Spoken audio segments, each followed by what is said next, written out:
What's going on? Are we doing this? Are we live? Is this really happening? Sup, everybody? TGIF. Happy Friday the 13th. Welcome to the 4th installment of Shooting the Shit. That's right. We're just saying it here. It's my channel. We're just swearing it up. Go ahead. Swear in the comments. I don't care. It's great to have everybody here. Seriously, thank you so much. I can see that there's already a decent amount that have been waiting, and it is very much appreciated. So, without further ado, let's go ahead and get everyone else that is currently here together. So I'm going to start off with our very special guest. Why not, right? He was first in line waiting to be in here anyway. Let's go ahead and throw him in. We have Mr. Wait, I want to try and time this up right if I can. Here we go. Hey. Eric Thorpe, what's going on, bud? Hey, I'm good. I'm super stoked to be on the Cinema Squad. Yeah, I can't wait to just shoot the shit with you guys. And I've got Brio, Italian kind of cola, basically. Ooh, and to drink it out of alcoholic cola. No, it's not, but that's okay because we're just happy to have you here, man. And honestly, you could be drinking, eating, doing anything, whatever the case is. Just glad to have you as a guest. Really appreciate it. And alongside us, until we get at least a few more members, we've got Mr. Man of Movies. Hey, what's up, guys? I just want to apologize for not being here last week. I was at a WWE event. I was taking some names, if you know what I mean. This. It's a long story. It's a story I'd like to hear, and we got some time to kill. So, Eric, what's up, man? I'm happy to see you, and you've gotten a haircut since the Loki live stream. Yeah, got a haircut. Just had to be fresh for the Suicide Squad to go see it 5 times. Oh, I thought maybe you were mistakenly calling us the Suicide Squad. I did too. I thought no, because I thought you were saying you were getting a haircut just for us, and you know. Oh, sorry, I got it last week, but no, it's all right. Yeah. Not let down at all. Well, you know who's gonna appreciate your haircut just as much as us is Mr. Lost in the Reel. What's going on, Shawn? Hey guys, how's it going? It's going fantastic, man. I couldn't be happier that it's Friday. I'm very glad that we got all of us here so far, and that we got Dan and Anthony on the way. Eric, where's the cannoli? Oh, I don't have I've got cookies and this is Italian. This is an Italian drink, Brio. Yeah, actually, I know. I told my mom that she thought it was hilarious. Actually, what I was having was cannelloni. It's like a pasta type thing. Oh, cannelloni. Okay. Yeah, and we were just like cannolis. Same thing. Close enough. We like desserts here. Yeah, very true. Yeah, but you're leaving me hanging, Shawn. What are you doing?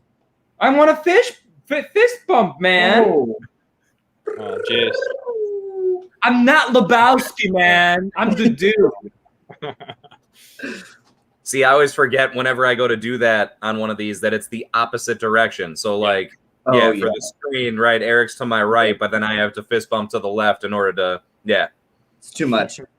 It is especially once you start to get some drinks in you or some Italian Coca-Cola or whatever it is, right? You know, Brio. I love it. Hey, so this is fantastic, guys. We walked into a situation here or sat down into a situation where we are already flooded with a bunch of comments and people that are happy to see us just as we are very happy to see them. So I figured let's go ahead and just kind of kick things off right away, say what's up to some people, and then get into whatever else it is that we're going to get into. So first and foremost, we have our special guest from last week. stopping by just to say, hey guys, Oh, damn. sorry I can't watch along. I have to be up early in the morning, but just wanted to say, hope you have an awesome stream, and I will catch up with it tomorrow. Thumbs up right back at you, Paul. Really appreciate you stopping by, even if it is just to say that. And it was a great time with you last week. More than happy to have you on again whenever you can. Who else? What is this? Okay. What is this? You can just skip all of them. You guys know I get trigger happy in the comments. That's all okay. right. Well, let me just click on. I purposely set up in here. There's an Eric filter. So we only have 2 comments? Oh no! No, it's just we have 18 more from Eric, and then Really? I'm just joking. Okay. We're joking with you, Eric. We love you. Eric. We've got Mitch P, who I can't say that I know, but thank you for being here. This special guest better be worth the price of admission. I agree. First of all, who did you pay to get in here? We would like a cut of that, but I hope it's worth it as well. Yeah, me too. It's just a cheap way. We couldn't get a liquor license, so we just charged up front. You know. This is great. Sorry, that one was worth throwing up there. It was. Oh, and then okay, I could see what you mean here, Eric. As far as I think this is what you meant, in, maybe with your little debate that was going on as we were starting this whole thing off. Michael Keaton was the best Batman. Okay. So at least I think this is where things kind of got into a little bit of a fury here, because then, I mean, Oh, Eric. Oh, sorry. well, let's see. Let's see what the order is here. We got Eric's is Christian Bale first, Affleck second, Keaton third. What- Maybe. Sorry, I got the hot takes before we even started. I love it. I love it. Maybe not too much of a hot take. I mean, John, it seems like you are in agreement with Eric, possibly. Yeah, possibly. I do want to rewatch them, but off the top of my head, yeah, off the top of my head. Okay. I mean, I like the Keaton movies, but I think they're better Burton movies than they are Batman movies. It's a good point. You know, Yeah. like it's partly not even his performance, but just the way he's written. It's like I'm okay when Affleck is killing people because Zack Snyder goes for like a specific take where this is like a broken Batman. But with Keaton, it's like he just does it as if he always does that, and then he smiles, and I'm like, what? I feel like the same could be said about Bale, though. I feel like those are really great films made by Christopher Nolan, and Bale's just in them. Well, Shawn, you look Yeah. like a superhero with that mohawk, man. I love it. Trying something different. Uh, I'll say it first couldn't tell, but yeah, I like the switch up there. Yeah, he just woke up on one side. That's what it was. that is actually what happened. There was a cowlick back here, and I was like, okay, I'm just gonna do it. Well, cheers to rocking with it. Oh, you know what? In case I forgot, if this is gonna work, so I'm gonna test something out because so we're gonna try and have a pizza party this stream, which I'm hoping is gonna work. So we're gonna wait until we get maybe at least Dan in here, and I think Anthony's gonna be coming by obviously as soon as he can as well. The only one we'll be missing is Joe, but he will be here in spirit, and that'll be more well known later. But at least I'm gonna do a test run with this real quick. So Shawn, I believe you were looking for a drink, if I'm not mistaken, and I'm gonna give this a shot and just see if. I think it's not on my end anymore. Oh. Yes. Is it the same flavor too? Oh wow! It may be. If it changed, that's even crazier. But I'm glad that worked, honestly. I was not too sure if that would go through or not. I'm angry. I wasn't a part of this. Well, see, no, but John, don't worry. This is the test run because since that worked, I'm nearly certain now the pizza is going to work. And that's what we're going to go ahead and transfer through later. That's So what we want. Yeah. it's probably going to be a little bit messier, but I got paper towels right next to me, so we're good. Let's see. That was glorious. Just to yeah, that worked out pretty damn well. So okay, Affleck, he should just be above Kilmer and Clooney, and Adam West above him. I'll put Bale as a solid number 2. Well, I think look, here's the thing. Kevin Conroy is the absolute best Batman ever, but that's just not entirely fair because he only does the voice of him. And if you didn't know that, the more you know. That's what I would like to add to this stream is a more you know button. I have a signed animation cell from Batman the Animated Series, What? like Conroy. Yeah. That's really cool, Eric. Okay. Maybe later I'll grab that when we're. It's like upstairs, but yeah. Super cool.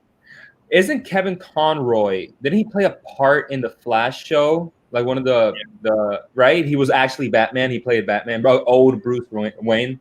Yeah, that was the first time that he ever got a chance to do the live action version of it, and it was the Crisis on Infinite Earth special, and that was definitely cool to see that actually come to life. But it is one of those where, yeah, if you know the old animated series, then whether you know it or not, you know Kevin Conroy. I'll quickly say, at least, I definitely think that for live action, I got to say, I did love Affleck. As far as Adam West, that's a category in its own. I feel like it's really hard to even slightly compare him to anybody else that's been doing it. I was not a fan of Clooney. I was not a fan of Kilmer that much. And I really like Michael Keaton a lot. Christian Bale, I have mixed emotions about entirely. I think his trilogy movies was good. Him as Batman, kind of. And then It's okay. and then I am really excited to see Michael Keaton come back. That was something I'm almost glad this came up, because I was curious to ask everyone what their thoughts were as far as with him returning. Dark Knight Rises. Where did you get that? It was like HMV, like right when it came out. Dang, Damn. that is badass. Got the movie in the back, comes out, and then I have the whole box right here. It even comes with like each one came with a different bit of film from the movie. So there's the thing. Okay, that's badass. Sorry, I'm like whipping out all this stuff. Show it off, Eric. Show it off. What kind of underwear do you have on, Eric? Batman underwear? Yes. I've been really wanting to get the Tommy Wiseau underwear, but I have it, Eric. you? Yeah, I do. Oh man, I've been wanting to get that. It's actually pretty comfortable, not gonna lie. Let's see. Other than the fact that obviously Mitch seems to be in disagreement with you, Eric, a little bit, but hey, it is what it is. That's one of the nice things about all this, is having different opinions and everything. We do got plenty more people, at least, that I'd like to go ahead and, of course, include in here. Miss Cub, how's it going? Thank you for being here. A cheers to you. And she did throw in, just very quickly on the subject, Keaton is probably her number 2 Batman. Which, I wonder what number 1 is, though. It's probably It's Belle. I don't think. Yeah. Oh my God. She did not like Batman v Superman. It's Nick Cage from Kick-Ass. but she did at least throw this into kind of some clarification. So sometimes he's number 1 because she loves the Burton movies, which, Eric, I like how you put it a lot, in the sense that they're just really good Tim Burton movies, almost more so than they are, not that they're bad Batman movies, but they just really are Tim Burton movies. Yeah, I think they're pretty cool movies, especially actually Batman Returns. I think is a pretty, really visually awesome movie, but Batman himself in it is kind of like, I don't know, he's kind of overshadowed by the villains in both of them. Yeah, no, I can understand. Yeah, Jack Nicholson is the Joker, right? And then, I know Danny DeVito as far as the Penguin. That was easy. Yeah. It's like almost one of those where you think back and you're like, oh my God, that's right, that happened. It's like, how could you forget? So well done. But what's your favorite Oscar film, though? We'll get there. the one that won the last one. Florentina's here. I'm just joking, by the way, about the Oscar part. I have no idea. Florentina, how's it going? Thank you so much for stopping by. I know as far as the time may not be the earliest over there, but thank you so much for being here as always. We always love seeing you show up. Yes, we do. Florentina. What else is there to say, John? It was just a statement, and we were supposed to go to the next comment. So thanks, Jace. Oh, well, that's not how it sounded. I'm glad Shawn was as confused as I was. Hey, you're the host. You're supposed to read my mind, man. Exactly. It's I think it's the Wi-Fi it was just getting in the way. Oh, 22 Jump Street. So let's see. Florentina, I am doing great given the fact that it's Friday and that we are here shooting the shit. And this is literally my favorite part of the week at this point in time. It's so I couldn't be more thrilled and obviously very happy that you are all here. How's everyone else doing? I'm all right. I had a long, stressful week of work, but I'm happy to be here. I was looking forward to this since last week because I missed it. And this will probably be my last YouTube appearance for a week because I'm going to LA, guys. Oh, wow. I might see this handsome young fellow. No, there's no way. No way. What Uh, a horrible person. No, I'm doing great. I'm excited for today. I'm excited to have Eric here. He's a good friend. Oh, thanks, Shawn. I'm so excited to be here with you guys because I feel like I'm like know you guys so well, even though it's actually the first time you and me are like talking, like not just one of us in the chat, Shawn. Exactly. And I guess the same will be the same thing with Anthony as well. Mm-hmm. Well, that's all right because aside from us, no one has spoken to Anthony. He's a recluse. Yes. Oh, and also, as far as limited Eric comments to throw up here, but I thought this was another good one. Just clarifying, he's taking over as the chat concierge until Dan gets here. Good comment. That was definitely good. And speaking of Dan, Dan. oh wait, speaking of Dan, I was about to say that. I've been waiting in there for 30 minutes. Oh, get out of here. It's not been you haven't even been live for 30 minutes. No, Jace. No, but I have been in there since the intro ended. I've been in there the whole time. Shit. All right. I didn't realize that, like, with the people in the studio, that there is a scroll down thing. And thank goodness we just got a lot of comments. So, I mean, you could blame all the people that are viewing us. But I'm so sorry, Dan. Dan's here, everybody. Yeah. I've been writing Dan, and I'm like, Dan, I don't think Jace is seeing you. I thought something was up with the connection, and I said, all right, I'm gonna mention it, Dan. And then Jace goes, oh wait, Dan's here. No, it was definitely the connection. Anyway, so the next thing that we got on here is let's see. I really am sorry, Dan. I apologize for that, but I'd never mean to have you waiting for anything, let alone to join us to shoot the shit. What's up, Lisa? Dan. Lisa. What's up, Lisa? What's up? Lisa is going to be on the show next week, which is very exciting. Ooh. I'm excited for that. I am so excited for that. Me too. Dan, I want to give you a fist bump, and you didn't do it, man. Well, because you're way over there. I can't. Dan, I was trying to. Nah, I'm good, Jace. No, I'm just kidding. I'm just kidding. All right, no, all right. So with sassiness, Mr. Man. Okay, still left me hanging. All right, well, it was definitely good having Dan here. Thank you, Jace. Nah, I'm just joking, Dan. I can only do it at least for a quick second. Just a quick second. Yeah. It's too good to have you here. Dan, don't worry. We all get to host one, so your turn is soon. Yeah. That's right. And you can just make me feel like an absolute piece of shit. Just like, all right. So self-deprecating humor. It's all good. Yeah, no. If anyone, just don't worry. We love each other a lot. We swear. And it's not a lie. I know it sounds like it when you say it like that. When I say it like that, but it's not. Right, Dan? Confirm it for me. Yep. Okay, thank goodness. Yeah, Dan even sent me his shirt. Really? Is that real? No, it's real, but I didn't send it to you. Oh. What do you mean? It's the one you were wearing the last 2 weeks. Wow. Used goods. Okay, I see. Eric, everyone loves you, man.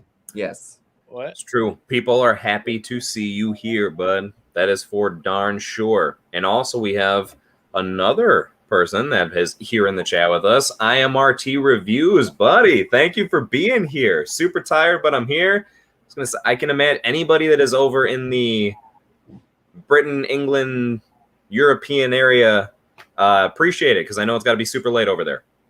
Yeah, it is. RT, what's up, man?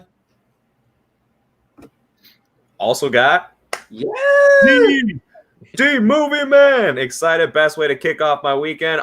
Thank you, sir. Really appreciate it. Hell yeah. D, if you don't want to tell us, that's okay. But what does D mean? I want to know so bad. I was thinking that today. I was like, what does D mean? Oh, I just thought it was like D movie man, like the. Duh. D-movie. Oh, duh. Like duh. Movie Insider. Yeah, yeah, yeah. I think you're right, Dan. I think yeah. D movie man. Well, and if that is the case, then I am curious as far as how come just the D, period as opposed to duh movie man. Maybe his first name starts with a D. I don't know. I hope so. I mean, yeah. We'll see. Hopefully, he'll answer. Yes, but good question. Good question though. Good question. Haircut flex. Right, everyone's loving that haircut too, Eric. Yeah, it's a good haircut, Eric. Oh, thanks. Pick up the UK gang. Yes. What Got a lot up? of supporters out there. Yes. What's up, UK? No Joe today though, unfortunately. Yeah. Yeah, I know. That's always the shame is when we got so many people over there, and it's funny. I guess it's just you just assume because they're all from over there. It's like, oh, they must all like Joe. It's the all ball and chain, unfortunately. He is. I know.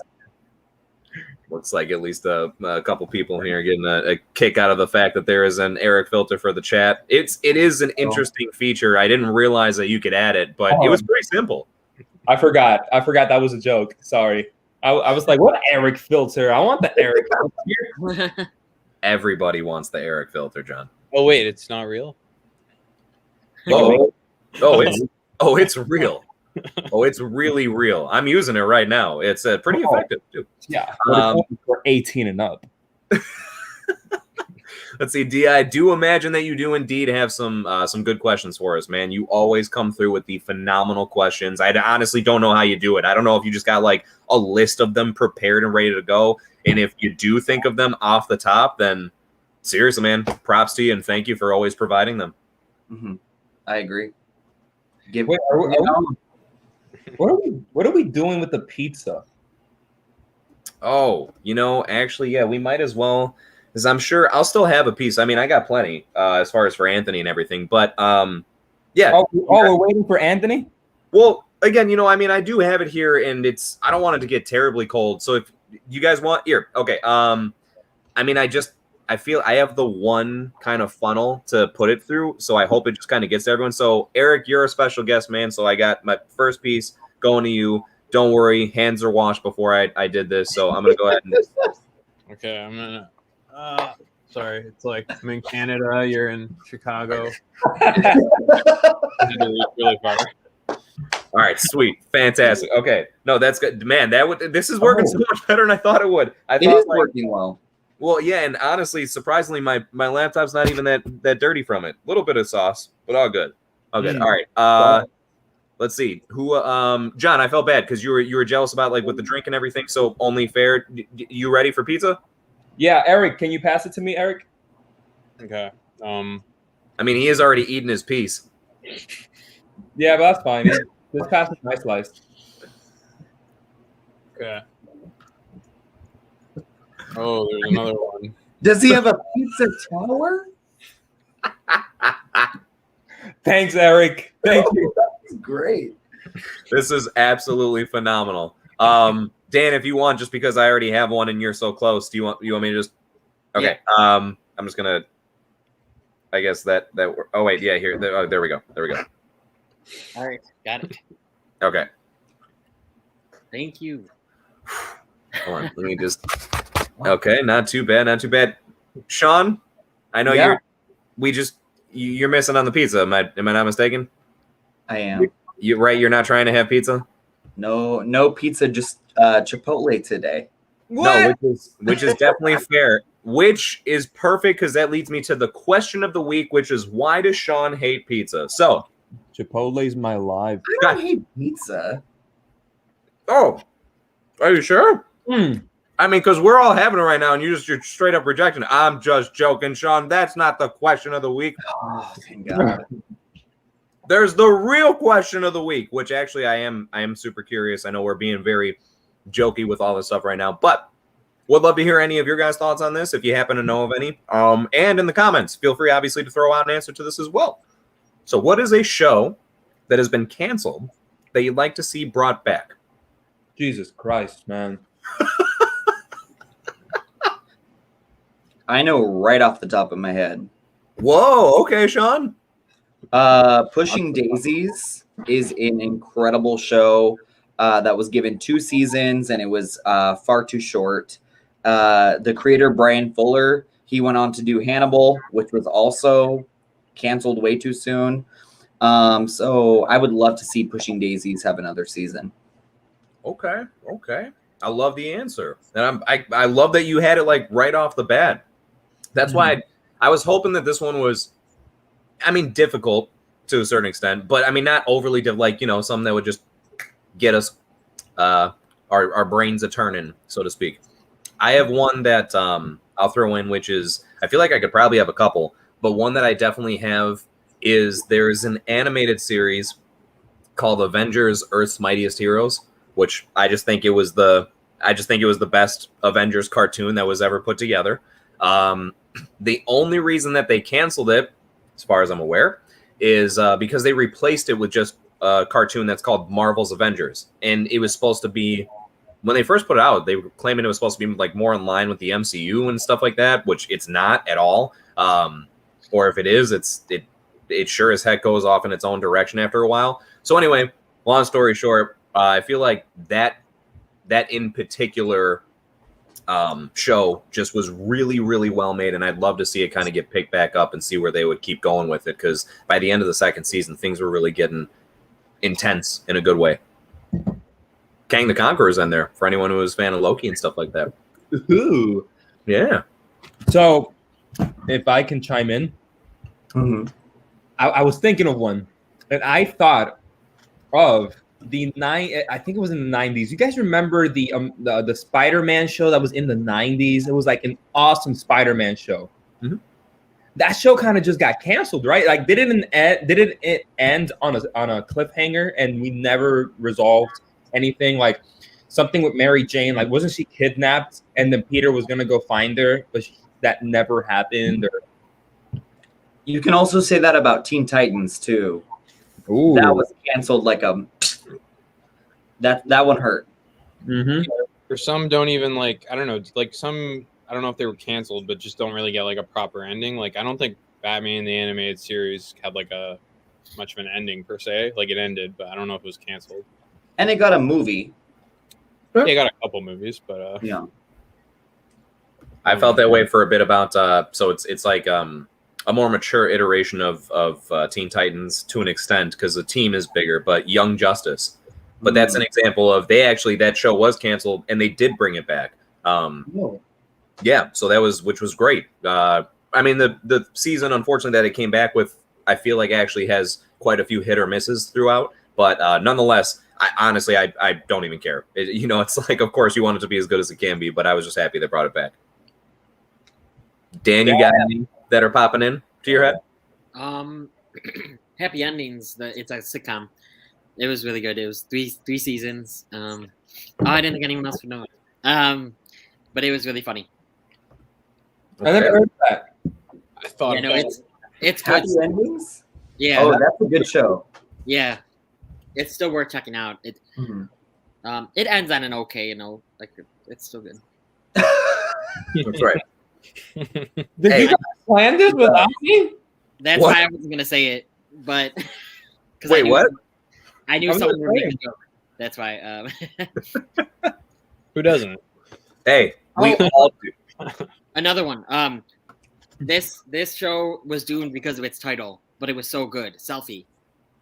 With Karen Gillan. Oh, and John Cho. Oh yeah. Yes, that show was really good. Yeah. But because of its title, people are like, oh, that's probably lame. Is that really why? My guess is it's a good show. Like, okay. I mean, I just is that how you spell it? I don't know. I was trying to just put it in there. Shout out Selfie, I guess. Yes. Oh, you're doing this live. I thought you had these banners already pre-made. I'm like, I would too. Yeah. What? I did, man.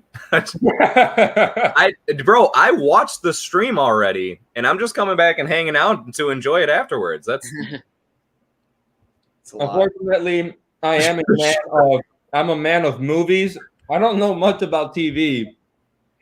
I did think of one pretty recent one. Which one? Kim's Convenience. That just got canceled. I don't know if you guys have seen that. People love that show. I mean, I'm not saying, yeah, at first I was looking through, like, I literally have lists of my all-time favorite shows, and I, like, none of them have been canceled per se. Then I thought of that one. It's just a sitcom that I liked, and yeah, I think it deserved to go on. And they were surprised by the cancellation, the creators, right? Like, Yeah, it was just like that, like, you're done. Yeah, or everyone working on it apparently had no idea, and then they just heard about the cancellation. And it was just, I think it basically came down to just because the creator was having personal issues or something, and wasn't able to continue, and they didn't feel anyone else could like do the show, so they just canceled it. Well, that's not convenient. Yeah. Could you imagine working on a show? Okay, yeah, finding out through like a media outlet that your show's canceled? Yeah. It'll be crazy, bro. I would cry and stuff. Can we talk to Anthony right now? Yo, this is hilarious. I had to read read it, Jace. Okay. Hey, what's up, everyone? Had to beat the shit out of the pizza guy because he forgot the pepperoni, but I'll be on my... But I can't even do it. He'll be on soon. I'm just laughing too much. Oh, I hope so. Maybe in a bit I can manage to get myself composed and do an even better version. But anyway, Anthony, I'm looking forward to it, man. Hope that you manage to get connected soon. I know everybody else is looking forward to seeing you as well. Let's see who else we got in here. I recognize his name. The wifey, the old ball and chain. I was gonna say I was waiting for John to jump in with something. Hi, Francis. Thank you so much for being here. We love you, Francis. Indeed, we do. Maybe even more than John. That's not true. Sometimes. Yeah, no, I'm joking. I'm joking. How could that be possible? And as we continue on with other people that happen to be here, Shane, my good buddy Shane, thank you so much. Wait, what is this visual pleasure? Dude, thank you so much for popping by. Jace's mustache. That is the visual pleasure of the day. Oh, yeah. I don't even feel, I feel bad even calling this a mustache. I don't know, but damn, looking like a snack. Thank you. I mean, is that ever not the case? When John, you were throwing out as far as like best Oscar film, apparently someone has an answer, although I don't happen to. So Miss Cub, thank you so much for answering on my behalf for the time being. Great you know, choice. I feel bad just to say real quick because I can't say anything on it. I have heard nothing but good stuff about it. I really wanted to see it, and I haven't gotten around to it. Parasite is an amazing film, and it's not just because it's so fresh on our minds. I would honestly consider it one of the best films to ever win Best Picture at the Academy Awards. Honestly, it's that great, in my opinion.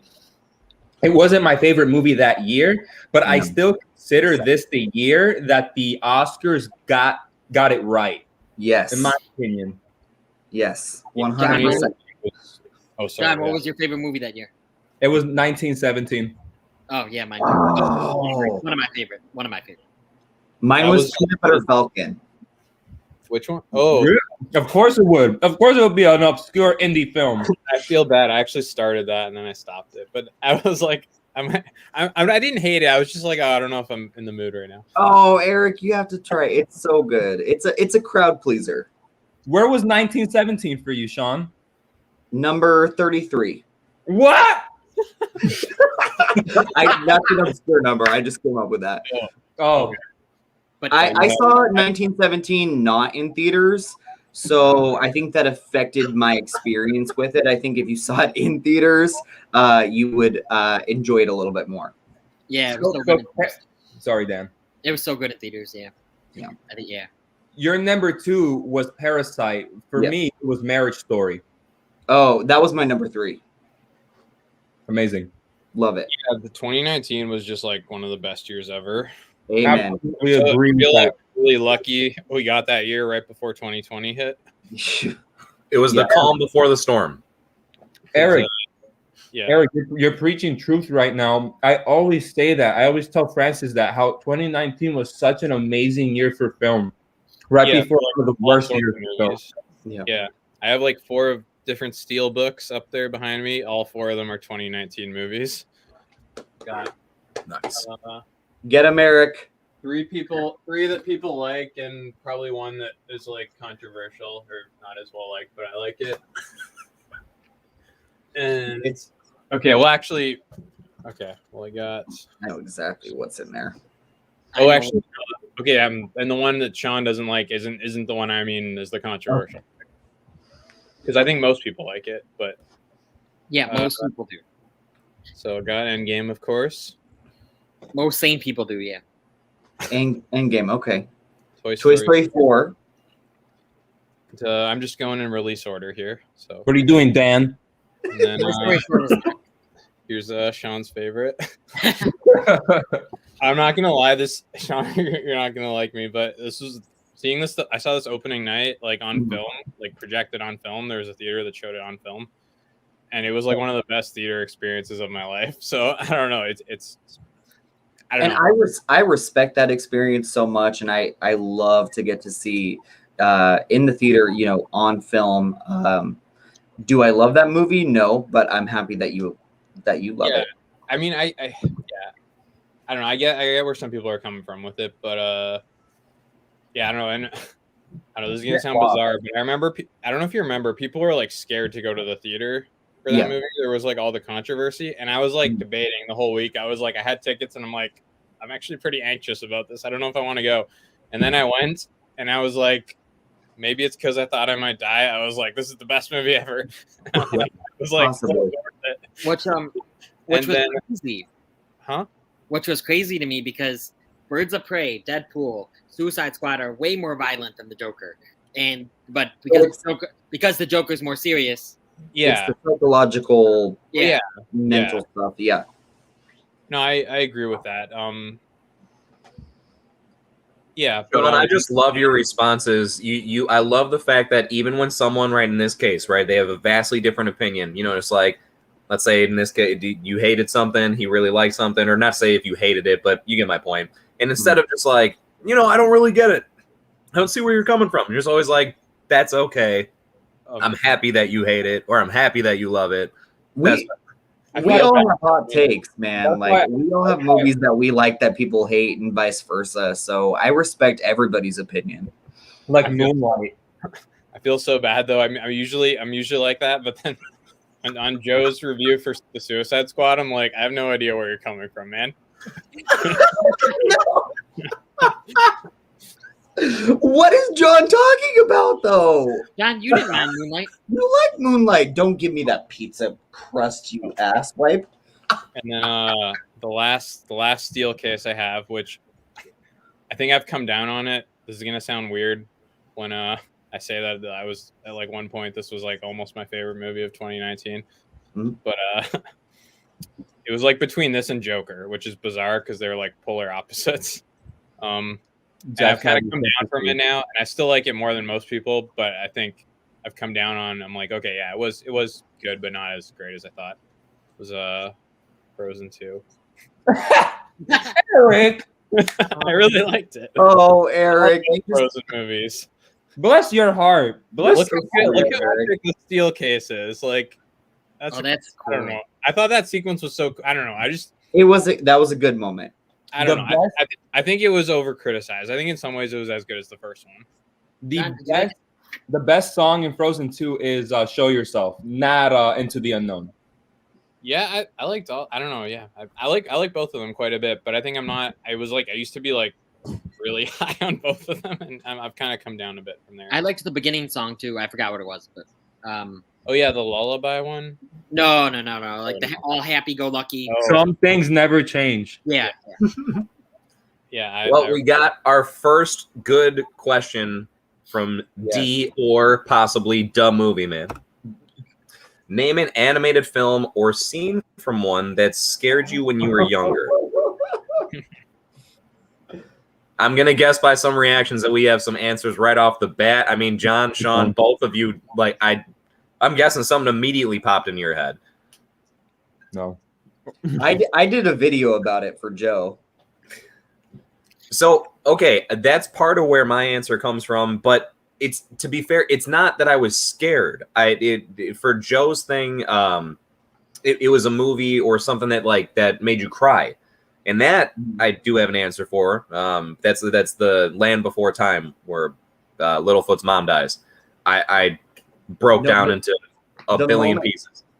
And that moment, I mean, no kid from the 90s will forget that moment in Land Before Time. Like, soul crushing. Mm-hmm. But my moment is from a super obscure movie called Happily Ever After. It's a Snow White ripoff with this horrible dragon character voiced by Vincent Price. And it's, if anyone loves obscure animation, Happily Ever After, you should check this one out. It's weird, but it's very frightening. And I did a video about it, so you can see some clips from the movie, and it's messed up. And we have a clip. Play it, Jace. All right, here we go. Wait, where's the clip? Where's the clip? Wait. Okay. Your email has a 9, right? Oh, wait, no, don't worry. I got it. Yeah, this is perfect timing. All right, let's go ahead. Just real quick. Might as well. It's, however long into this. Let's play the clip. Oh, man. Hello there, sir. You alright, PG? Everything okay, sir? Oh, ever since I became Paper Bag Man, it's been knackering. Who knew burglars could run so fast? Anything I can do, sir? Nah, not really. But it's very handy that I put an ad for a new sidekick, because if I had a sidekick to help me out in the street, pin down those criminals, my life would be so much easier, and I'd be running out of breath way less. A psychic, sir? That's a fantastic idea. I would love to be your psychic. No, you can't be a psychic. You're Alfred, remember? You make the teas, you run the baths, you have funny one-liners, and you say very cryptic comments at the right times.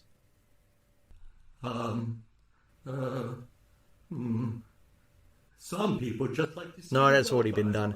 Anyway, I have a huge list of applicants to be my psychic. So let's bring them in, shall we? Wait a second, sir. Your mask. Oh god, my disguise. By the power of Bag Skull. It's 5 o'clock in the morning. Conversation got boring. You said you're going to bed soon. What the hell is this? And I thought I'd just wait there. Stop singing. Stop. Is Simon here? Is Simon Cowell here, please? No, you got the wrong show. Get out of here. Hello, I'm Glasses Dan Wick, and I heard the guy singing before me, so I will be singing a little bit of an original. I kind of just take a song that you guys know and change the words a little bit. Okay, here I go. You're literally the same guy that was on earlier. You just changed your t-shirt and you put a wig on. Okay, he's singing. You heard a K9, then you better run. Run fast for your brother, run fast for your father. Oh, this is not American Idol. Okay, I will be back. I mean, I won't be back. Get out of here. Glebe? Glebe. Yeah, right. I'm going to make you my sidekick. You just saw me out about 2 seconds ago. I see the post outside my house. Will I ever find anyone?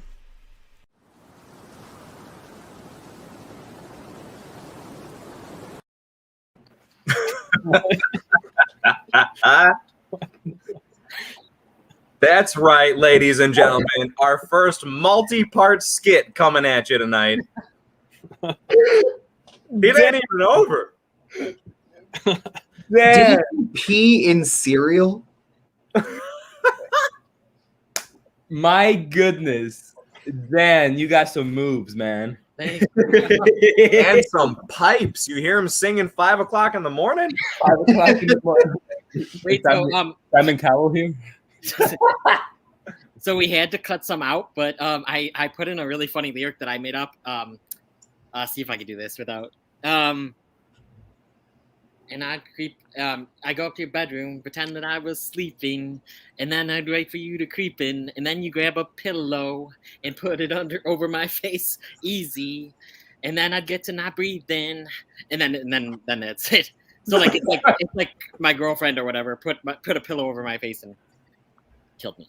Check it out. It's about to be all over iTunes Music, Apple Music, whatever they got now. Spotify. It'll be on all the platforms soon. And then I had like dog days aren't over instead of are over. Damn, you won. Damn it. I don't know what you won, but you won. Agreed. Wait. All right. Wait. Oh, okay. We have to answer his question. What was this? Oh I yeah. wasn't sure if everyone still had an answer. Yeah. If anyone still got an answer, go for it. Okay, so when I was really small, I was terrified of the witch from Snow White. Terrified. Same. Another Snow White. Yeah, I had that. That was my pick in my video, like the same one that Shawn did, where he picked Happily Ever After. Yeah, I picked. Man, oh, I can't. Terrifying, It took me right, until I was like 10 years old to get over that. Mm-hmm. So traumatizing. Eric, was that going to be your pick? Yeah. No, I mean, like, yeah, that was in my video, right? Oh, shoot. No, yeah. I didn't know if it was going to be the same one for right now. Mine was I mean, it's my go-to. Dan, what do you got? mine was James and the Giant Peach, that cloud thing, the rhino cloud. Oh, that's a good choice. Yeah. Ooh. Also, my GeekyHiJynx video is the introduction of Dan Wick, so if you want to check that out, that's where I first come on the scene. That's true. I always forget that that's where it all started at. Yeah. Yes. Please go watch that. If you don't already love Dan Wick enough, that'll make you love him more. And if you don't know what we're talking about when we're saying Dan Wick, all the more reason to go watch that video. Let's see. We do got a couple of answers as far as to this, which I'm curious because a couple of these I haven't heard of. So I don't know if you have or any of you guys have. Secret of Nim? Yeah, I can't. Yes. Yeah. Oh, yes. That's a really good movie. I feel bad. This isn't one that I've heard of. It's based on a book called Mrs. Frisbee and the Rats of Nim. So good. Yeah, it's one of like the early Don Bluth ones. Mm-hmm. Yeah. Who did Land Before Time, worked with Yeah. Spielberg on Land Before Time. Oh. Yeah, didn't Spielberg work on like a lot of his movies, like American Tail and stuff? Mm-hmm. Yeah, no, I like even some of those, like, I don't know, just older animation. I love almost all of it. And then with like newer stuff, I'm like, I love like a lot of the Disney Pixar stuff. And then the odd one that's not Disney or Pixar, but there's a lot of other ones, like newer things that I'm just. Mitchell's versus the Machines. Yes. It was fine. I thought it was fine, but I didn't. When I was seeing Yeah. Eric. Oh, let's not get this started. We know. It was like Eric, a 7. So It was fine. Lisa's got another one that I am not aware of. Watership Down. It's a great Space choice. Jam was pretty good. So I think it was Ricky from Old AF Reviewers that picked it when he did his GeekyHiJynx video. And so I went to check out the trailer. My God, who thought to make this movie? It's graphic. It's PG-13 for violence with bunnies. It's about bunnies. Yeah, like bunny rabbits. And it's gory, and it's a very existential movie. It's 100% for adults, but that's a great choice. Wow. Well, one that I at least, because I'll have to at least, I know Dan's not here, but I'll make sure Dan throws those on my list. Dan's the keeper of all the lists. So one at least that I could see here that I can relate to, and it seems like a couple people in here can. So Miss Cub is throwing out that Nightmare Before Christmas scared her a lot when she was a kid, but loves it now. Mm-hmm. Which I'll be honest, so this isn't something that necessarily scared me a lot when I was a kid, but at the same time, enough to say I could probably throw it in the same category. This at least did. I still loved watching it when I was a kid, but there were elements that kind of creeped me out, like the boogeyman when he had the bugs crawling all in and out of him and everything. That definitely, yeah, Oogie Boogie. There you go. Yeah, that always gave me like a weird vibe and stuff. But yeah, at least it's one of my like favorite animations as far as right now. And it seems that Florentina is definitely on the same page with that. One more. John will like this one. Toy Story 1. Sid's room and like those creepy toys. Yeah. Good choice. Good choice there. Really good choice. You redeemed yourself in my eyes. Hey, Dan, how do you feel about Toy Story 4? Oh, Shawn, You don't like Toy Story 4? No, I'm stirring the pot right now. No, I like Toy I- Story 4. yeah, I like Toy Story 4. I just don't know. I don't know. It's okay. it's an amazing film, just as good as the others. No, John. Oh, Yeah. Here's the thing. This is my all I'll say is this. I want that. I really liked it a lot. Like I love Toy Story 4. I think here's the thing. If they were to come back and make another movie, I'm happy that at least they didn't just like throw some piece of garbage together, you know, because it easily could have been so much worse. And at least like you go into it, it still feels exactly like a Toy Story movie. It has a, I won't say it, I mean, even though it's been out a little bit, so right, there's a choice that's made towards the end that I never expected them to do, that took in a direction that was like, wow, they did this for a Toy Story movie. I think that it was well encapsulated as the trilogy, and it didn't need another one. However, that I do appreciate the fourth one for what it is a lot. That's why I love you, Jace. Yeah, I'll watch every Pixar movie. Dan, Honestly, you can't talk. Oh, let's see. I like it. We'll see when Shawn gets by. I'm not sure what's going on with the camera. We'll go ahead. We'll let him get He's trying to fix his video. for show. Let's see. Also got at least one more for the time being that I happen to see in here. I like, yeah, the villain in that is like the one villain I think like might top the Witch in Snow White, but I don't have the same memories of it. But the villain in Black Cauldron's terrifying, the Horned King. I've yet to see it, Eric. Yeah, a lot of people don't like it, but I love how how dark it is. It's probably like the darkest. See, the Horned King is the only thing I remember of it. Yeah, he's just it's not great, but I don't know, honestly, I'm kind of a sucker, I think, for most kind of, I'm realizing this more now that I'm older. I think I'm like a sucker for most like fantasy kind of things, whether they be like Disney cartoons or all the way up to like Lord of the Rings or Game of Thrones. I don't know. Just I realize I always mostly enjoy that genre.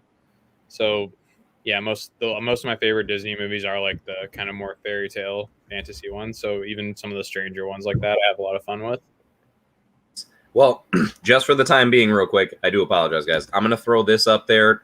Feel free at least to kind of, if you want to talk about this or something else, I'm sorry in advance. I do just got to run to the bathroom, but be right back, and then we'll continue. Sorry. It's not even the drinks, actually. It's I promise, but it will be soon. But anyway, I shall return. I guess we'll talk about the question of the week for a little bit.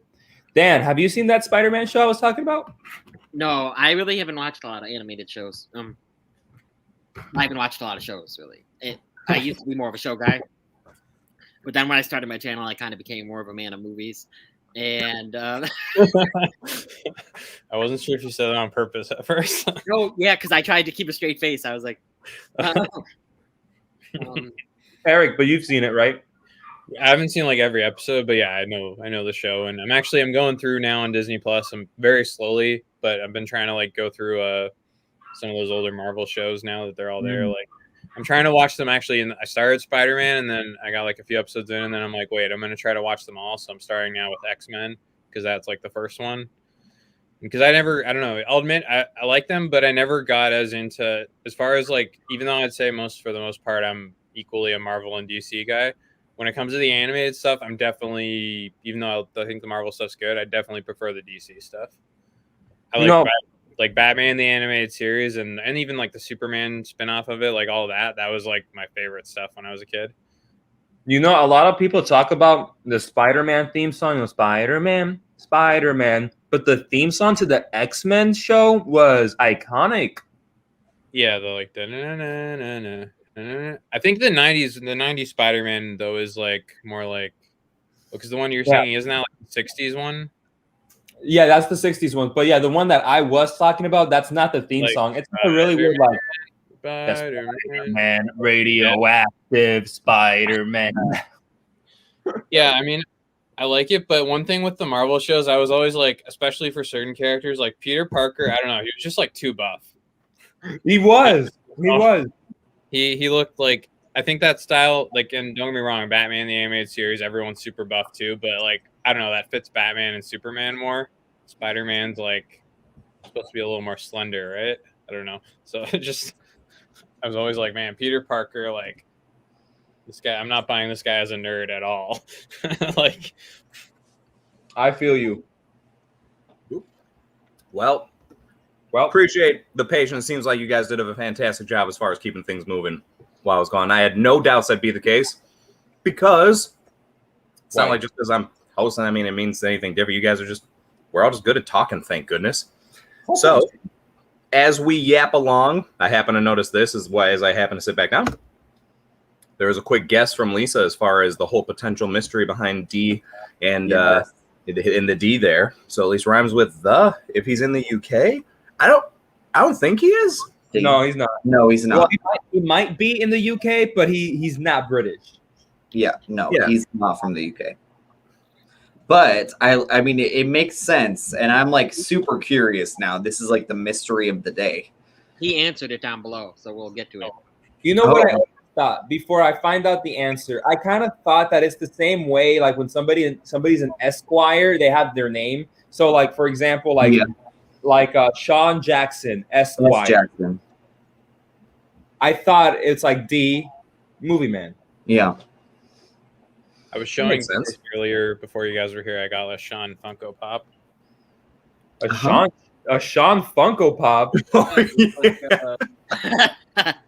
What? Hold on. Keep holding it up, Eric. Keep holding it up. What is that? It's a Shawn Funko Pop. No, it's not. That is a Shawn Funko Pop. That is a Rick Flag Funko Pop. Oops. Thank you very much. That is you, Shawn. Where's Eric? No, I tried to do the remove the solo thing, and I accidentally did not that. So sorry. Yeah, I told you earlier. When I got that Funko Pop, I got that Harley Quinn and Polka Dot Man, and my mom immediately said, "Oh, it looks like Shawn." I do own camo pants, but I mean that's few and far between. Sean, do you have a yellow shirt? I do, and I was about to wear it for this. Oh, man. It's literally sitting right there. But I figured Eric's parents wouldn't like the shirt. So my parents aren't watching live. Okay, fair enough. I told them I might show them bits after, but I didn't know what we'd get up to. So it's like, no, we're gonna be using profanity. The shirt literally says FUCK right here, so I don't think they'd like it. Let's see. Just jump backwards, cause thank goodness. Got a lot of comments. It seems like we always do. Very, very happy and pleased for that. And oh no, Sean! I'm coming back. Awesome.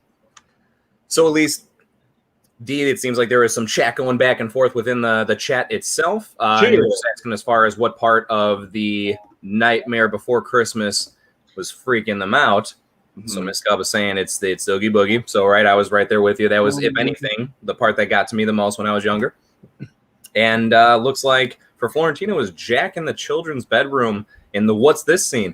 Oh my goodness, really? Oh, that was so creepy. You're oh my God, it's true. Yeah, Florentina, you're right. That used to creep me out too. Because he's hovering right above them singing that song. Oh yes. Okay. That's right. Yeah, no, when I think about it, it's like, oh my gosh, that is from it without knowing the movie as it is and appreciating it now. That is a pretty creepy moment. Mm-hmm. Let's see. I think, if I'm not mistaken, this is referring to the question of the week as far as the canceled series coming back. So, Dexter, which, hey, I'm just going to throw this out there now, and obviously things are always in motion, but, the squad might just be talking about that show when it comes back. So, yeah. So I think maybe if you want to hear everybody's thoughts on that, we'll be covering that exclusively. So glad that you are happy that's coming back, Lisa. I actually still have to go. I have to see all of the original series. I won't go into any more detail, but I definitely have to. I haven't seen it all. So I've never seen it. Yeah. On YouTube? It's like a roller coaster, though. Like there's some seasons that are really good and some that are not as good. But overall, the show is so worth bringing back, and you'll see why at the season finale, the series finale. Yeah, I've heard Is that the show? Is that the show where he's like, surprise, mother? The meme, where the meme comes from, you know, with the black guy, and he's like, surprise, mother. That's him, right? That's from Dexter. I'm not a meme person. So are Shawn and Dan the only ones that have seen it then? I never finished it. Oh, okay. So Shawn's. I did hear that the finale. Joe's in on this. But no, like it's such a good show, and there's so many things to like about it. Michael C. Hall is amazing. And John Lithgow when he's in it. John Lithgow. Yes, John Lithgow. Yes, he's so good. Yeah. Won an Emmy for his performance. So it's definitely a show worth watching, and I'm so excited they're bringing it back. Lord Farquaad. That's John Lithgow. I know. Looks like Francis, Mrs. Man of Movies, can agree with Florentina that that as far as that part of the movie scared her for quite some time. I could easily see that now. It's funny because I never thought of that looking at it before this, but yeah, bringing it up now in this context, I could totally understand. To this day, whenever I want to see Nightmare Before Christmas, she never wants to see it. Maybe that's why. Maybe he's scared. Yeah. Then Francis, don't worry. John is going to be there with you now. You have him by your side. Yep. You squeeze him as tight as you need to. When okay. See, but we're just going to go ahead and take him out here now because you guys are going to go watch Nightmare Before Christmas. All right. Looks like Florentina also has a answer to the question of the week. There is a Sky show called You, Me, and the Apocalypse that I was so invested in. Only got one season with a huge cliffhanger. Anybody familiar with that one? So Sky is a TV channel over there in the UK. Okay. And no, I've never seen it. No, I've never seen it, but I'm interested now. There you go. Got something for Shawn's list. That's a rare thing. Cheer. Let's see here. Cheer. Yes, couldn't watch it again until I was like 19. Seems like that. Yeah, that Nightmare Before Christmas really scarred a lot of people. Did you? Let me ask this really quick. Did you guys ever want to see any extension of that? You know how there was the other trees with other holidays? I know people seem to have real mixed emotions. Some people are like, no, you leave this be, and other people are like, why couldn't they pop into just to see what it was like and maybe make a different movie about going into one of those others? Yeah, I love the idea. Mm-hmm. Yeah, I wouldn't mind it. Yeah, I think this is a hot take, but I love Corpse Bride. I think Tim Burton and what's his name from Laika? I forget what his name is. Oh, the director. They're gonna kill me in the chat. But when they come together to create something super creepy and weird and different and also family oriented, I don't know. Like, I would love to see it. But what the heck would a Thanksgiving town look like? Would it be like just Fear Street 1666?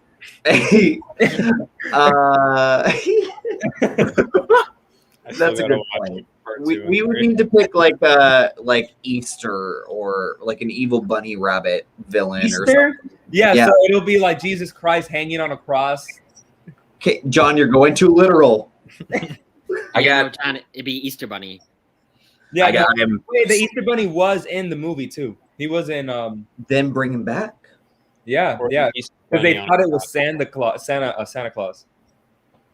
I'm terribly sorry because I know there's something intense going on here right now, clearly. But I have two very exciting things.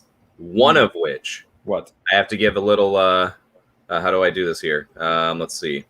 What me temporarily take that away because, ladies and gentlemen.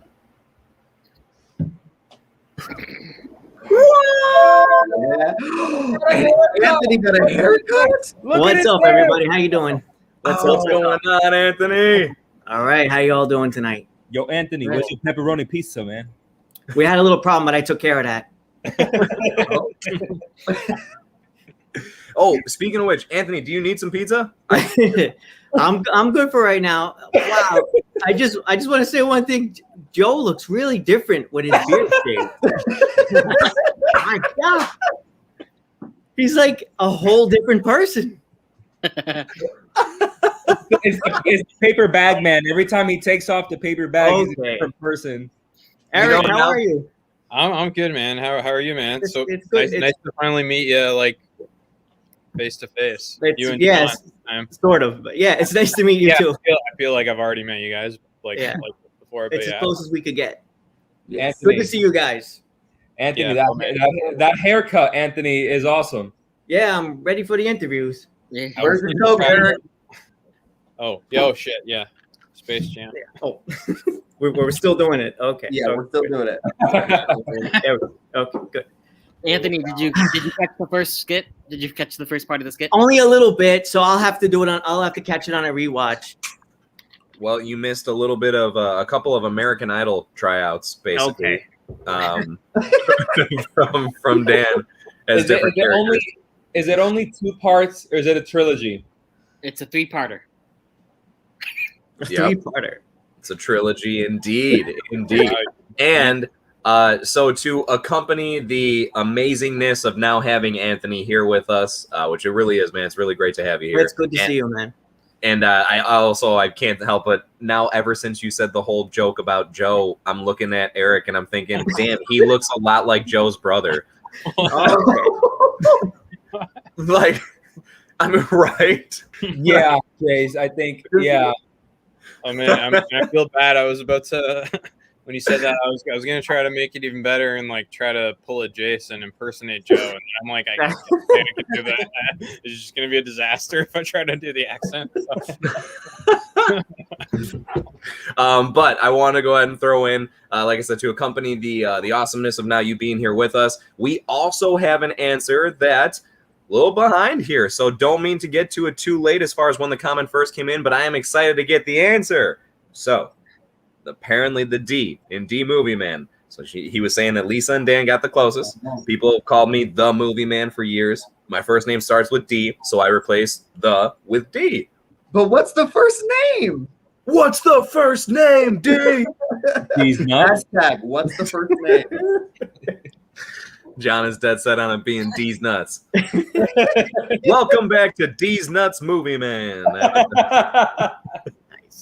No, but hey, thank you so much for letting us know, man. Seriously, that's really cool. I always am interested to find out more, kind of like where stuff came from. Like, I know it's something that usually with people are looking at my channel, most of the time the first thing they think is, kind of fucking name is that? So right, and it makes sense. I almost want it to be like that, kind of a conversational point. So that's really cool to find out a little bit more there. And got Ricky with us. Hey, you guys! Hope you're all well. Hey, you guys!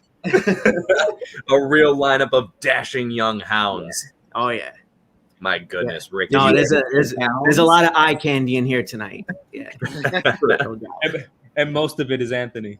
Yeah, no doubt. Yeah, with that haircut, yes. Right? I know. Giving Dan a run for his money over here. Let's see. I believe, if I'm not mistaken, I'm going to guess and say that this is a answer to the question of the week as far as with Manifest. Now, another one I can't say that I've seen. I got a lot of catching up to do. There's just an infinite amount of things that are out now. But anybody here seen Manifest? Yes. Shawn, do you agree that it should be brought back? 100%, because this show has been in the top 10 on Netflix for the last month.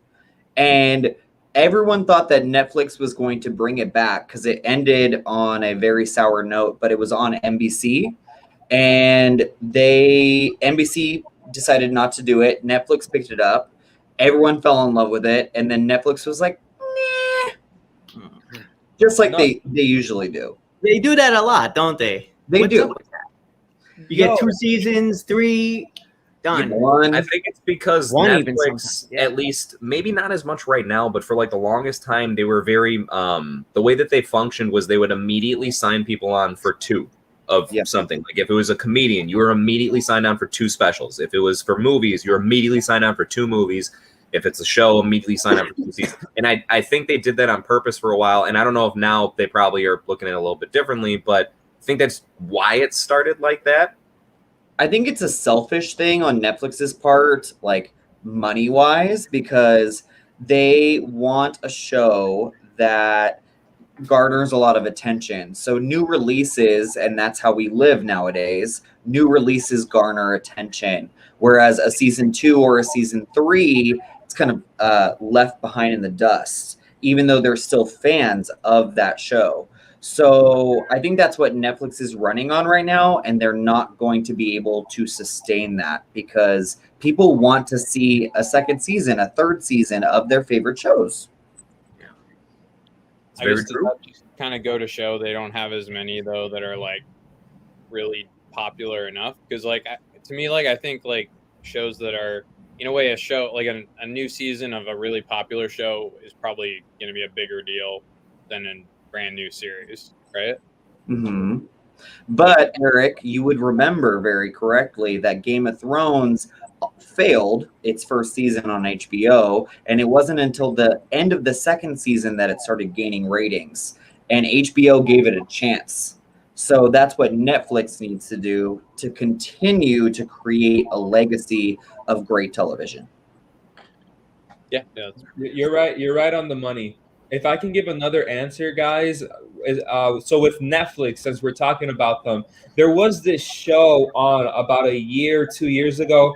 It wasn't necessarily the best one season of a show, but I enjoyed it and I wanted to see how it would go. And it stars Sophia Lillis from It, and it was called I'm Not Okay With This. And it was basically a type of Carrie. It was an homage to Carrie. Mm-hmm. And me and Francis binged the whole season within a couple of hours. And I thought there was a lot of potential in that show, and it was dropped. Yeah. There's a lot of people that love that show as well. And there's a lot of feedback from the community. Like, we want that show back, specifically that show. And Netflix doesn't do anything about it. So it's kind of sad. It is. But you know what's not sad? Kevin's dropping by. What's up, Kevin? Hey, yo, squad. Hi, Eric. Eric, just everybody is so happy to see you here, man. Yeah. Thank goodness we're not getting drunk this time. I'm glad you ended with JK, my friend, because indeed we are. What kind of shooting the shit would this be if we didn't? Eric is an exception, though. It's okay. You don't worry about it. Eric, is it because how old are you, Eric? I'm 25. Oh, okay. I don't know. I just haven't for like the last 3 years or so. I've been, yeah, I don't know. Oh, so we're not a special enough exception? No. I thought you were younger. You thought I was younger? I did. Apparently, he didn't think you were old enough to drink. We should respect his opinion not to drink. Of course. Exactly. Hey, that's why you're still here, man. Amen. Yeah, yeah. Anthony's like 23, isn't he? 24 now, actually.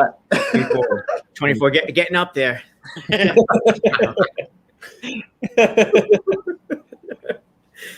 Let's see. Thought this was an interesting one to jump to here. IMRT Reviews. The Punisher Netflix series getting canceled was a very sad day for me.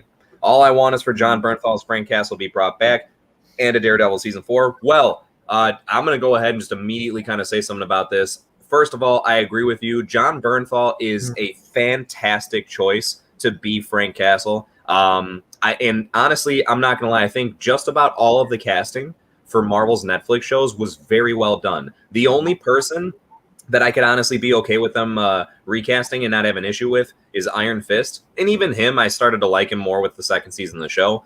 But focusing on the point here, although I don't think we will get a season 4 of Daredevil, and I'm not trying to break this like it's brand new news, kind of been talked about a little bit, but there are really heavy rumors that Daredevil is going to show up as Spider-Man's lawyer in No Way Home to kind of defend him, since then, like, everyone knows his identity now. And then there's even heavier rumors that he is going to actually be showing up again as Daredevil in the She-Hulk show.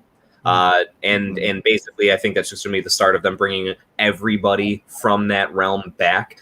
Same thing, Vincent D'Onofrio is rumored to be in the Hawkeye show as Kingpin. So here's what they've kind of gone off. And David Tennant, I would love to see David Tennant come back. Oh my gosh. Season 1. Was it Purple Man? The Purple Man, yeah. Yeah, and that was, I agree, that was so fantastic. I didn't really think much of Jessica Jones as a character until I saw that season and with him in it. And the back and forth between them is just so phenomenal. But anyway, The only part I was really going to end off with here is just to say that it seems like they are keen on bringing all those people back. It just seems like they're not keen on referring to the old Netflix story. So basically, like, for example, John Bernthal, I believe, is going to still come back as the Punisher. They're just not really going to refer to the Netflix seasons of shows, from what I've heard. And honestly, if that's the case, as much as it doesn't make sense because you've got some amazing foundation there, I'd still be okay with it because they're bringing them in. What do you guys think? And I don't know. I'm just thinking Dan got PTSD from the WandaVision theorizing. As soon as you started theorizing about Marvel stuff, you left. That's right. You know what? Let's get him back out here. I would love to see John Bernthal's Frank Castle come back, Charlie Cox to come back. I honestly would love that. I do love the first seasons of Luke Cage. Not so much Iron Fist. I'm okay with Iron Fist though. Jessica Jones, the first 2 seasons of Daredevil, Punisher. But then once they started getting their sequel seasons and Defenders, I was like, yeah, this is not for me. And I'm a Marvel fanboy. And I said, all right, guys. And to this day, I haven't seen Daredevil season 3, Jessica Jones season 2, Luke Cage season 2, Punisher. I haven't seen any of those just because I was so put off. 2 things. You didn't like the Defenders? Oh, no. Defenders for me was a little bit better than Iron Fist. Wow. You know, okay. I just stuck with Daredevil. Honestly, Punisher fell off for me too. I hate to say, but Daredevil, I don't know. I liked all 3 seasons with Daredevil. That was going to be my second question. Did you actually watch the further seasons of Daredevil? No, and I'm sure maybe Daredevil season 3 is perfect, but I just fell off the wagon, you know. And correct me if I'm wrong. Is it Drew Goddard or Matt Reeves that did Daredevil? Goddard. Who? Okay, and is he a part of the Batman, or is that Matt Reeves? Matt Reeves is Batman. But they worked together on something, Cabin in the Woods or Cloverfield. I know that they worked on something together. They're part of Bad Robot. Matt Reeves, I think, might have worked on Cloverfield. I think. I've never seen that movie, but I'm pretty sure that's. Wait, is it Bad Times at the El Royale? They worked on something together, and that's why I'm like, I like these guys' energy.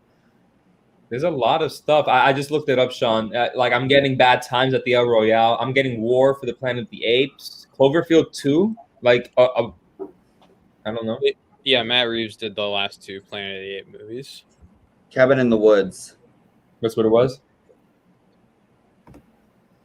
Well, at least just temporarily. Seems like Lisa's very much on the same page as I am, RT.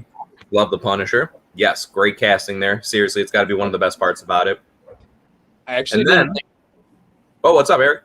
Oh, sorry. I'm sorry. I didn't think the Punisher show was that great. I think Daredevil was really the only the casting was good, but I don't know, with you, Eric. I've seen all of them except the last season of Jessica Jones because that's just chronologically the last one that came out, and I just hadn't gotten around to it yet. But Punisher and Daredevil season 2 was amazing. That whole season was amazing. Yeah, I think all three Daredevils are pretty good. I would actually say probably outside of Daredevil and maybe first season of Jessica Jones or something, I actually might have liked Defenders a lot more than the other ones. Hey, just because it was mercifully short. Some of the other ones really go on. Oh yeah, I got you. I remember Luke Cage season 2 almost killed me. I was just like, what is happening? I don't know. All right. Freaks and Geeks wasn't exactly the biggest fan of. Oh, I love that show. Freaks and Geeks. This I've heard nothing but good stuff. Is that Seth Rogen? Yeah. Seth Rogen and James Franco. I know we were talking about that not too long ago, that whole scenario between them and everything. But nonetheless, it's always great that they squeezed in good shows like this and everything like that. And it seems as though there's multiple people that feel that way. Florentina's right there with you. And we got another one. This is a lot of ones that I haven't heard of before. RP Kim's Convenience? Yes. That's what Eric's pick. Yeah, it is a Canadian show, so maybe that's why. I don't know. Keep that there. Whoa. Oh, Canadian show, but is it good? Is it a good Canadian show? I mean, it's just a sitcom, but I think as far as sitcoms go, it's a pretty good one. I mean, would you bring it back, Eric? Yeah, no, I thought it was just like I don't know, it was a show I would watch at dinner time with my parents. That's something we do. We just go through sitcoms. That's when we watch them. So yeah, I'd say it deserves to come back. Weirdly enough, I know I've told Dan I'm not really into comedy and stuff, but I actually like a lot of comedy shows, just not many movies. I am one season away from ending Schitt's Creek. That show is so good. If you guys have not seen Schitt's Creek, you have to watch it. I'm telling you, it is so good. Completely Here's agree. another one that I've definitely heard a lot of good about. That actually, there's a coworker of mine that he's not exactly the biggest fan of shows in general. And he mentioned that Schitt's Creek is actually something that he's like, it took him a little bit to get used to, but he said once he did, he's like, I'm obsessed with it now. So it's definitely got me intrigued that if it's got him kind of won over, it's like, all right, well, it must be something worth watching. Yeah, dude. I'm always with Francis. I'm like, ew, David. Shawn gets that. Let's say I'm guessing show reference there. I love David. Let's see. Kevin's got another pick for us with a canceled show that deserves to come back, which is Lovecraft Country. Such a shame. Yeah. Hope Netflix picks it up. Well, Netflix seems to be fond of doing that, so if there's any place to do it, maybe, right? Not for Manifest, though. Just not for Manifest. Let's see. Have you seen Lovecraft Country, Anthony?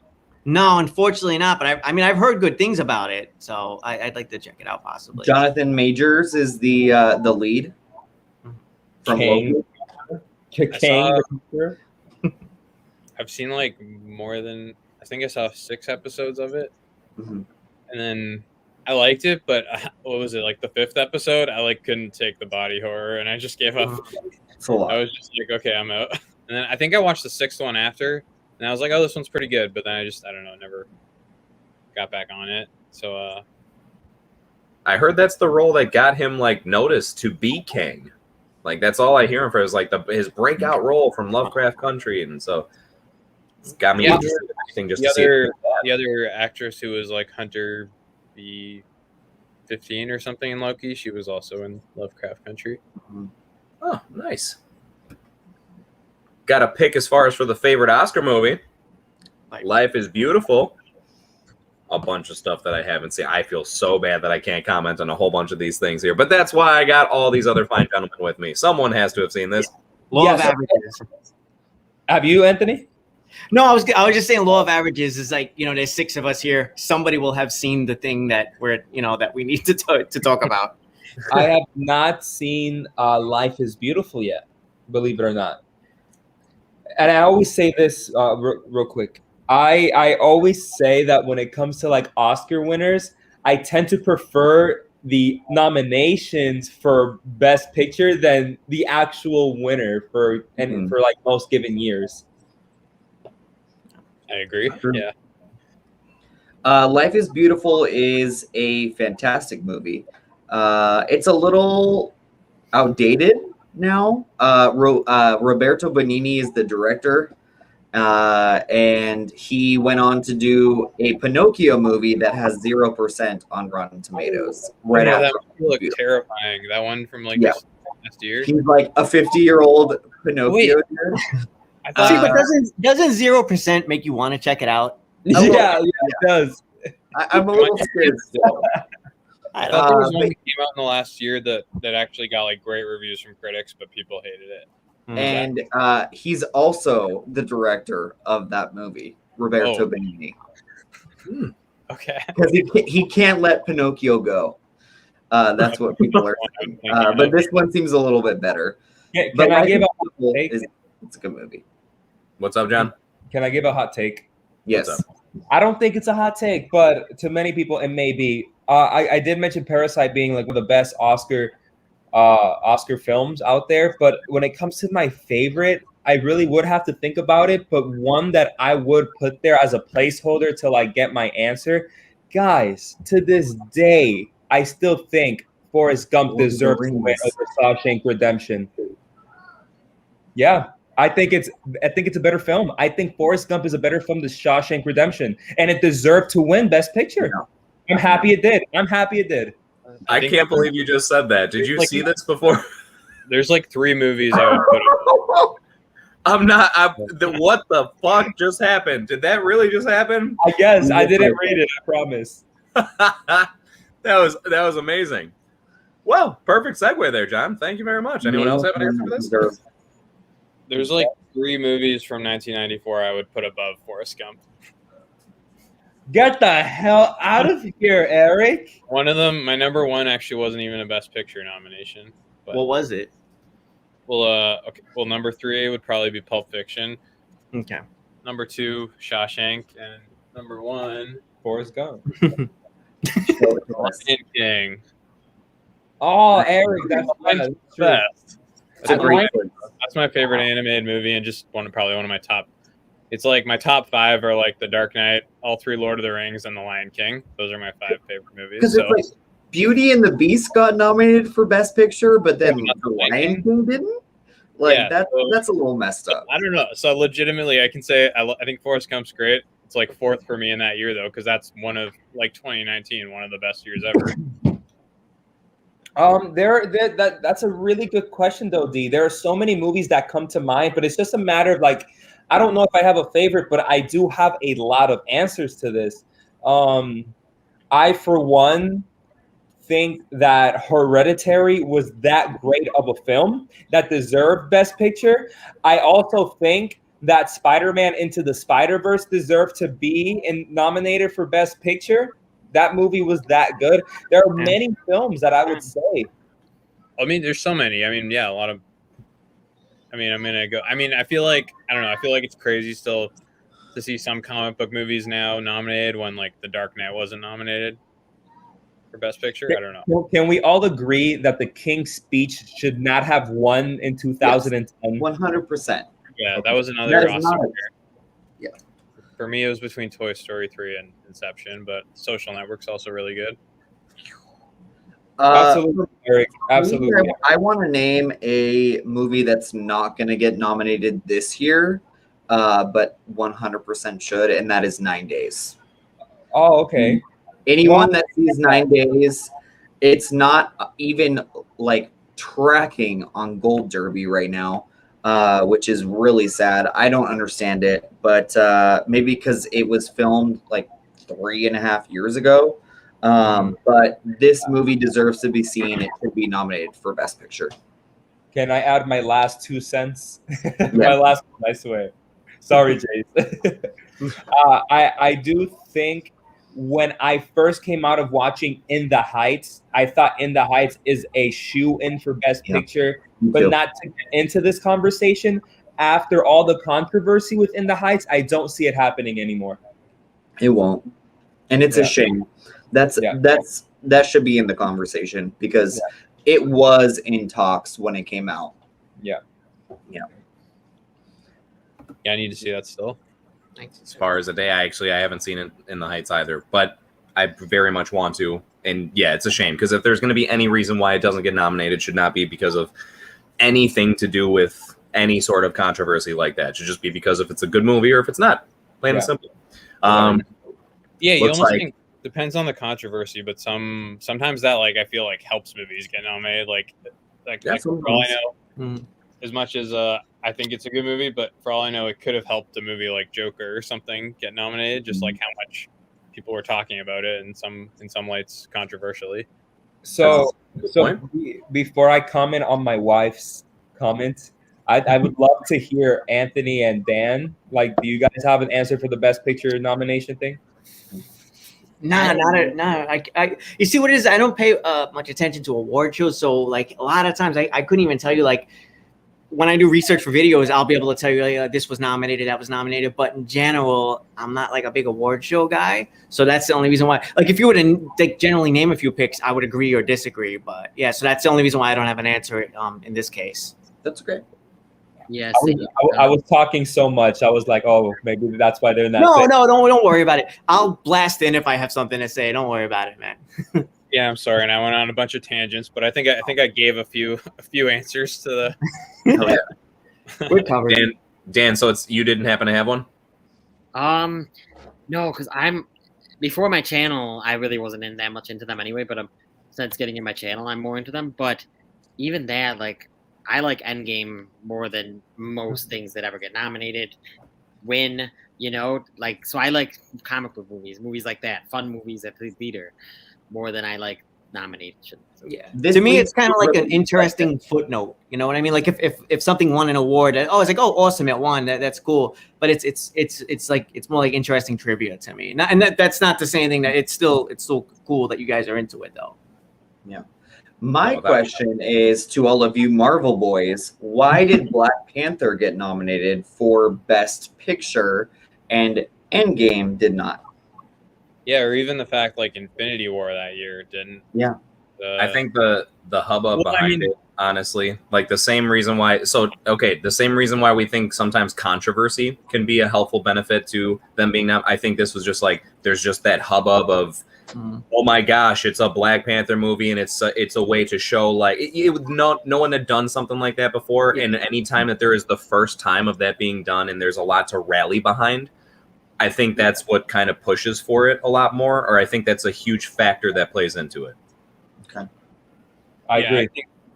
I think yeah, because the only two that have been nominated so far were two back-to-back, were that and Joker, and both I think deal with like they're both like they feel like they deal with like social issues kind of, right? So I don't know, I think the Academy just views them as like, okay, they're actually dealing with something important to the world. And they're not judging it fully, even though I really like Joker, it's up there for me. But yeah, I think that's why something like Joker gets nominated and then The Dark Knight doesn't. Because even though The Dark Knight, I think most people would agree is a better movie, doesn't typically focus in on, say, like mental illness or something the way Joker does.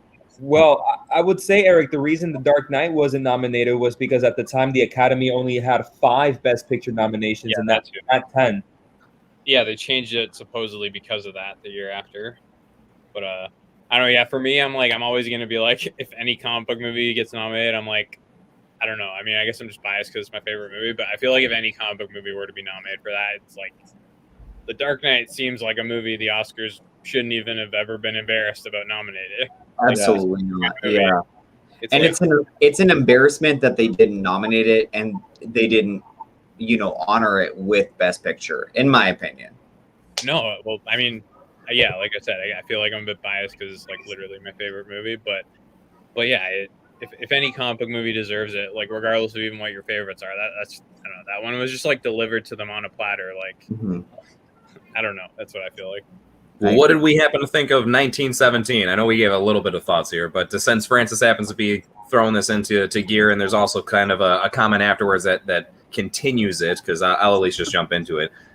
D happens to be continuing the point of saying, as someone who is not into war films by any means, 1917 was one of the best cinematic experiments that I had in a while. Caught it in theater before the Ponderosa happened. Gotcha. Yes. Gotcha. Man, I'm glad you managed to catch it. Yeah, that was definitely a good one to see in theaters, and I could see why. I'm also kind of a similar way. My dad is very, very big into war movies, like of almost any kind. And a lot of them are hit or miss for me. I feel like they can manage to have a very similar formulaic feel. Like there's just something that like is almost like a copy and paste to a lot of them. And of course, it's not to throw shade at them. It's just saying I feel like sometimes you can almost look at it and be like, oh, this just looks like we're watching almost any other war movie. But 1917 had such a creative touch to it. I love that like one take type of approach. I think that is so respectable, even though of course you could see when there are certain cuts where I think if you're paying enough attention, it's kind of clear when they do sometimes, but it's done so seamlessly and so respectfully that it's just, I can't imagine how many times they shot something and one person messed something up and they're like, do it again. Which is why, not to get into another tangent, I'll end it here. Sam Mendes, I think, should have won Best Director because of exactly what you just said, Jace. The fact that you have to direct them in such a way to not have multiple takes constantly after going off for so freaking long, you know? You could say the same thing about Bong Joon-ho, though, and his camera work in Parasite. and the way that it was all done on sets, and it looks like an expansive space. His camera work and what he did in Parasite is, to me, unparalleled. And I know exactly what you're saying about 1917. What's his name? Who? Mendes. Not Mendes, but the cinematographer won finally. Deakins finally won, and that was well deserved. For director, though, I think that Bong Joon-ho had a far more, complete idea, and he created that on screen. So I won't argue that, because I agree with you, Shawn. It's just my preference was Mendes, but I can't argue with that. I can't. They're both amazing feats of directing. Yeah. So Roger Deakins won for cinematography twice, right? For Yep. that Blade Runner.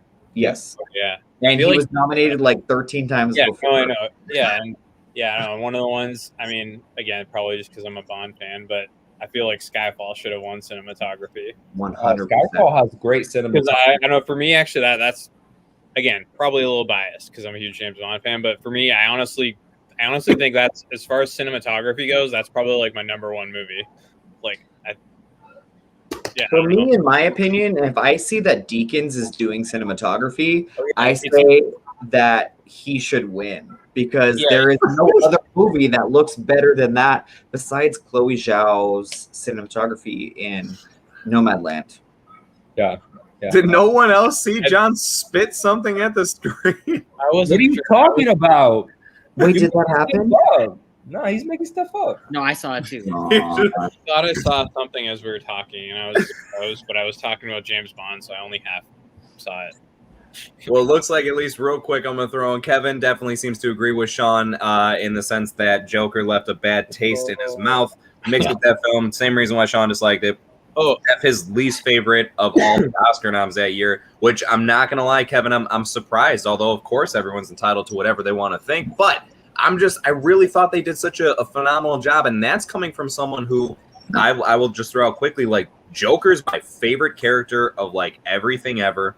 And I was not excited for this film when they first announced it at all.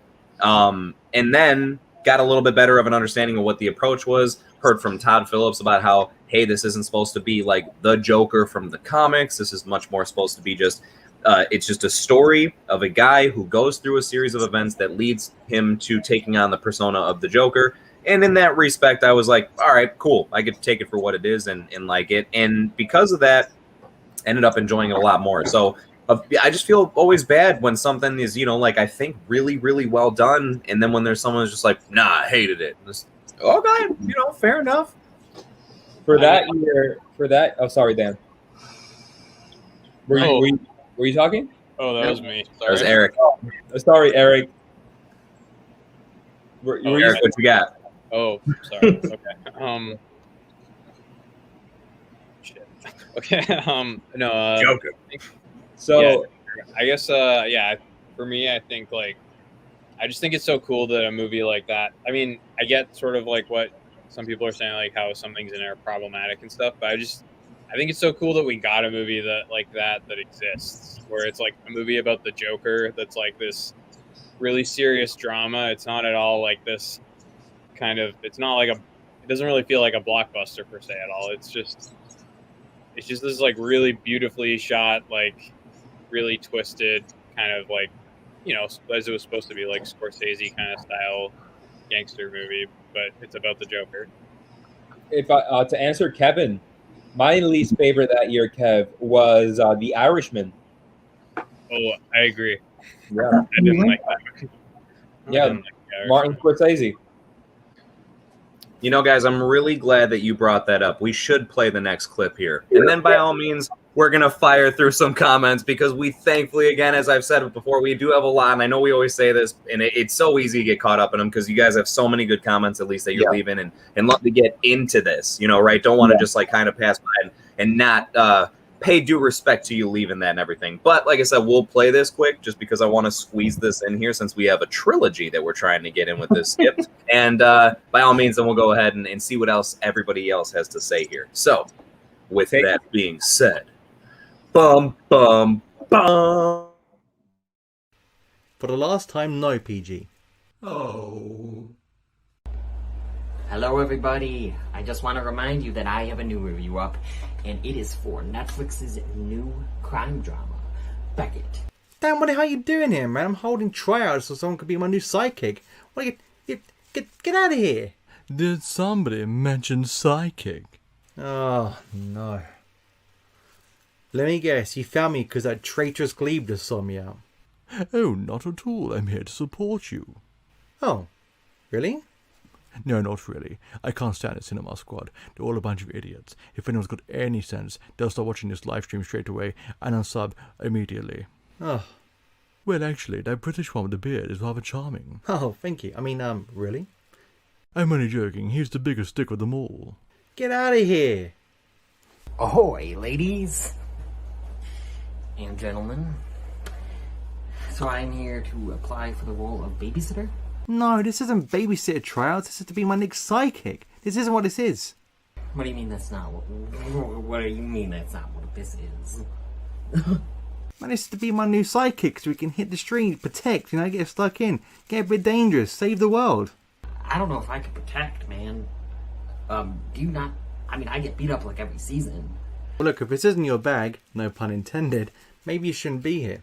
I guess I could bash a few heads with this. Where did you get that back from? Alright, well, keep me in your thoughts. Thank you so much. And, one more for the road, ladies and gentlemen. Please go. What nightmares are made of. My God, my therapy bills are going to cost me a bomb this month.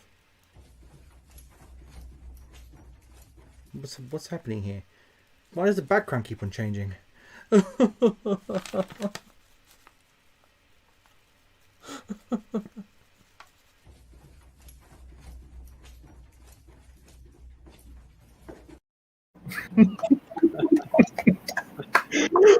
Just once more, ladies and gentlemen. So I didn't see part one, but that totally made sense to me. All that. That's fine. He's committed. I actually understood part one more now because at first I thought I missed something because part one I realize now I misheard the whole time. I thought Joe was looking for a psychic. Yeah. Not a psychic. And I was like, oh, did I miss? Why is he looking for a psychic? So, okay, I got it now. So. Was that a sleeping bag? Yes. Okay. Okay. Which means that there might potentially be a team up of Paper Bag Man and Sleeping Bag Man. Oh. All right, so at least now we've got officially part 2, and I have a feeling that maybe, just maybe, the end of the trilogy could give us some resolution as to who this sidekick could be for Paper Bag Man. But have to keep you waiting just a bit longer, In the meantime, as I mentioned, let's go ahead and pay some respect to the fact that we got a bunch of comments, and I appreciate everyone that is still commenting, because I know by all means there's a lot that's come in, trying to at least keep up with them. Don't want to make it seem as though we're too far behind. So, Eric, question for you real quick, bud. Yeah, what do you think? Do you got some respect for Midsummer? I mean, I guess, okay, Ari Aster, I get that he makes really critically good movies, but I always want to die after I watch them. So. I don't know. I mean, I guess I respect anyone's love for movies, but I really don't enjoy his movies. I don't know. That's all I can say. They're not. I get that they're technically brilliant movies, but I almost feel like Midsummer was more uncomfortable than Hereditary. I felt like I was having a panic attack a few times watching that movie. I actually feel the same way about Guillermo del Toro's movies. They're awesome, but they're depressing, and there's just so many dead kids, and it's just sort of this. Spoiler alert. Kids die in all of them. No, but so yeah, incredible movies, but they're tough to watch. Yeah, I mean, I can see what you mean with. I know Shawn's gonna hate me, but I get. I definitely felt sort of like that after Pan's Labyrinth. I didn't. Although I will say though, not to the degree of an Ari Aster movie. I wasn't like. I think it was a good. I liked Pan's Labyrinth, whereas like No, Ari it's Aster movies, awesome. I don't even. Oh yeah, but that's the thing with Ari Aster. I can't even say personally.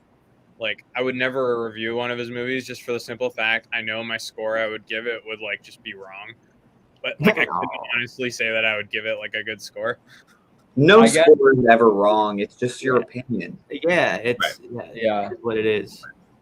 Yeah, I guess. But yeah, I don't know. Like you guys know, I just most horror things. I don't know. I can't quite.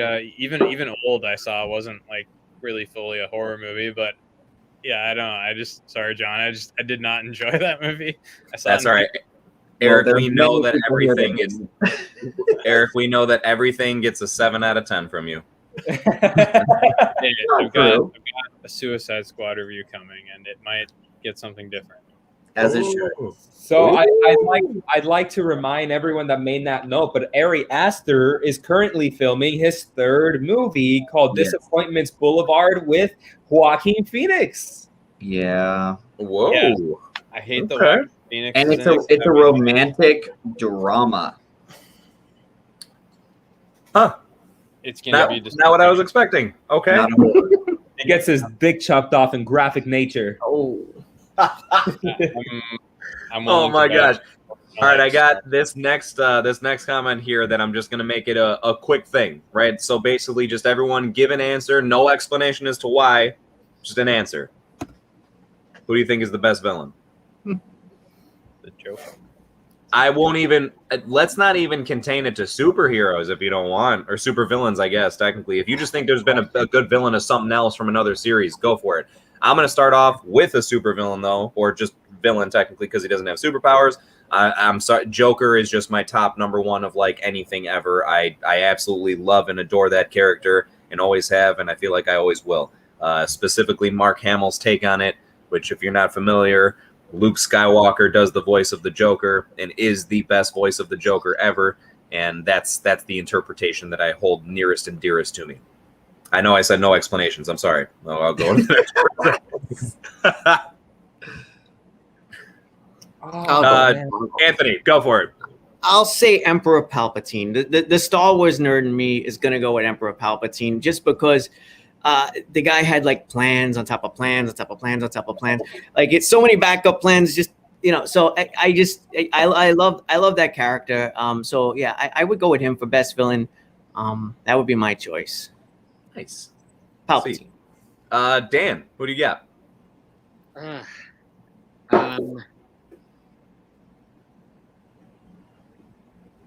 Voldemort, I'll go with.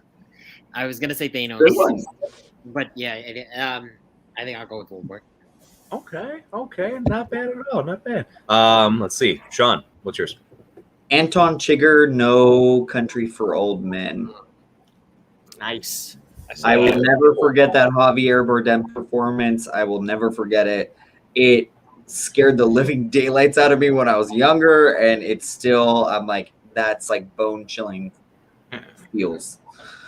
All right, so yeah, solid pick. Was not expecting one like that. Let's see. I'm gonna save the special guest for last. John, what do you got? All right, I'm gonna drop the mic. You ready? Michael Corleone. Yeah. Especially in part 2. Yes. Especially in part 2. Yeah. Yeah. Yeah, It's a good for sure, Anthony. But Michael Corleone, he's not only that, but I love him just as a character. Yeah. Definitely respectable.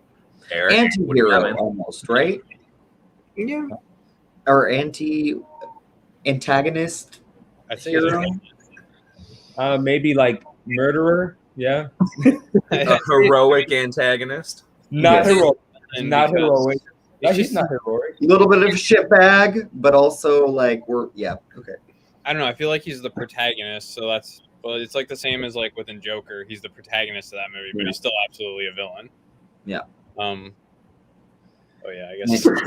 Yeah, Eric, what's your choice, man? Oh, and one thing I want to say first, yeah, I saw No Country for Old Men with my parents when it came out, and I was like 12. And they were so like, they're like, oh man, we shouldn't have taken. We saw a picture, and then they brought.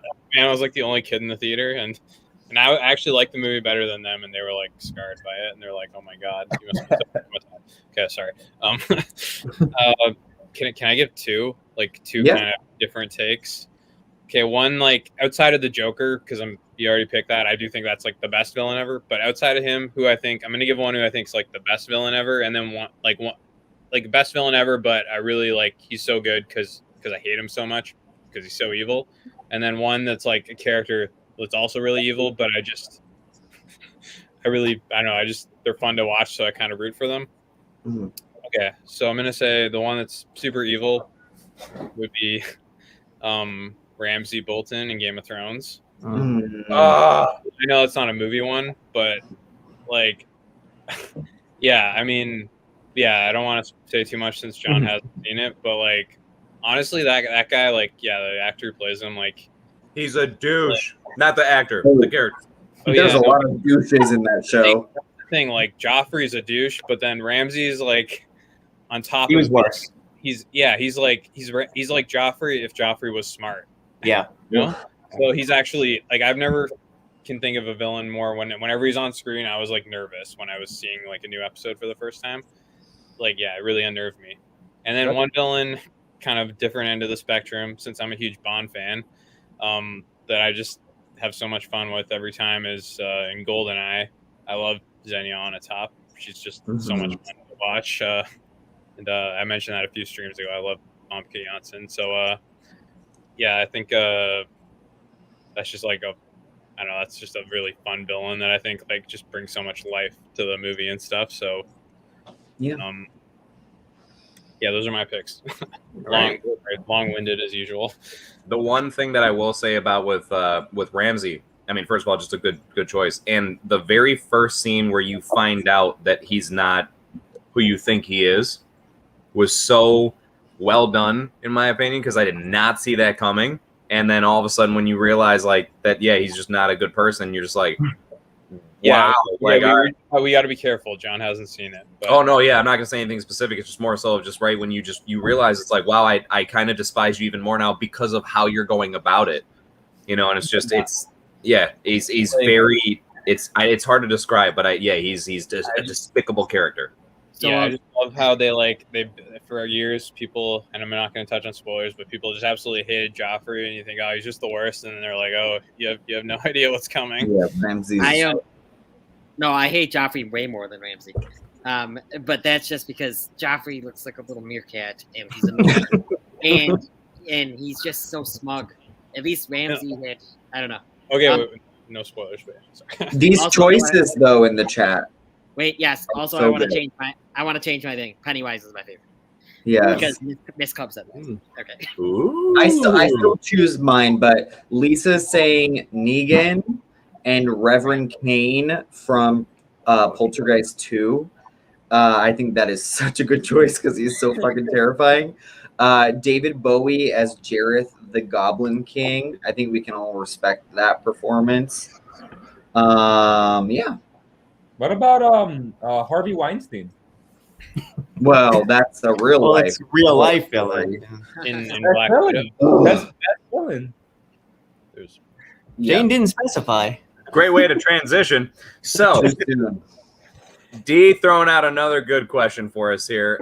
There's some good conversation, at least that was taking place before this, but thought I would go ahead and kind of make the jump to this since it was a good good question for us all to kind of take a crack at. Now, I do feel like we had actually said something similar to this in the previous stream, because I remember we were throwing out, like, for example, Dan and I think both were agreeing that the trailer for the original Suicide Squad was really, really well done. But actually multiple, I think, because they had the two that came out. I was very happy with both trailers, and not so much the movie. But the question is then, really what do you think was an excellent trailer? So that's just the first one that for some reason sticks out to me. But I know there's definitely more. I'll tell you what, as far as intriguing trailers, the trailer for Old really grasped me. Like for me, it's been a while since I had seen a trailer that I was like, holy shit, I want to go see that. And that's it. That's exactly how I felt after I saw the trailer for Old. So that's maybe a different answer. Switch it up a little bit. Nice. Yeah, So the Suicide Squad, the original one, the original Suicide Squad. Also, BVS, Batman vs Superman, the Comic-Con trailer was really good. It was really good. I just realized though. No, I just realized. Okay, but this one we don't. It doesn't matter. The movie didn't have to be disappointing in this case. The movie could be good as well, right? Mm-hmm. Okay. Oh wait, I wasn't ready yet. Fair enough. John, you got one? Yeah. A good film with an excellent trailer, I always say, is La La Land. I remember watching the trailer for La La Land and thinking this movie is going to be my favorite movie of the year, and it ended up being one of my favorite movies of all time. An excellent trailer for a bad film, I would say, was that one of the last trailers for Rise of Skywalker, where it has the main Star Wars theme song, but it's done very emotionally, and it's kind of like getting like your heart like, this is the end of the Skywalker saga, and then you see the movie and you're like, holy crap, this was horrible. Yeah. I didn't think it was horrible, but anyway, Force Awakens too. I thought the first trailer for Force Awakens was really good. Yeah. But that movie was good. Yeah. I would go with Force Awakens actually too. That was gonna be my pick. Right. That Force Awakens. The one I know there was a few trailers, but the one specifically with Han Solo at the end is what I think that's what got me, and that's what got everyone that moment. The Chewie I'm home moment. It's very memorable, and I do love that movie too, by the way. But yeah, that would be my pick. Yeah, that's a great choice. I think I have another kind of I don't know, hot take, but I'm gonna bring up the first trailer for Frozen 2. I thought was pretty awesome. I thought it was really cool. Good trailer. It showed like the best scene of the movie, and I'll admit, looking back on it now, I like the movie, like I said, but I do think it was a bit disappointing from how good the trailer was. I thought it was going to be like more epic than it was. I agree. I remember being so stoked from that trailer. Shawn, did you have one? Yeah, mine is super off base, but I love the trailer for Tuck Everlasting, and it's a Disney movie that came out way back in the day. Yes. And there's an Anya song that's playing, and I was so hyped. I can't get up. Get up, John. Get up. There's an Anya song that's playing, and I was so hyped on Anya because of Lord of the Rings. And I will never forget that Disney trailer because I watched it about like 200 times on Apple's trailer site that they had. So that's probably my favorite trailer of all time. Nice. You like the movie? No, the movie sucked. And I love the book. I love the book. Yeah, I read it in middle school. Yeah. Well, to add to the mix here, it looks like Lisa loved the trailer for Tropic Thunder, loved the movie too. Oh my goodness, yes, I feel like that movie just does not get enough respect that it deserves because, that movie is hysterical. And just to throw in as a slightly, I know the topic could be controversial, but I'm just going to be quick about it. I'm glad that out of all the people that not like I want this to happen to anyone, of course, but like, sometimes people get ridiculed for stuff, the roles that they did in the past and everything. I am so happy that no one has come crashing down on Robert Downey Jr. for what he did in that movie, as far as, because I could see where people would, right? But yes. I thought it was just so well executed. And there is a time where he was being interviewed on Joe Rogan's podcast, and he asked him about it, and I thought he actually gave like a pretty nice, fair response as to why he still stands behind it. That same year, he came out as Tony Stark, right? Yeah. It was like, I think that was so much more of a better role than what he did in Tropic Thunder. Even though that was good. No one's saying that was supposed to hold up. I'll tell you why I say that, Jace. I'm sorry. I should have had a context to that. Robert Downey Jr. was nominated for Best Supporting Actor for his role in Tropic Thunder, but not for Iron Man. That's a good point. Okay. I suddenly realized why he was saying that. For a second, I'm like, I was with Jason. I'm like, no shit, but yeah. Here's the thing, though. Can we just agree that, like, maybe why is because, dude, he was really doing quite a bit of acting in Tropping Thunder, whereas like, you know, with Iron Man, Tony Stark, he's kind of just like an over-exaggerated version of Robert Downey Jr. The movie is a satire in and out of itself on Hollywood, and Robert Downey Jr. is playing someone in blackface because it is satirizing Hollywood and making fun of the things that happened that used to happen back in Hollywood. So to me, I think the movie is pretty self-explanatory, and anyone that's offended by it, I'm sorry. But I think it's making its opinion and its viewpoint very clear. Guys, so I had an idea for another award that they would give out.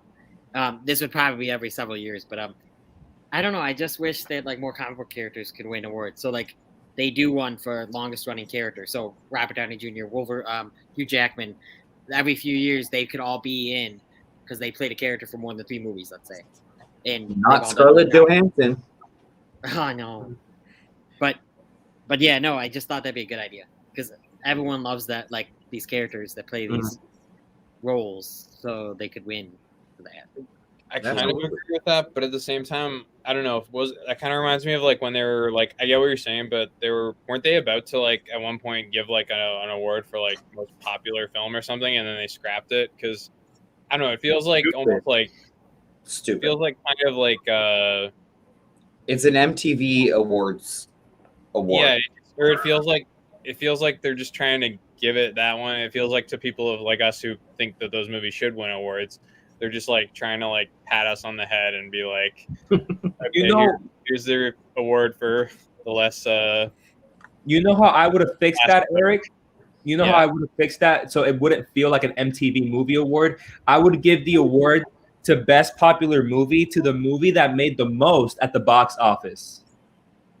I guess, but you don't. I guess, but then you just know before the Oscars who wins. It's just yeah, exactly. So it would just be like, or like here's like this person receiving it. So it's like, wow, like thank you, like we made the most of the box office. We are the most popular movie. Well, and then also real quick, I do want to say that like from what Dan was saying, because Dan, I think that is a cool thing to bring up. It's not so much as far as the most popular character. It's like, hey, who's like, dude, you've been this character for like over a decade. You kind of deserve a bit of recognition for that. Yeah, it's performance wise. So I'm not saying popular. I'm saying like it's performance wise still. Right. Yeah. And exactly. I think I just felt like I wanted to say that because I felt like maybe that was being missed out on. It was like, no, I think Dan had a slightly different point there, because here's my only concern with that, Dan. As cool of an idea as I do think that is, like genuinely, because how could you not pay respect to someone who's been doing a role for as long as they have? But then almost like, then it gets to the point where like how Shawn was like, okay, well, there's Scarlett Johansson with Black Widow. It's like, do you just, you almost feel obligated. It's like, all right, well, I guess since you've been this character so long, we got to throw you in this category.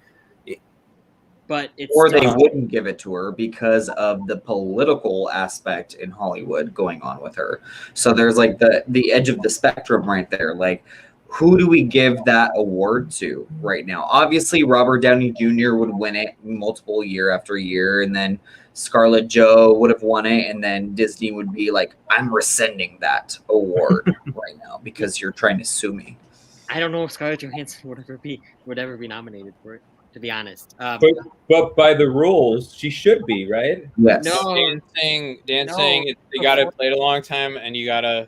It's got to be a good performance. Like I don't know, but like you wouldn't have any nominees though, would you? Like, I don't know. So like, it's the same thing as Best Actor and Best Actress nom. Not every actor and every actress is going to be nominated.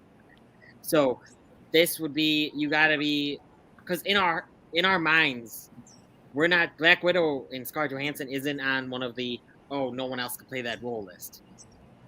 You know, like that's Ryan Reynolds, that's Wolverine. That's a good point. Yeah, Robert Downey Jr. Yeah, right. Like created a long-standing, iconic performance as this character. Yeah, like a standout. Like it's going to be tough for someone to fill these shoes, type of thing. Yeah, I would say even Bill Skarsgård for it.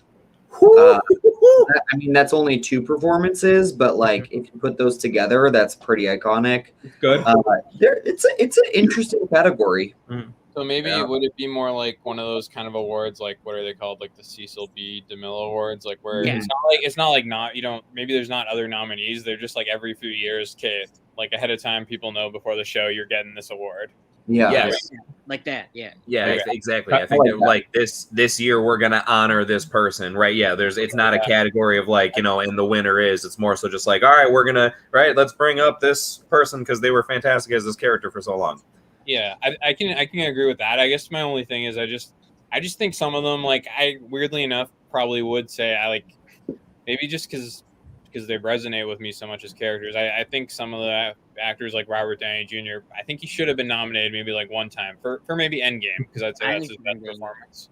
Yeah, Yeah, no, 100%. like he like Robert Downey Jr. like broke my heart in that movie. Like, and it's not just because of what's happening on screen. It's because of like he's like, I mean, people say he's just playing himself, but he really brings it when he needs to.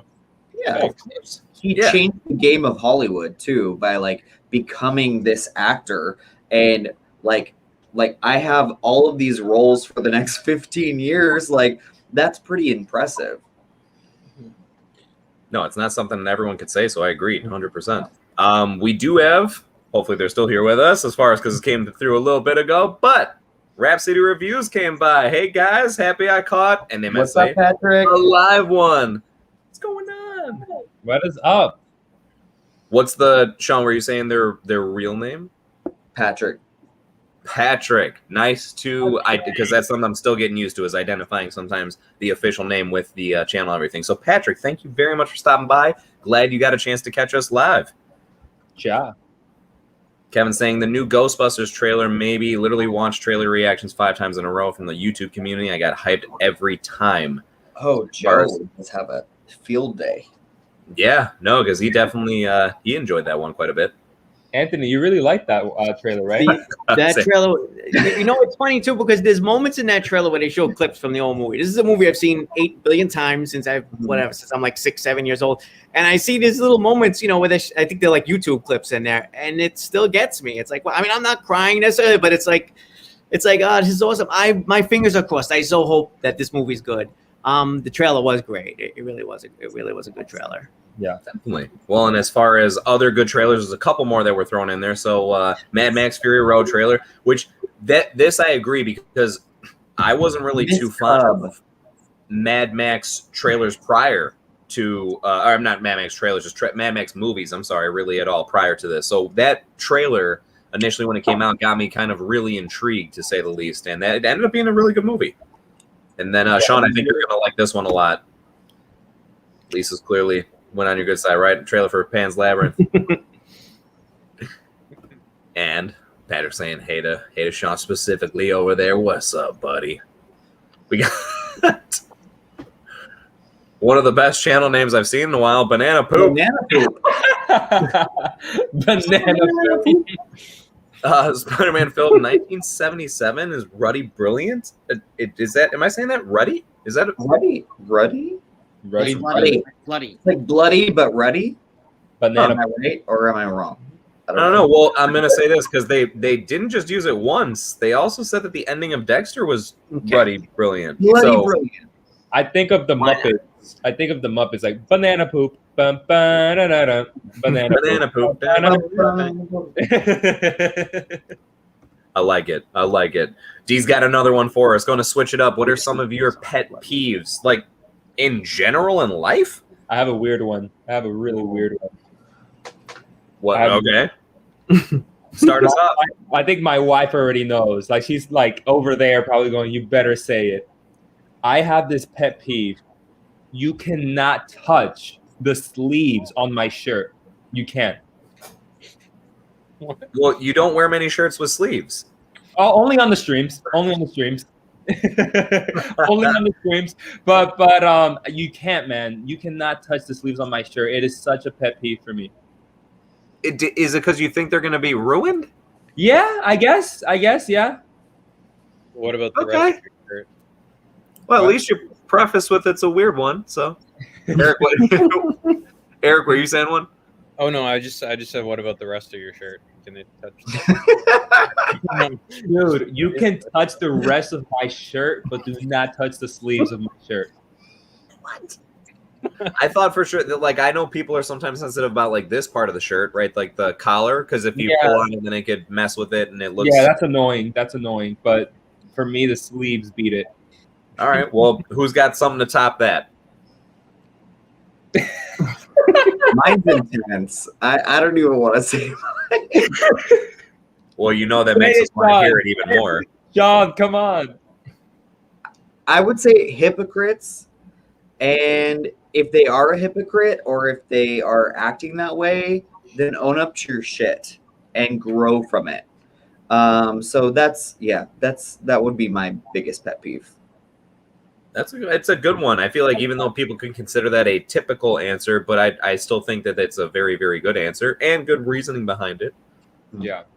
Yeah, I like that, Shawn. I'm that person that like, I don't hold grudges as long as you make amends. Exactly. And like mean it, too. Like don't just be like shoo, like actually mean it. Like I learned from this experience. Let's grow from it. I love it. Love it. I have one where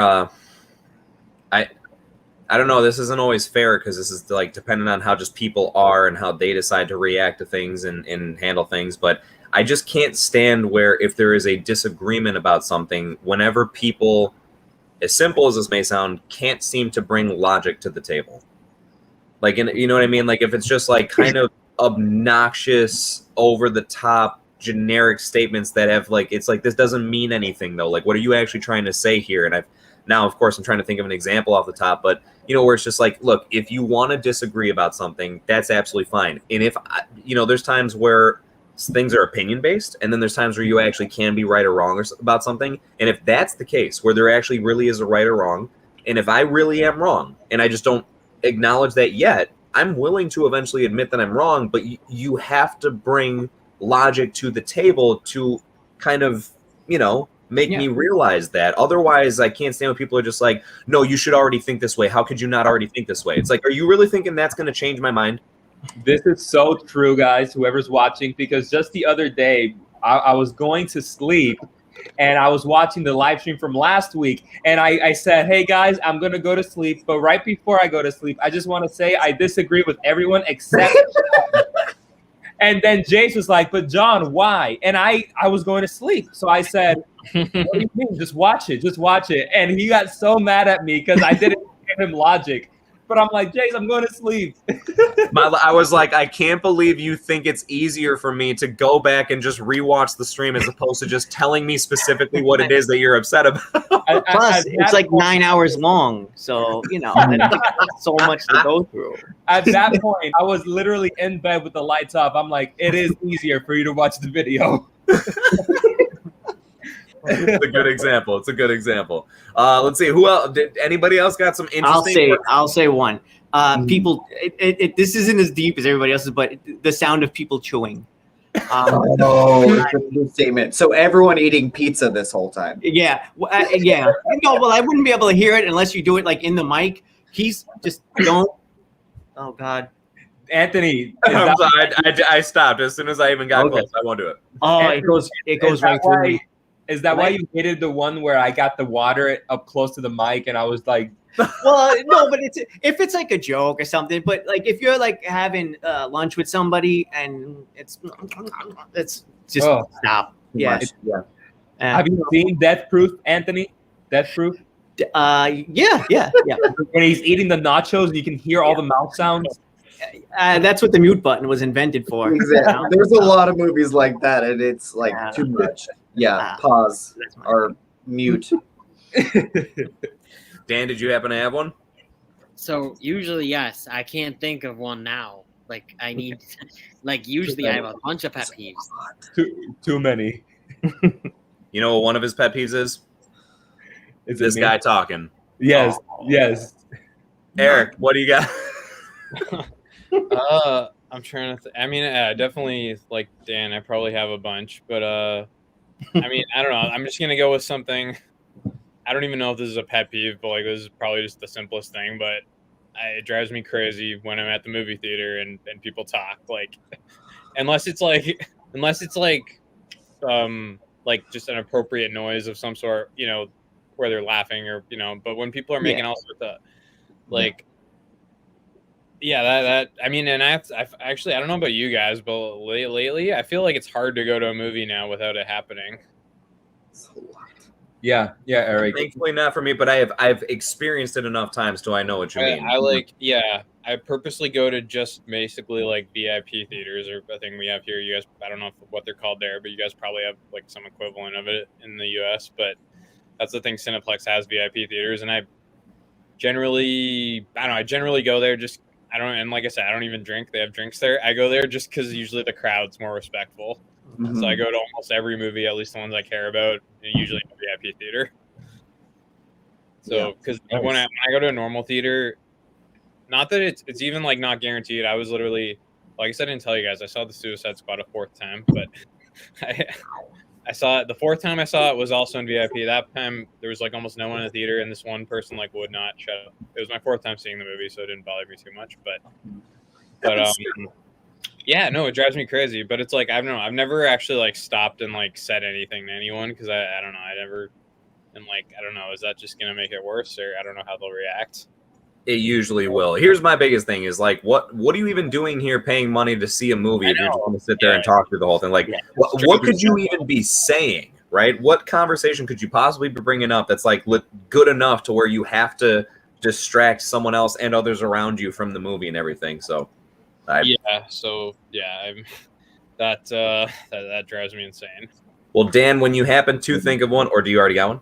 No, I don't. All right. Well, when you happen to think of one, by all means, let us know. In the meantime, looks like D's got something else that he wanted to throw in the sense of liking trailers. He loves the one for The Shining. Nothing but an elevator and credits rolling, then a sudden tidal wave of blood splashing over the camera. Yeah. Right. As far as not having to do much by doing a lot at the same time. Yeah. Not giving anything away. That's what all trailers do nowadays. That one image sold everybody on the movie. Brilliant. Yep. Yep. That's true. God, as far as Miss Cub throwing in, Corpse Bride was amazing. As far as, and I'm guessing in regards to the trailer or just maybe the movie in total, but either way.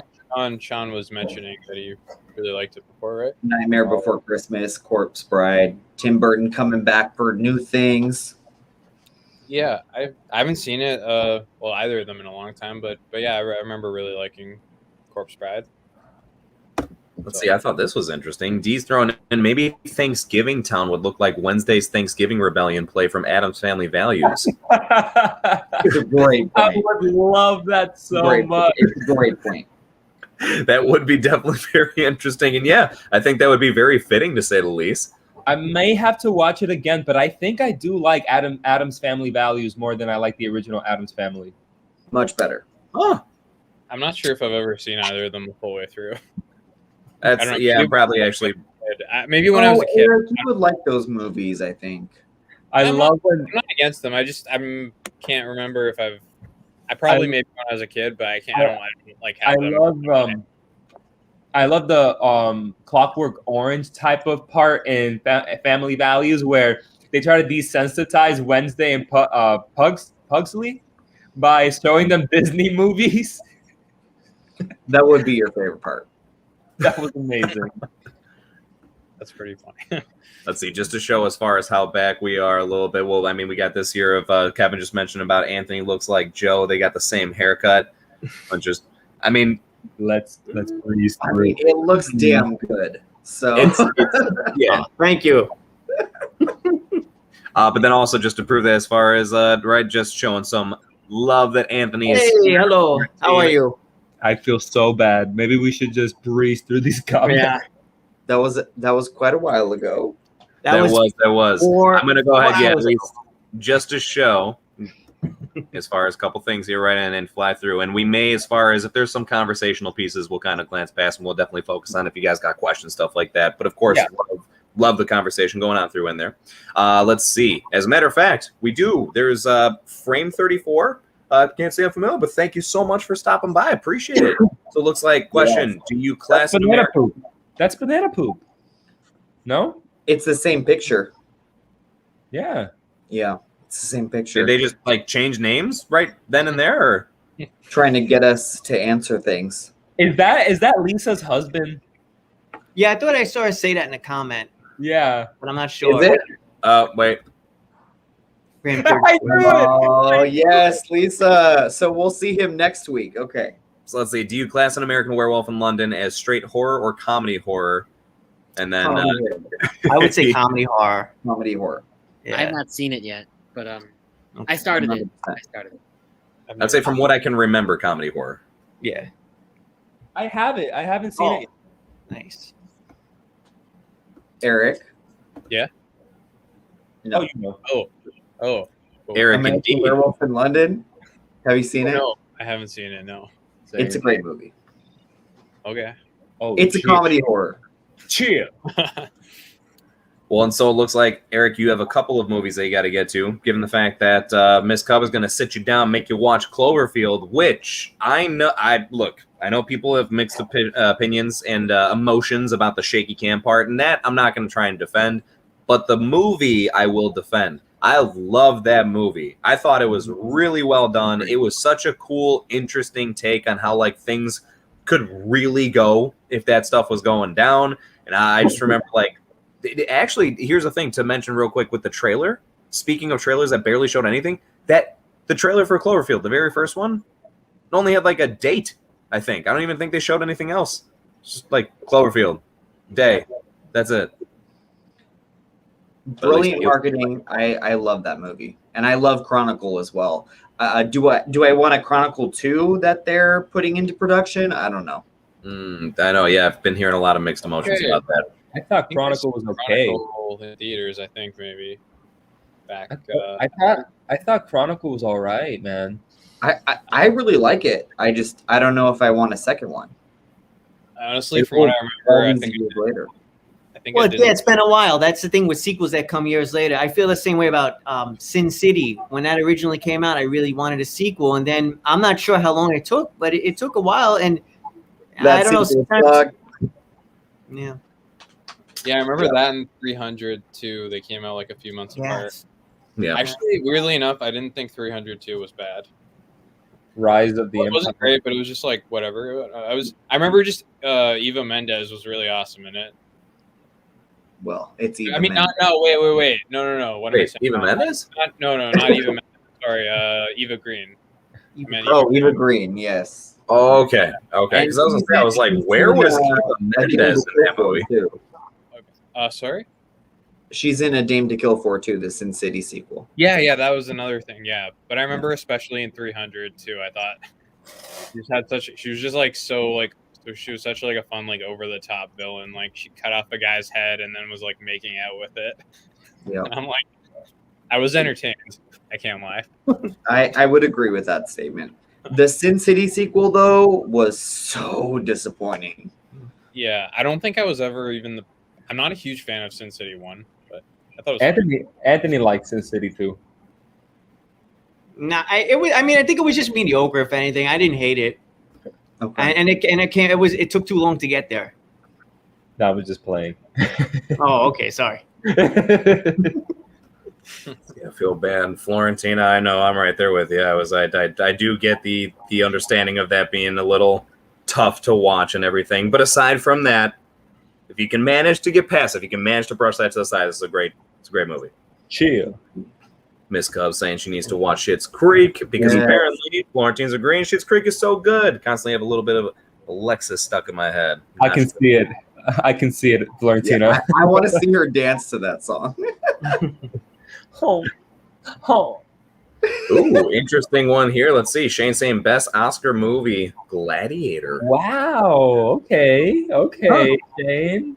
And honestly, it's the only one I can remember winning the Oscar-nominated films that are always better. Always better. That's a good gotcha. I agree. I hate Crash. Really good point.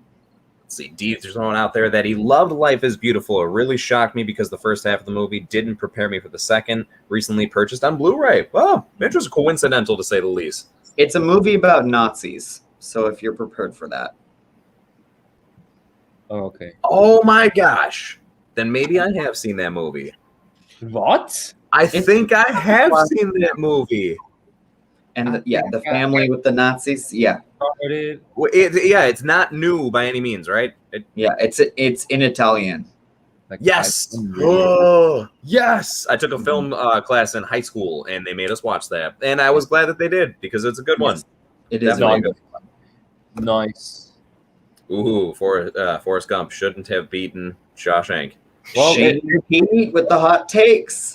That's cool. It did though. It did. Sorry. The only one that, the only movie. But who should thinks have that it won, should I have think. won besides John? The members of the Academy. They're all dead now. Thank you, John. Okay, and how many of their movies like?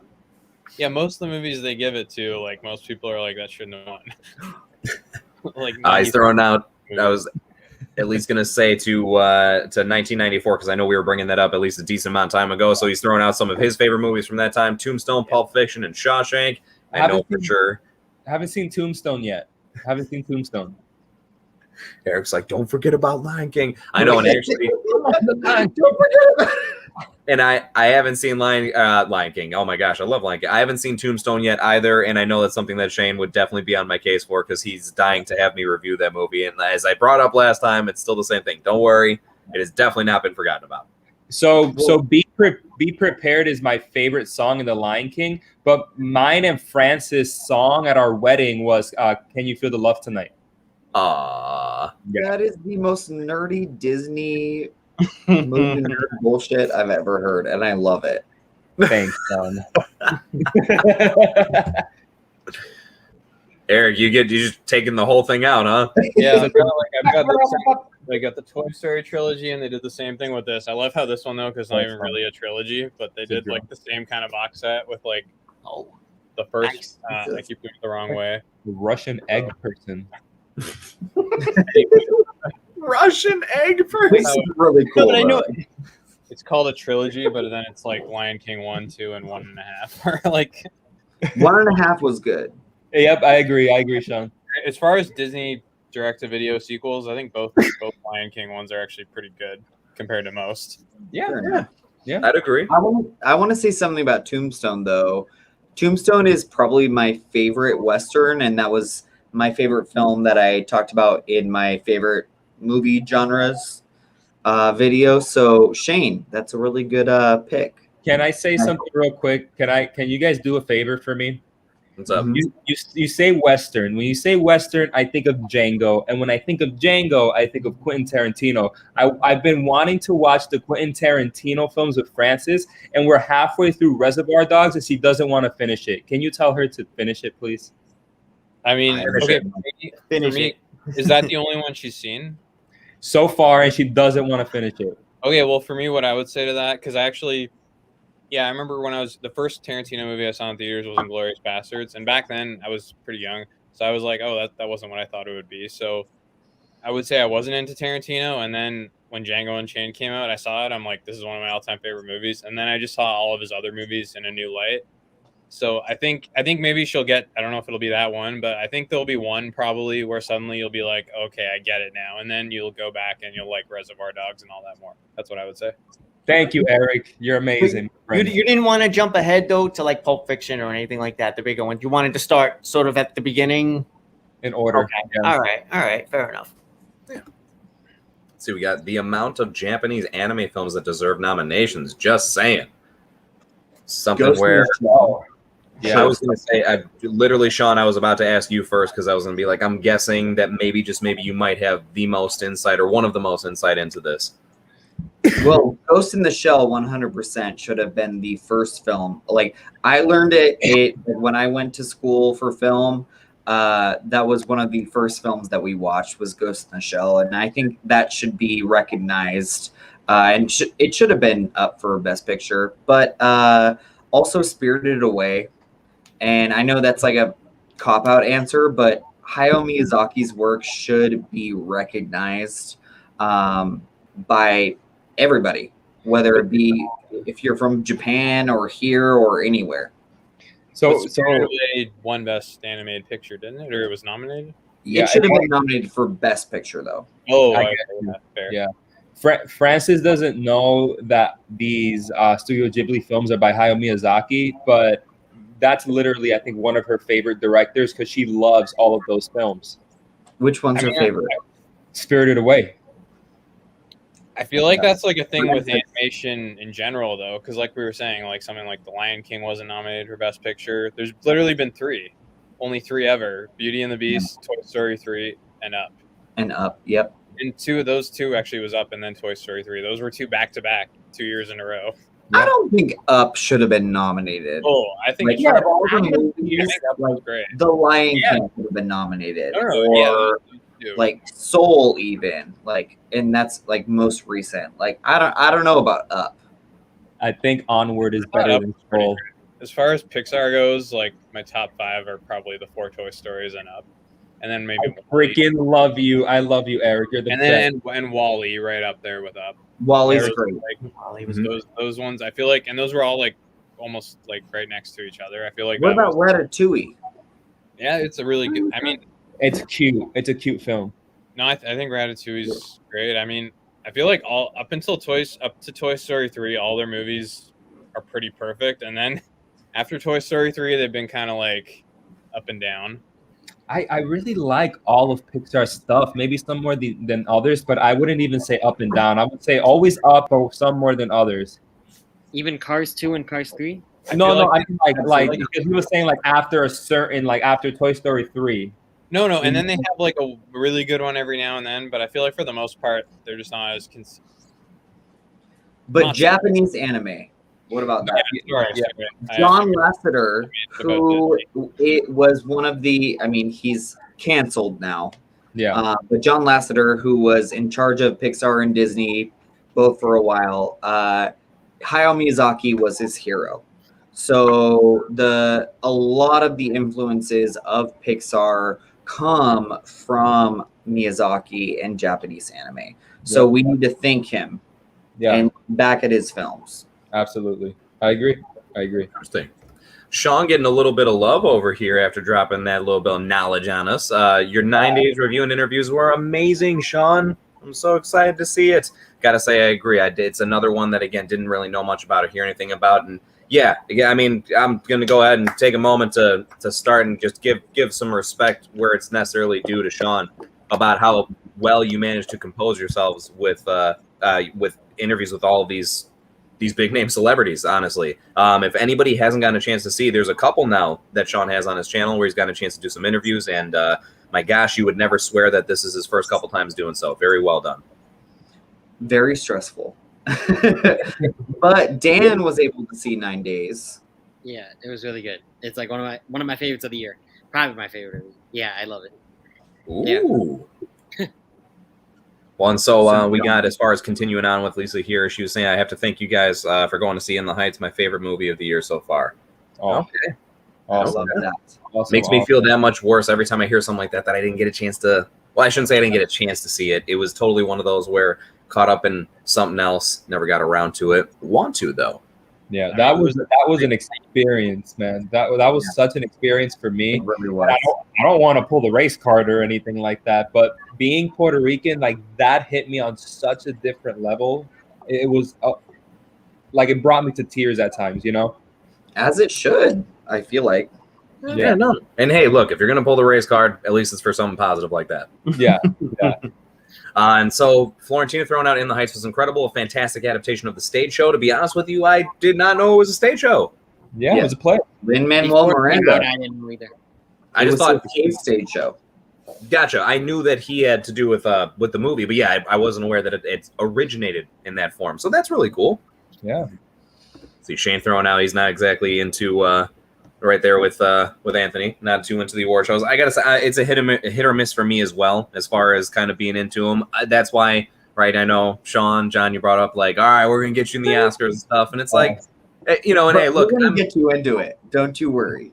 Well, no, I'm totally down, except there is something that's brought up here, and this is not my only gripe, but it's really not. But Shane brings up a decent point, which is just, sometimes this gets a little bit too much into play. And it's fun to talk about. It's fun to talk about. Completely. Right. agree. It's just a shame that, with that coming into the picture, all of a sudden now maybe it's like, this movie got thrown in because. No. But you can't look at politics, because at the end of the day, every movie that gets nominated for Best Picture, even Joker, I will give it that, is worth being talked about and worth discussing. Absolutely. So at the end of the day, yes, there's politics, and I fucking hate politics. Yeah. But I also want to talk about these movies, and there's so much there, and there's so much meaning to them. So yeah, absolutely. Totally fair point. No, totally fair point.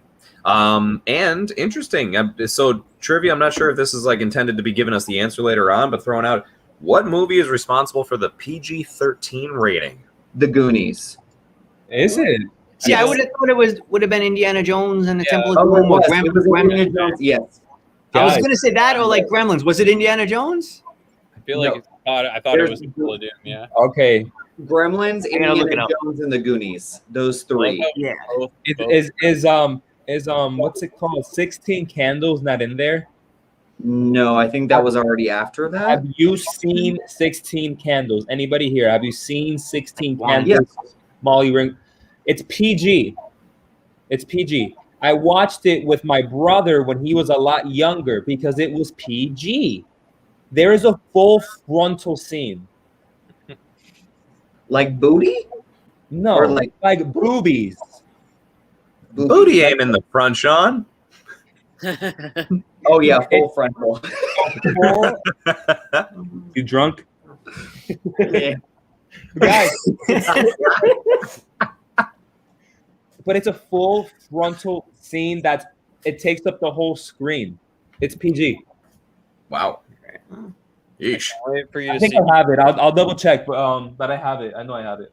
Continue. I think Anthony is right though. I think it was Indiana Jones and the We should look it up. Not the Kingdom of the Crystal Skull. Sorry. Okay, so 16 Candles, PG. Mm-hmm. PG, and there's a full frontal scene. Unacceptable. Wow. That's like taking some European standards into effect.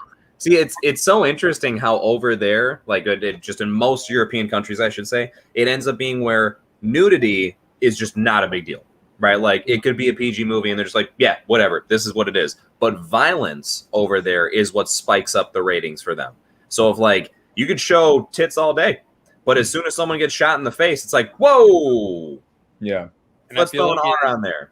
in Yeah. America, it's like kind of the opposite of that. Yeah. Like, That's what I mean. Like- Exactly. It's so funny how it's looked at so differently. And it's weird because, you know, then we end up becoming so culturally different because we're so desensitized to certain, like, different things.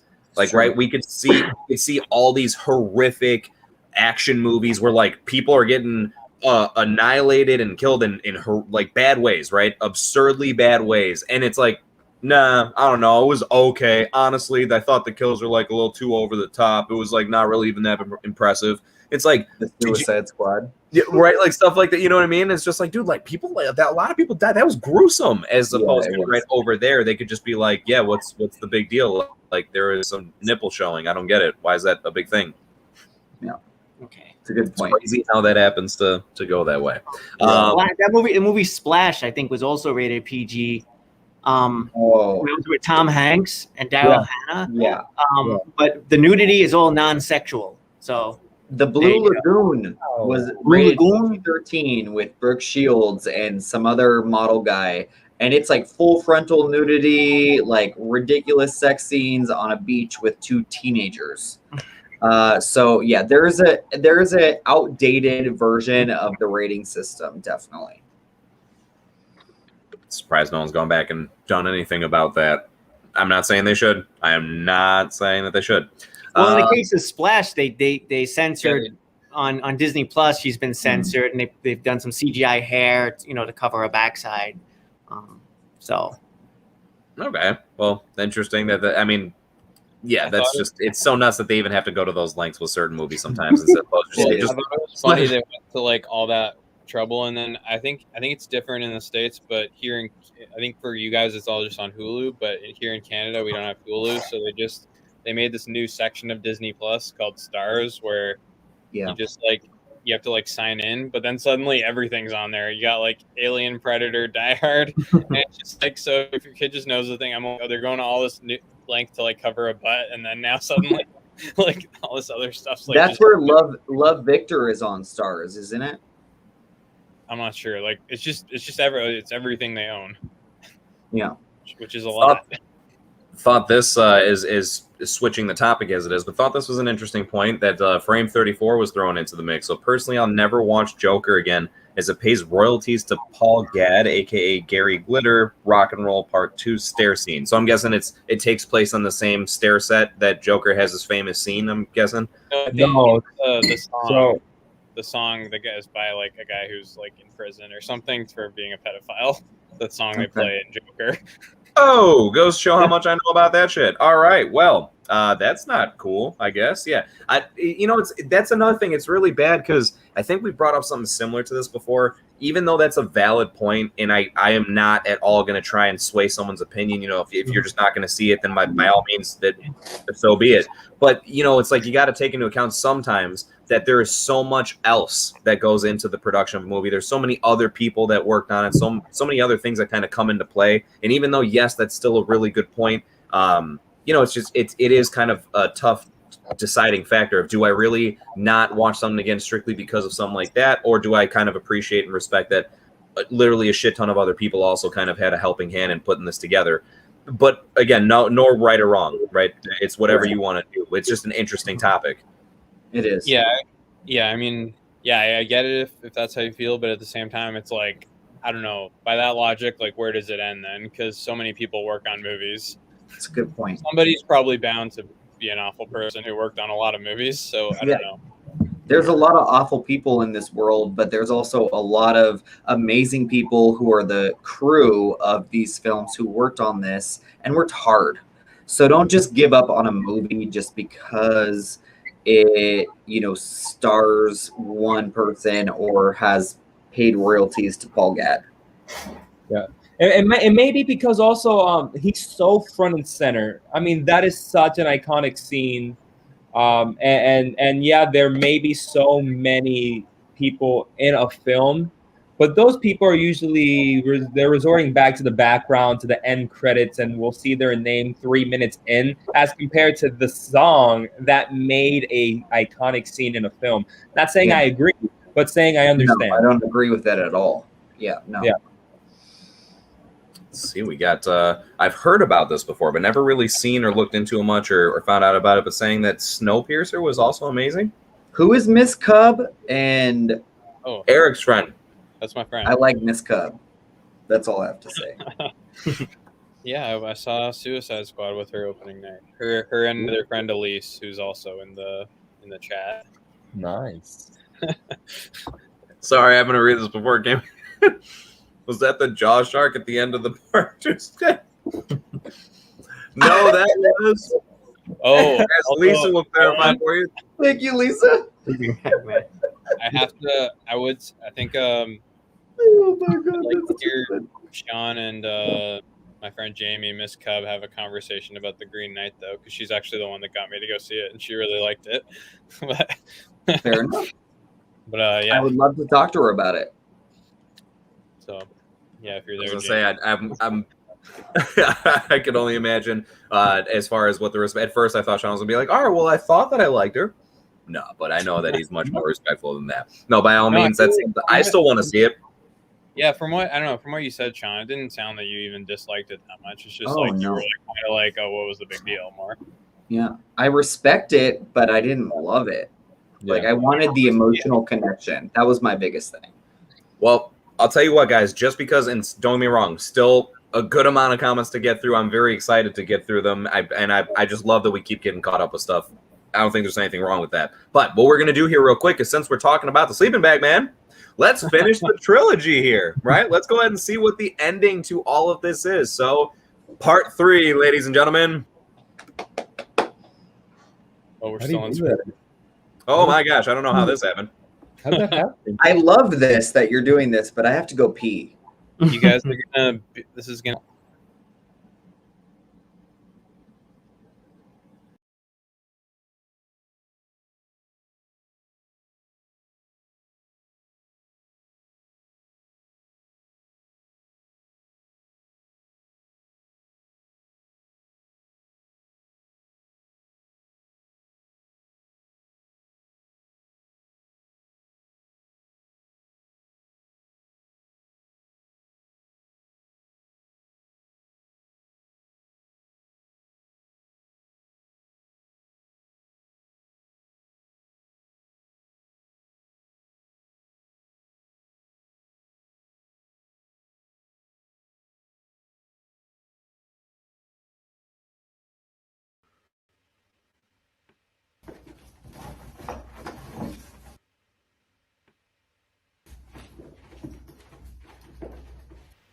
Okay, stop.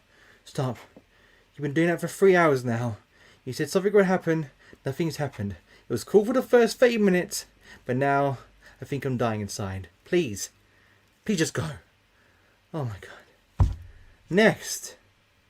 Okay, Dan's back. Hey Dan, what have you got coming up next on your channel? Okay, let's just get right into it, you know? I just... No. What? Oh. I was like, this is not the normal casting couch that I'm used to. Yeah, I was like really confused at first. Okay, yeah, no, I'm no superhero. I just play one in the adult. I'm no superhero. I mean, I've played one in adult films before. You know, just look up. Oh, okay, you're out of time. Bye. See ya. Next. So what exactly am I doing here? Part of it, I think, is I just would love to help you guys clean the streets of all the dog killers in the world. You know, I would just like to, you know, bam, Whoa, bam, bam. easy with the gun, man. Calm down. I think you should leave. You know what?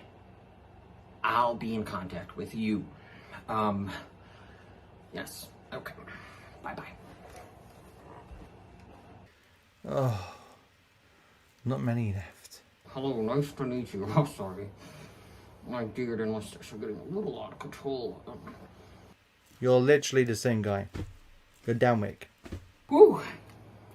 Just had to shave real quick. No, I wasn't in here before. My full name is Casual Yet Formal Dan Wick. Such a catchy name. It just rolls off the tongue. Okay. Alright. Not what you're looking for? Okay, well, if you ever need help, still give me a call. Thank you so much. Okay, one more. One more. And this drug-fueled nightmare without drugs is over. Next. Hello, sir. I mean, paper bag man. Huh. That's a pretty cool costume. What's your name? It's GP. So, what are your superpowers? What can you do? Well, I can make things disappear. Really? Yes, you see this apple? Well, look over there. Okay. Now look back. Ta-da! That's amazing. My friend, welcome to the team. You're my new psychic. Really? Yay! Yeah, man. With those powers and that amazing costume, no one's going to stop us. Now, let's see what crimes you got coming up. Okay, crime number 22. Dogs are being kidnapped all across the world. My god, I couldn't have asked for a better psychic than you. What the hell, man? Let's go!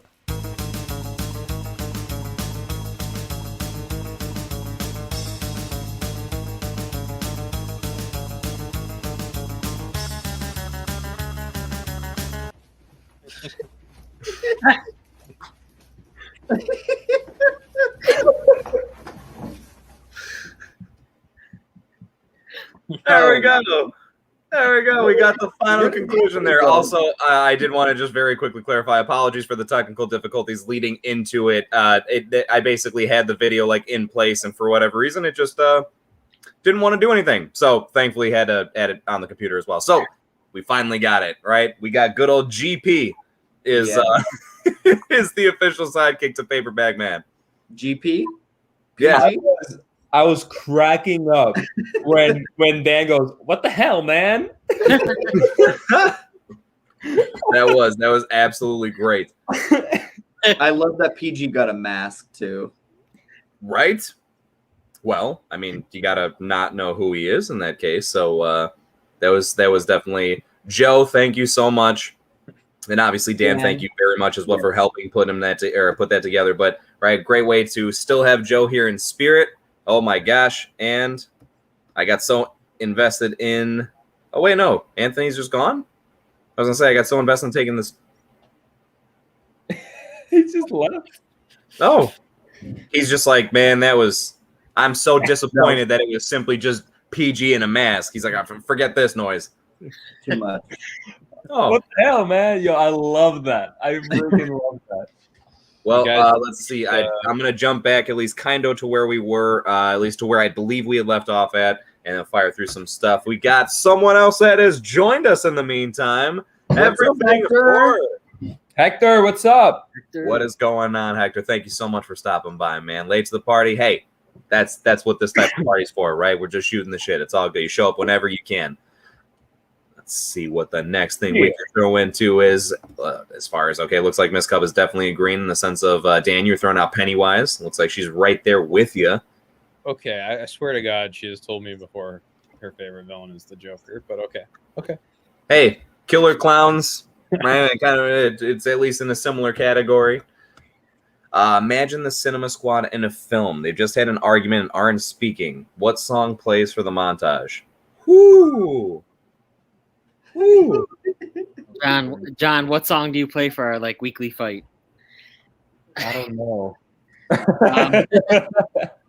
Ooh, Everybody hurts. That is a good one. All right, and oh gosh, John, that's really good. This might not be as good of a follow-up, but first one that popped in my head was "Say Something, I'm Giving Up on You." That's what Dan sings every day to me.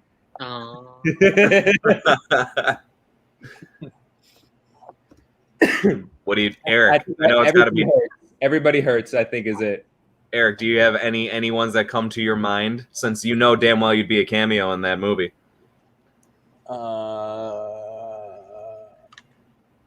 Can't really think of any that make sense, but I think "I Will Be Your Father Figure" would be funny.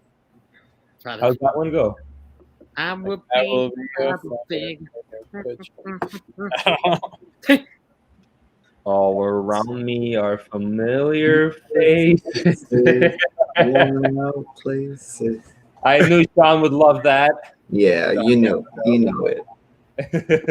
Let's see, real quick. I'm gonna go ahead and at least throw this up. You can have banners up while you do comments, right? Well, the ticker, if you have a ticker on, it will be on always. Yeah, so the bottom banner. So you can't have the top banner thing on while the comments are on. Okay. So I'm gonna try and throw. I'm gonna throw that up there. So, How do I make this a ticker? So go back to it, edit it, Yeah. and then it should have a thing where you checkmark ticker, or make a new one and checkmark ticker. Aha. You know? I think if you don't know, now you know. Boom. Okay. At least, again, everybody, this is, of course, don't get me wrong. We love nothing more than to have a wave of comments to come in. We really do. It's just, of course, want to respect the time that we have already put into here and how much more time we'll be going for, and still want to get to what everybody has said. So with that being the case, if you do have anything else that you still want to squeeze in, just go ahead and at least this would be, I'd say, right at the end of it here. And then by all means, we'll obviously get to where we get to and end it from there. So let's see. This one, I'm not too sure as far as I think it's referring to a song, but I'm not too sure. Anybody familiar with this? Oops. Kaiser Soze. Usual Suspects. Yeah. Kevin Good Spacey. Oh, okay. Gotcha. Because I was saying then Lisa seems to very, very much like that answer. Florentino over here is a little shocked to say the least. Oh, she loves that. This is not the first she's heard of it, right? She's laughing. She's She's being sarcastic, yeah. Yeah. Oh, she's laughing at you. I mention it all the time. And Yes. I have Let's see, as far as it seems like with other good trailers, D saying I really love the Last Night in Soho teaser, and I even reacted to it. One of my favorite trailers of the year. 100%. That trailer is the shit. Amazing. Yeah. Amazing. Wait, John. Yeah. When you go to LA, you and Francis should find that spot where Emma Stone and Ryan Gosling are dancing. Lovely night. And just sing a lovely night. Yeah, and take a picture and stuff. I know. Yes. I always tell her that because the lyrics to the song is basically that they're ruining each other's night. So it makes sense. No. You want it to be romantic. No, I just meant take a picture. Take the picture. No, I do, Dan. I do. Well, looks like we got a lot of excitement for Last Night in Soho between Florentina as well as Hector throwing in his appreciation for it into the mix as well. That was one of our most looked forward to films of the year. I was the only one that didn't have it, and it's because I was fighting with it and the French Dispatch. Well, poo on you. As far as a couple of other trailers, this I was looking at, and I know that I was curious to hear Eric's opinion on this. Because it looks like my buddy Shane is saying Frozen 2. Yeah. Great trailer. Horrible movie. Horrible movie, though. It wasn't horrible. That is okay movie. Okay. I'd say it's a. Más o menos. I'd say it's Más o menos. a mildly great movie. Mildly great. Okay. Interesting way to put. All right, I can respect that. Yeah. Hector was thrown into the mix real quick as far as that the Logan trailer was awesome, and yes, my goodness, it was. That was another one that really I was already hyped for it, even just from when they announced it. But trailer for that was great. Eric, what's up? Oh no, I was just making a bad joke. Yeah. Movie, but I'm joking. Oh, Anthony. Oh. we thought you left, Anthony. No, I was legit gone for a second, and I was just about to try to text you guys to be like, "I'm back, let me in." Since we're all still learning this, obviously, is there a notification or something you could send through to be like, There's a private chat on here, which I think is probably, it seems to be the easiest way to kind of, as far as get the heads up. All right, cool. Well, glad to have you back, man. I was worried. Happy to be back. I was worried that I know sometimes, right, as far as internet connection, and then, hey, right, it could be for anybody. And so I was like, no, I hope that didn't get the better of them. Let's see. What do we got next here as far as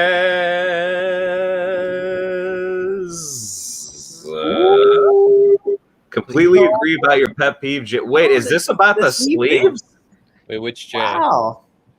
I think it's on. Or yeah, it's gotta be me, right? Nobody calls Jace J. It's one syllable, Jace. Yeah. Well, and to be fair, she does have something right afterwards that's saying, I get, to me, I guess because we use the videos all the time. So I'm guessing that this is definitely towards John, I would guess. Maybe. Lisa, I would like her to clarify. How long have you got? Have you got? If you watch enough Lisa Loves videos, you will understand. There are a lot. Lisa has like the best observations about life through film that I've ever seen. And she's like has this superstition about magpies. Yes, she does everything. It's a magpie. What's a magpie? Well, and I can definitely agree with her on this in the sense of arrogance and it's condescending like a bird. people. It's a bird in Ireland, I imagine. Okay. An Irish bird. An Irish bird that's drinking far too much.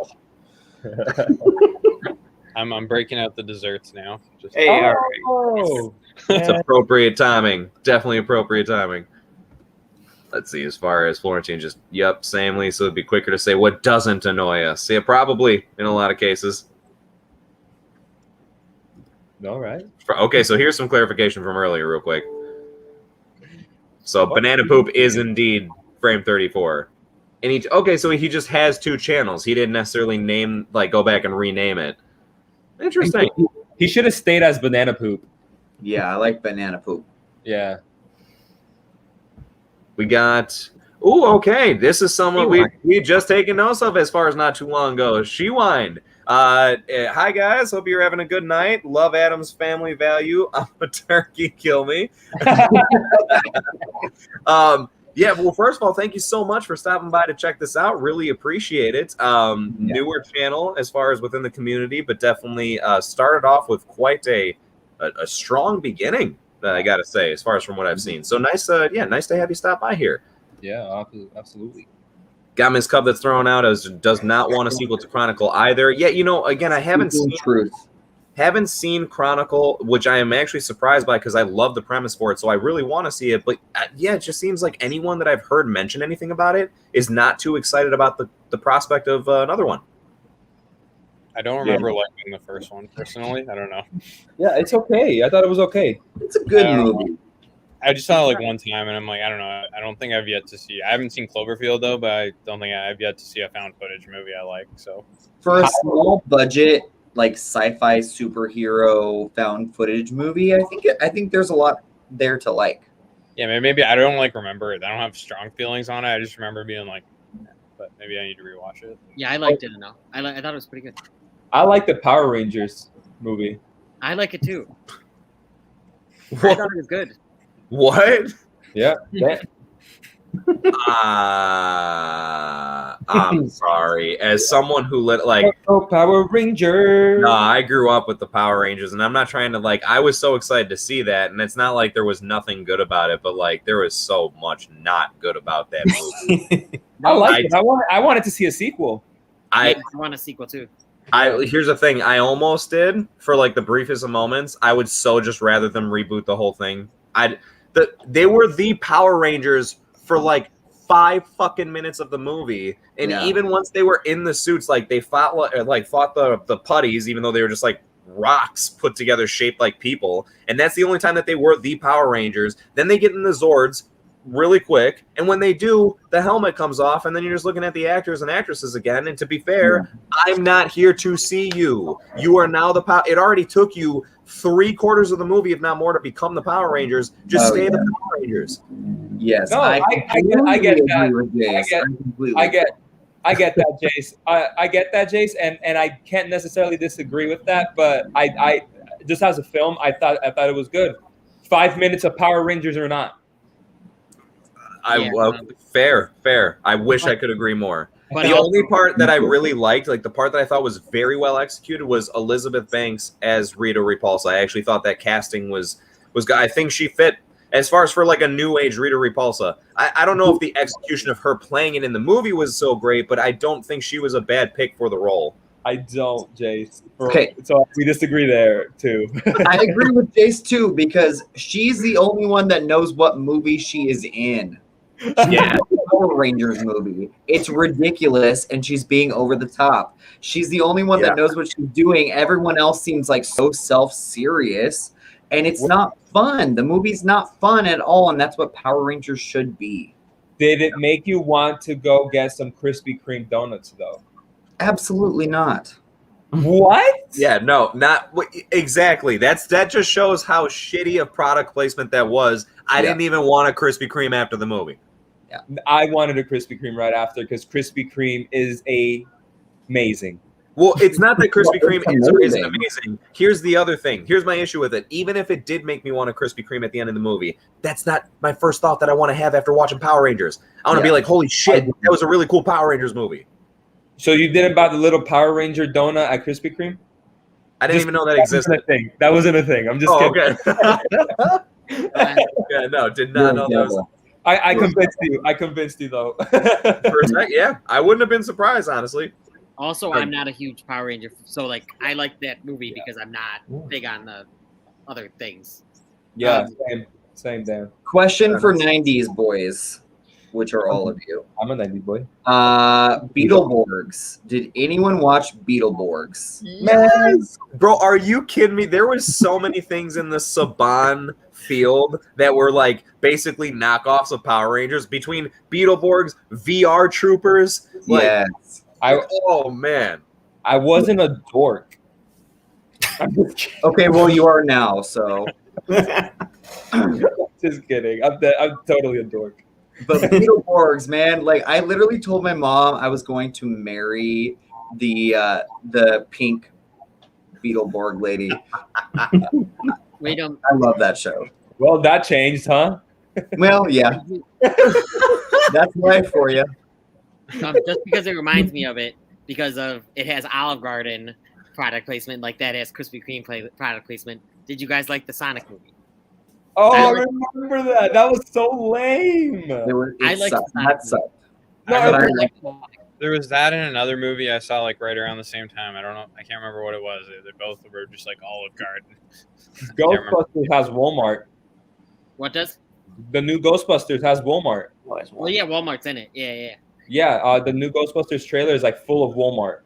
The fact that we already know that kind of. I remember one part, even though I love the movie in Man of Steel, it always stuck out to me when he like Superman like flies off, and then it's just like this wide shot of like Sears. I don't know, it's just like boom, Sears, and I'm just like that. I'm always like, wow, that's really jarring. I think the movie's great, but yeah, I'm always like, wow. Okay. And then this was one of the worst ones.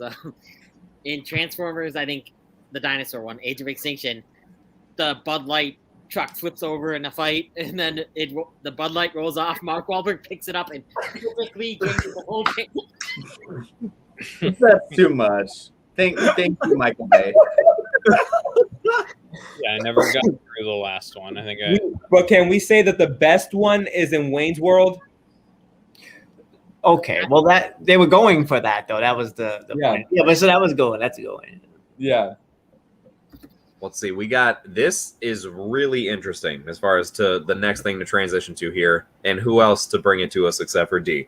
I know the Cinema Squad supports emerging film critics of all kinds. That being said, what draws you to someone's channel or repels you in some cases?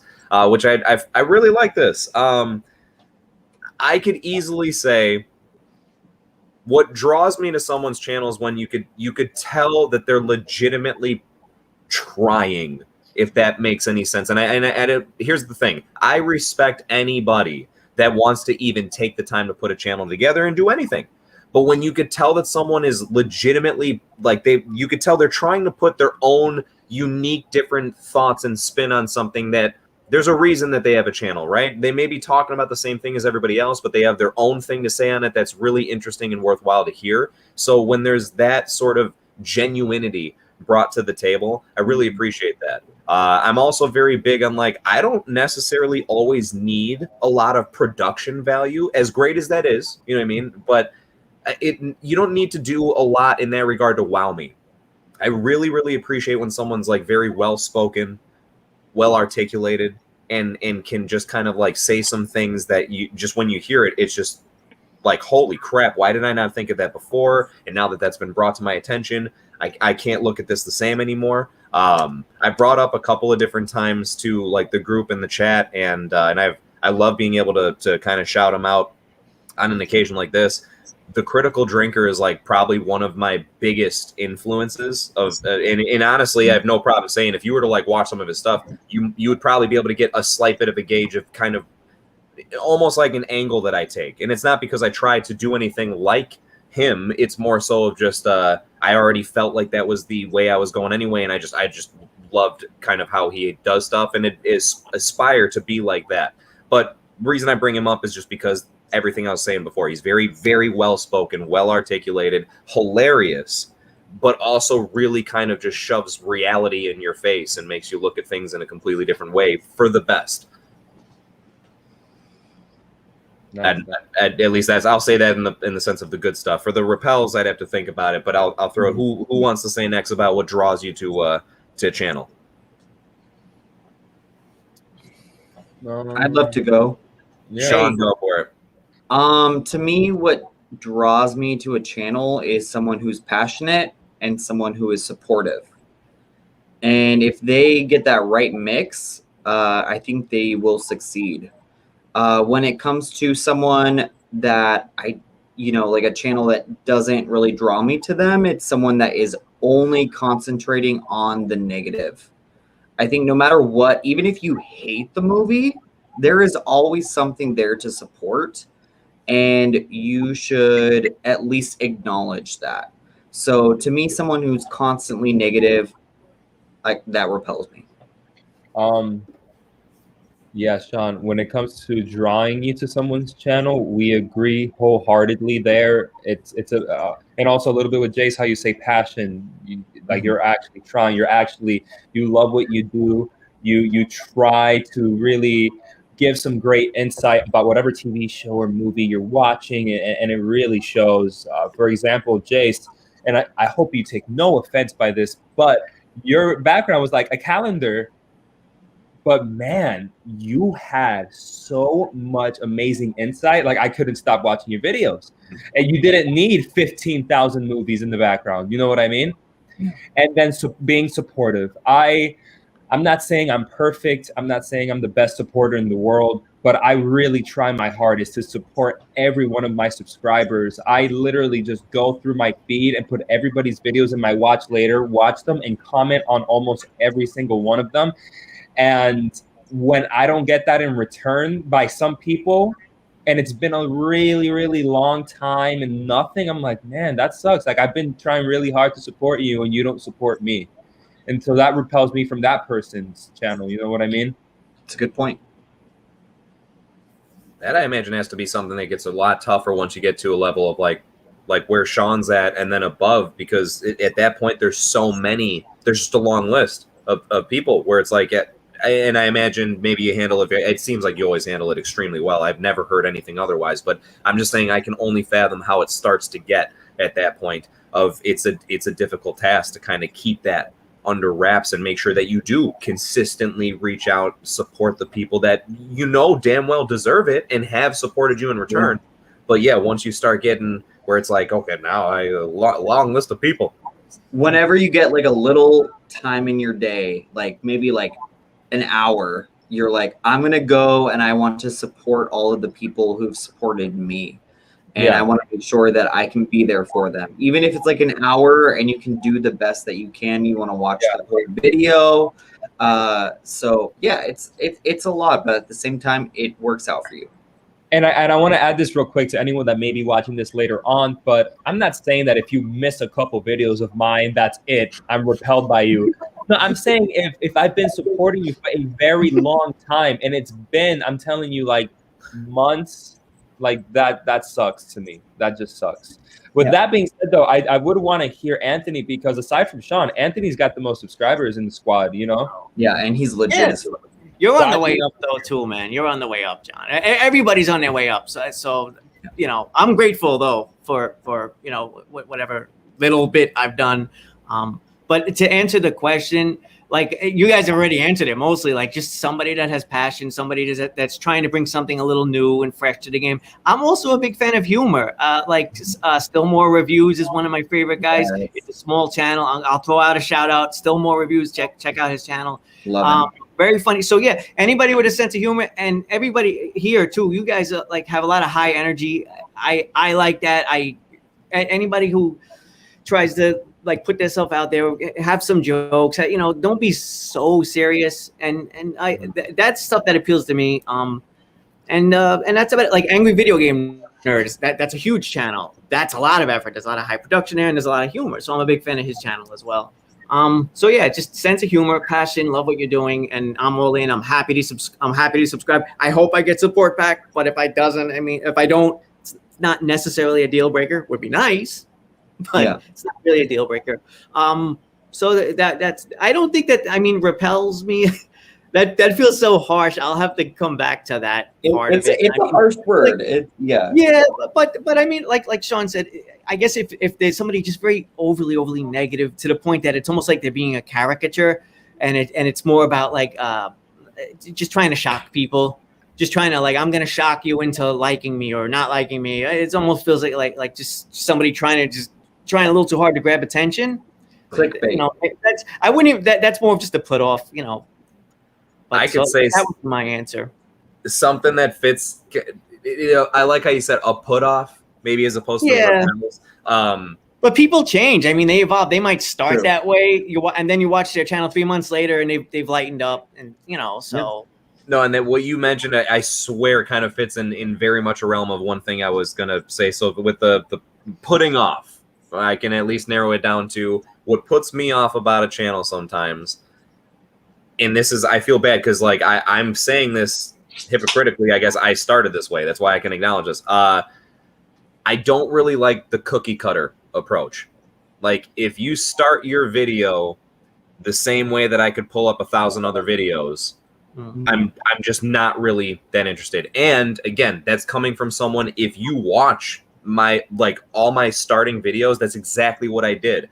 Like, in other words, when I used to, when I was covering WandaVision, every video of mine, I would start off with, "How's it going, Marvel fans? Welcome back to another breakdown review. Today we're going to be looking at WandaVision's episode 7, and it was the most typical, formulaic, cookie cutter pattern that you could possibly take with what would you say in a YouTube video to do this. Now, do I think that there's anything wrong with that? No. Hence the reason why I started that way. What I definitely urge people to always do is that really you, though? Like, ask yourself, is this really who I am? And that's what I mean, because when I started doing what I do now, to where I do nothing even slightly close to that, it's because I feel like that fits me as an individual more. If it's something where, even if like that is kind of you, but you still shape it to yourself, I guess that's what I would always like kind of push for and urge, because yeah, that's, again, not just to be bad or offensive, but just to fit the question that, yeah, cookie cutter type stuff. When you look at something and you're like, I could pull up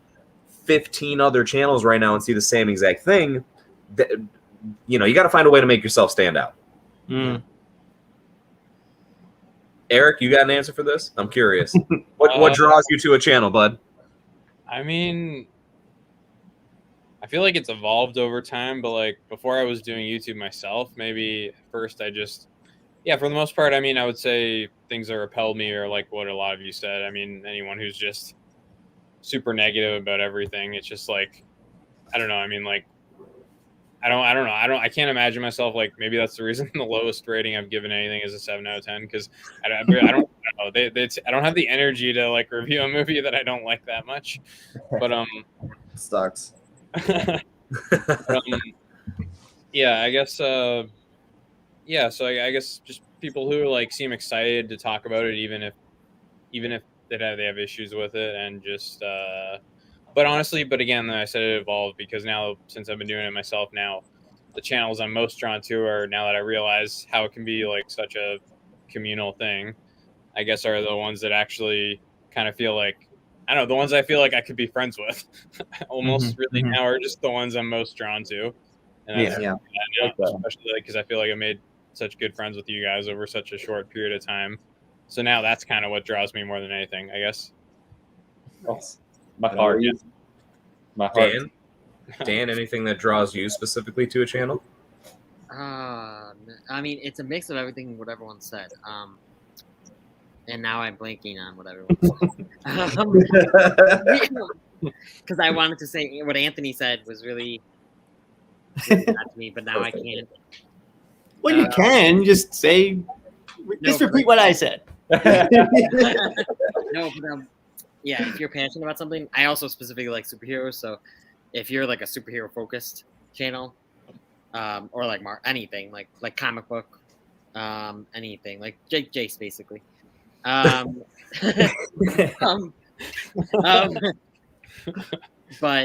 I don't know. Yeah, that's what I guess. Well, it's definitely it's an interesting one. It's a great question.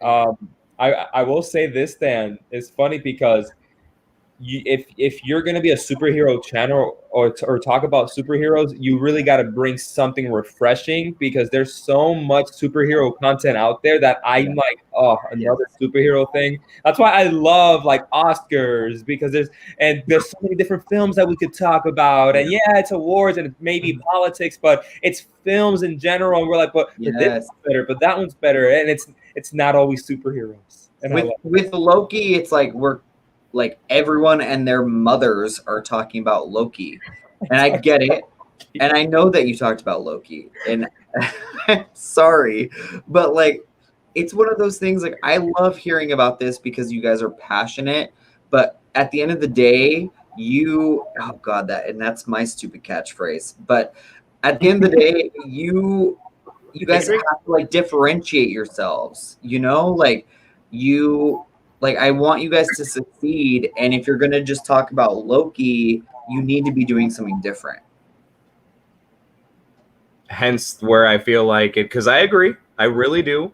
And that's where, again, I take pride in the fact of how I approach my videos, right? I do feel confident that when and it feels weird saying it about myself, but I feel confident that when I have like my review, a breakdown review of something, I don't feel like it is similar to anybody else's that I'm watching.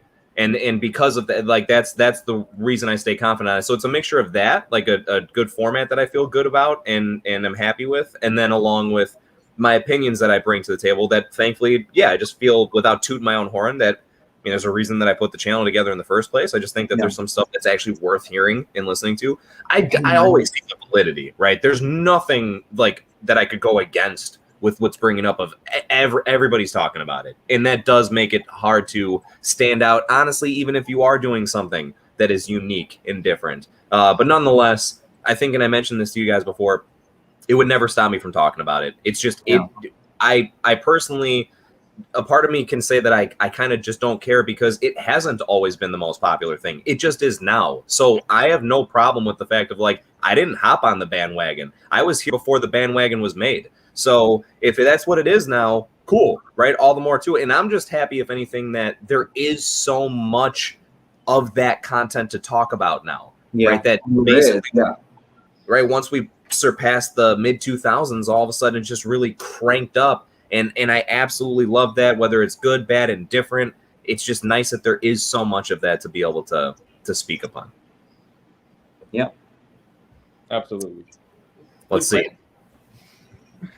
Got She-Wine, who is saying what draws her to a channel as far as personality and energy, right? I feel like those are two definitely really good qualities. Got to have some good personality as far as us saying got to be yourself, stand out, be different, and good energy, right? As far as Anthony, you were saying that, like high energy as far as, right, people enthusiastic about stuff. Or have that amazing Anthony voice. Like, there's no other voice like I know everyone has, like, there's people that have the accent, but like like that voice, just like every time it kills me, I'm like, I'm sucked in.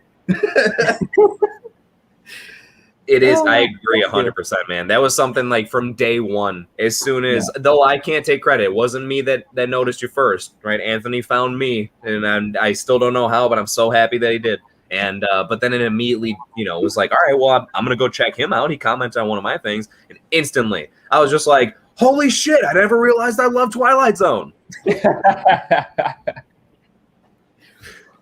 You gave us a whole new perspective on it, Anthony. Thank you. Whole new world. Ooh, let's see. Hector just has a quick question here for Shawn, it looks like. I haven't seen it. I'm going to take that as a no, Hector. I've seen the whole damn thing. Okay. And so this is my short review right now. I did not want to review it because though I love the creativity involved in it, it's from one of the creators of Channel Zero from Sci-Fi, which I loved that series, and it was canceled way too soon. This series is disgusting, and it is trying to tackle too many things that it doesn't know what to say about, like rape culture and stuff like that. And there's also a girl, literally, it's Alita Battle Angel, Rosa Salazar. She is throwing up kittens the whole entire show. Nice. And she cuts a wound in her backside and pulls a kitten fetus out of her backside. Like, it's, if you like that stuff, and it's weird. It's like, it is Twilight Zone-ish. Like, there's that whole like LA vibe and like pulp noir horror. There's a lot of things going on, but like I couldn't do it. Like when she took that kitten fetus out of her, I was like, I'm done.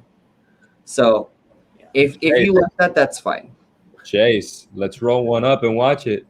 Let's do. I was gonna say that sounds like that's probably the only way to watch it. Let's see. We got a little bit of clarity, I believe, because this was coming up from before. We were saying if this was on Stars or not. So it looks like Miss Cup was just making sure that, definitely saying looks like that is on Stars as far as Love Victor goes, and she's saying I liked it. I know it's not for everyone though. There's a point about that though, because Disney doesn't want anything with gay characters in their stuff, so that's why Love Victor was pushed to the side. No, and that was my point. High School Musical, the series has gay characters. Yeah. Fair enough. But a show revolved around a main gay character? I don't think They're Disney main wanted characters, to but do yeah, that. no. They're not main characters, Dan. They're supporting characters. But it's an ensemble cast, so I would say I don't know. They Yeah, focus, they're not main characters. especially this season. They focused on them a lot. Oh, I mean, maybe we don't know. We don't know. Oh, Elsa. Maybe. Maybe she's just asexual. That's not a bad point, I guess. Talk about as far as representation there and everything. Yeah. High School Musical, the musical of the series, is utter trash, but a guilty pleasure. I like the first season, so I actually think the first season's fine. The second season, though, I didn't finish it, but I will. What? Shazam's in it. Zachary Levi? You'll see, Dan. Oh, I love Zachary Levi. You'll see, Dan. You'll see. It looks like this is the last one in here from D Movie Man, where he throws out, name something you love or appreciate about the squad member, quote unquote, next to you as a person, as well as their YouTube content. Jace can start with regards to Shawn, which makes sense, I guess, if I'm going this way and then coming back if we're looping it around. This was Jace. This was when Shawn was next to you. So this was when Shawn was where Eric is. Aha. Yeah, Okay. Right now. Definitely makes sense. Well, at least, yeah, I'll still go based on the request. I will still go ahead and mention something. I've said a lot of good stuff about Shawn, actually, even directly on my channel. There's like a couple of videos where I've definitely shouted him out specifically and would gladly do so plenty more times. And as far as like with this, I'll say the YouTube content first. I mean, it's repeated a lot, but it's never something that should be shied away from. And it's the insane work ethic is so admirable. There is so much that I have on my to-do list. And there's a lot of times where I feel like, honestly, I'm almost, and I say this exaggeratively, but almost like ashamed of myself that I haven't gotten a chance to do certain things or get around to certain things or finish certain things when I see him just kind of cranking stuff out and keeping up the quality. There's no sacrifice there, right? It's not like, oh, he's putting out a video all the time, but then he's just saying a bunch of nonsense or he says the same thing about everything. No, it's like he really gets into each and everything. So in the respect of content, that's something I always appreciate a lot, and it gives me something to strive towards that I really appreciate. As far as just like a person, he's just such a wholehearted person. Like everything that you see on here, and I think that's probably what I could say for everybody, but just in specific to Shawn, since is just he's exactly like what you see on here. He's a very, very accepting, positive, welcoming person. Just again, a wholesome person, and just really is willing to show that at any point in time. Is not judgmental by any means. Is very opinionated about stuff sometimes, but never to the point of not willing to accept other people's opinions. So it's a rare quality that you don't really find a lot of people of just strict being genuine. Everyone here is very, very genuine. I think that's what helped us click as much as we have. I don't know who would go next at this point, but that's at least what I'll throw. So unbelievably sweet. It's an easy. This is. I mean, I could pick anybody here. It's sort of like an easy thing. Who should I pick to say nice things about? Supposed to go next. If I want to say Dan feels like somebody that like in school I would have been happy to be friends with this guy. He's just such a nice guy. I love his style with his videos. He's just a sweet guy. Look at him. Nice guy. Freaking Anthony, yo. Yeah. No, and he puts his all into his videos. This guy's putting wigs on. He's trying to. I'm gonna make him blush. No, I'm just gonna go around, and then there's John. John is like all high energy and personality. It's just every one of you guys. Shawn is just like the most giving person I think I've possibly ever met. And Eric, I hardly know, but this guy's awesome too. And then Jace he's awesome too. He's got the voice, he's got the personality. He's like a kind soul. So I know I don't want to gush anymore. I said enough nice things about everybody. You guys are wonderful. Anthony, I don't want to leave anybody. Oh, and Joe. I don't even want to leave out Joe, who's not here. Joe is hilarious. This guy is talented, and he should have like 8 million subscriptions already. It's unbelievable. Come on now. I'm just being real. You're totally right about Joe. Okay, he's awesome. Brilliant. And I think he will get there because he seems like he wants. He's going to stick with it, so he'll get there anyway. Yeah. You know? Yeah. Absolutely. So I that's my bid. Oh, thank you, Anthony. Anthony, that was amazing. Are you drunk? A little bit. It really was beautiful. But that's when the truth comes out. The glass is empty, so. Awesome. Dan, go for it. Should I just say everybody? There's an echo. Oh yeah. There is an echo. Oh wait, it's gone. Yeah. Okay. Okay. What should I? Well, I think everyone here is awesome, unless you have a La La Land poster saying hanging up. No. Well, I'm Italian, so I see that as a form of respect, right, John? But no, I think everyone's great. I love Jace and his voice and his personality. Just and the way he does memes and pictures in clips in his videos. Eric's all right. No, Eric's great. It is the guest of the night, Dan. No, Eric is great. Eric was one of my first friends. Well, so Shawn was my first friend, but Eric, I think we met before Cinema Squad, right? Like same with you, man. I mean, I think I kind of to some extent, except maybe, I don't know, I feel like Jace maybe is the only one I met sort of on the side, and then I met everybody else kind of through Dan. Oh yeah. I'm meeting Jace on the side too. So. I mean, I guess, we met, I think we kind of bonded over WandaVision. Oh, yeah. Right? Yeah. We, talked about it every week, and we were sending each other all the Funko Pops we bought every week. Yep. And then Anthony's awesome. I love your voice too, Anthony. And I just love the way, just the way you carry yourself. And John is awesome. And he likes Stranger Things, and that's how. And Saw. He likes Get out of here, bro! Come on, Anthony. And John and Shawn, I love them because Shawn's not that big into the Marvel, but John loves both Marvel and award-winning movies. So because of Shawn and John, I get more into award-winning movies now. And Shawn's my first friend from YouTube, and I can't say enough good things about Shawn. So he's just amazing, and and he's helped me through so much. Absolutely. Eric, it's your turn to give a bunch of compliments. We're just doing everybody now. Okay.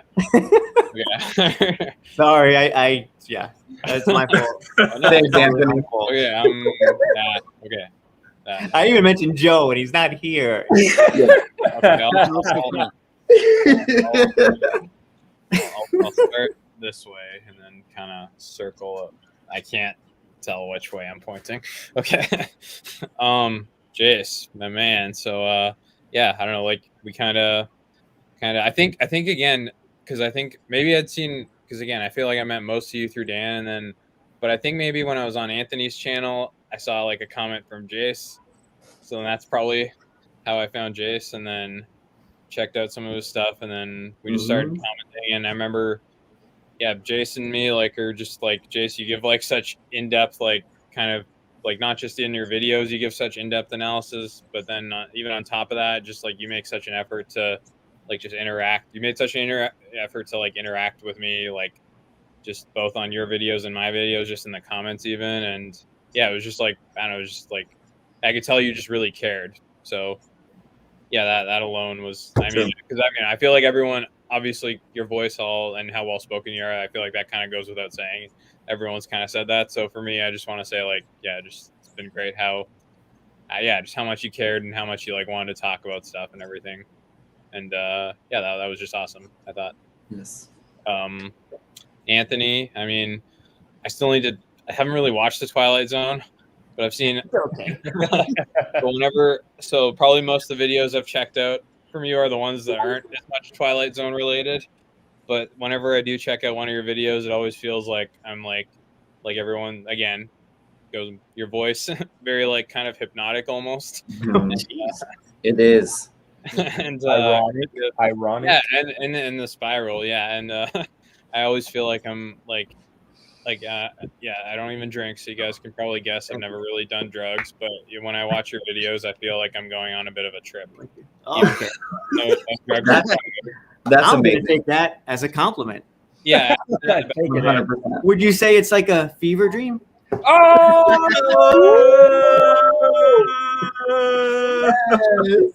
Yes. Pick up the mic. I love it. Pick up the mic. Oh my gosh. That Yeah, was but great. I really want to go in and check out the Twilight Zone at some point, so Yeah, I can go for it. actually go and like understand your Twilight Zone videos, because I love the way you do videos and stuff. And yeah, the only thing that's kept me back from watching some of them is just because I'm like, oh, I'm not gonna know what you're talking about. But They're on. I think that they were on Netflix. They're on Paramount Plus now for anybody wanting to check them out. Mhm. oh yeah, well, I'm definitely, and I'm just curious too, because I'm a big Game of Thrones fan, and I think that's also, isn't that where George R. R. Martin like started writing? I think before he wrote Game of Thrones books or books in general. Everyone's inspiration, I feel like, came from Twilight Zone. Yeah. No, but I mean, he wrote on the show. Like, he was a writer for the show. I think that's how he got his start or something, as a TV writer. Before he was a writer. I'm not sure. So, okay, sorry, I went on a tangent. So you're That's amazing, okay. Anthony. That's sort of what I do. But yeah, and also again, you also like, I think you like, I don't know, I can't remember. I don't know, you reached out to me pretty early on, like checking out my videos and stuff. So again, just like I said about all of you, you're all just like so like supportive, right? As Shawn was mentioning too, and yeah, that's just really cool, because yeah, it made that's more than anything. Like, as much as we say, like, you guys, I know you're passionate about the certain films you talk about, but I think for me at this point, honestly, the thing that pushes me the most to try to do another video, I know I don't do them that often, is just like to hear like feedback from you guys and stuff, and just knowing kind of like, I don't know, just yeah, it's just another kind of way to bond with people I feel like I connect with a lot. And so Dan the man. So Dan was the first one I met, and yeah, obviously me and Dan like a lot of. Well, it's funny, we're very on the same page with superhero stuff, but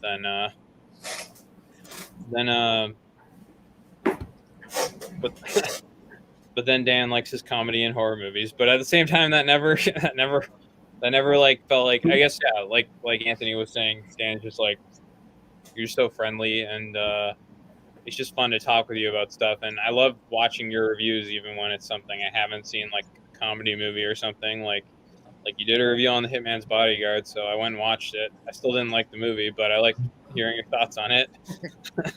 So yeah, man, it's just yeah, and I mean, yeah, like we talk most days and stuff, right? So like, yeah, it's just been great to like, yeah, I don't know, like all of you, but yeah, I mean, we've just become such good friends over such a short amount of time, and your videos are, like everyone says, like really hilarious, and I really like just respect it, especially with WandaVision, those deep dives. Yeah. That was always what I was striving for when I did my like shorter reviews. I'm like, okay, like, I'll Dan's like my my goal, if that makes any sense. It does. Yeah, thank you. That's awesome. So, and Shawn, you've been like, it's just, well, for one thing, it's just like amazing to, I mean, I met you as well kind of through Dan, and I like, it's just amazing that, I think it's amazing that you're like even interact with someone like me, like you, like, just because I didn't like, I don't know, yeah, I didn't even, when I started this, I didn't think I would be like on a stream anytime with someone who had like 1,000 subscribers, way more That than doesn't that. matter.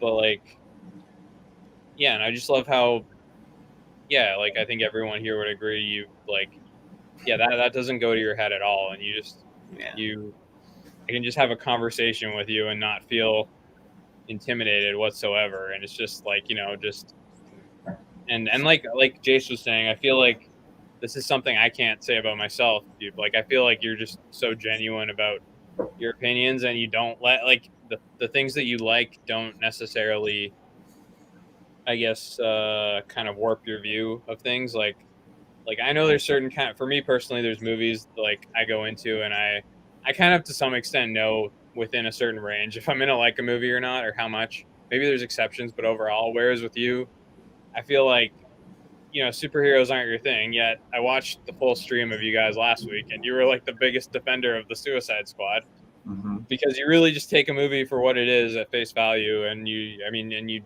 really like, yeah, you're not biased whatsoever. So I think that's one thing that probably maybe resonates with so many people about you and why you have so many subscribers, because you're so like honest about like what you think, if you think a movie is just good or not, regardless of sort of what your kind of preference is and things.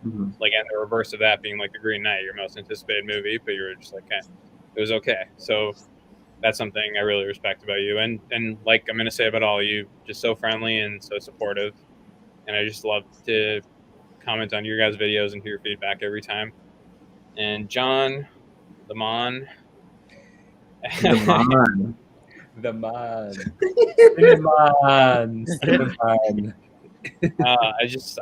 I love again, like how with everyone here, like we've always like gotten a really good conversations in the comments with each other. We always support each other, and I think all your videos just, I'm always like, man, I love how you just like, you're so well spoken, but you also like just are so concise about what you have to say.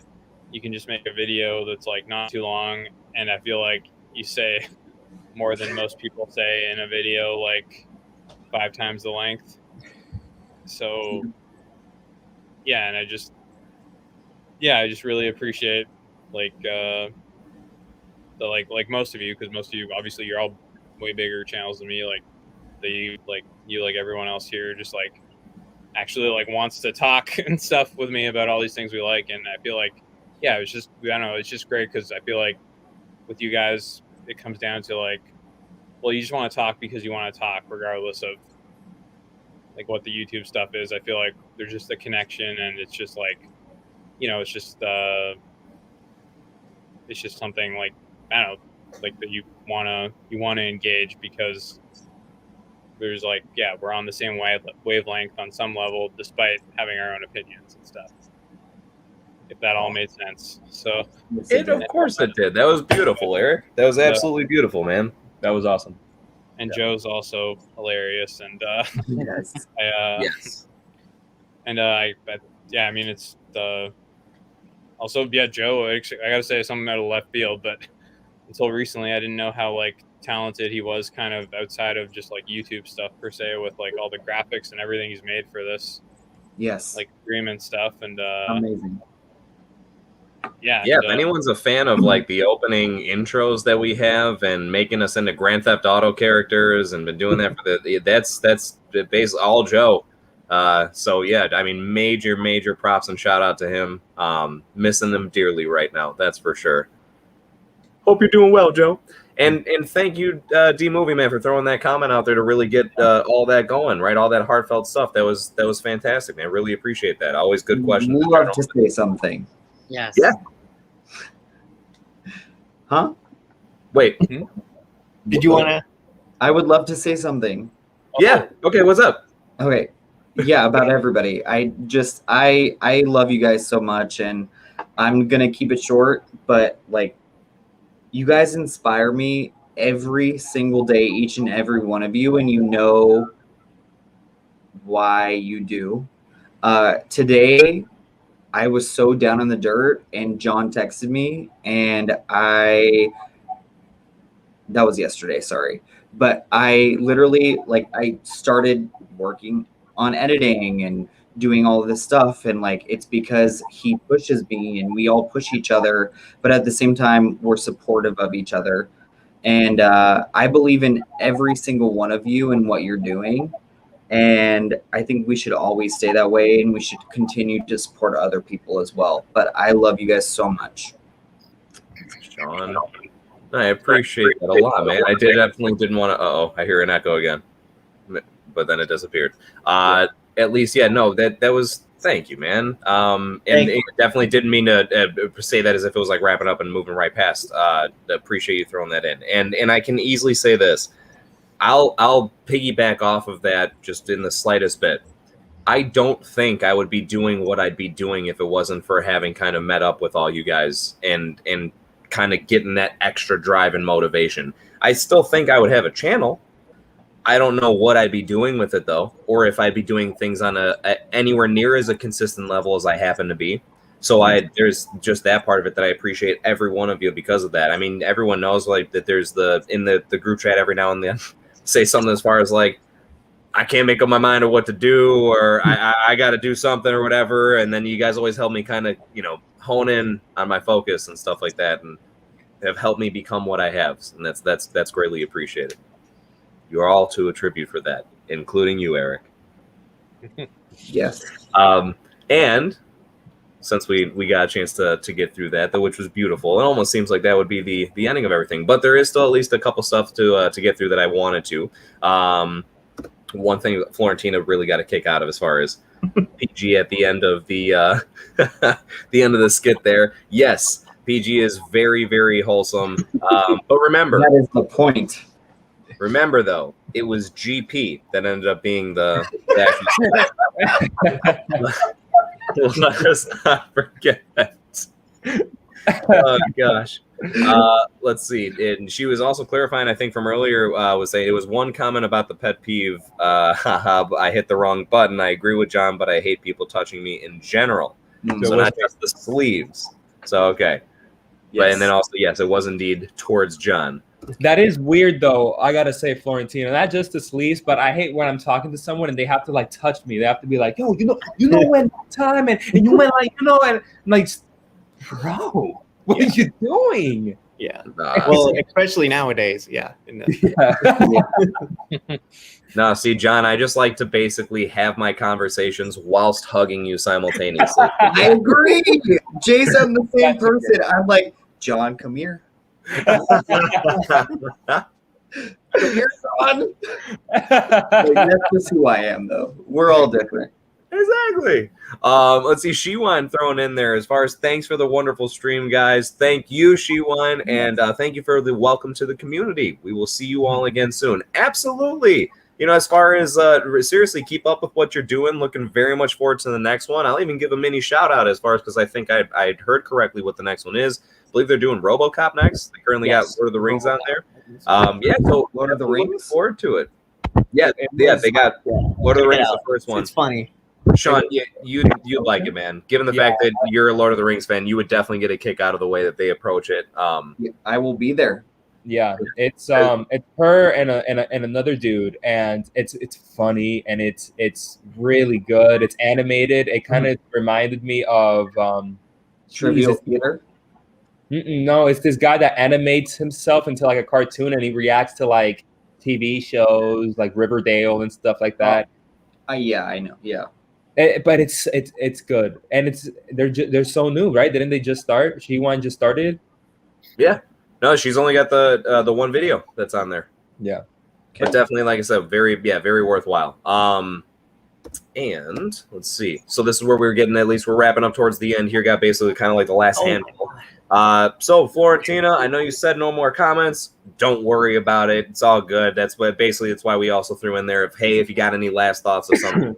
That's all totally fine. Just want to kind of almost funnel things down. But I'm going to have to tap out now. It's almost 3:30 a.m. and I'm dying. Oh, my God.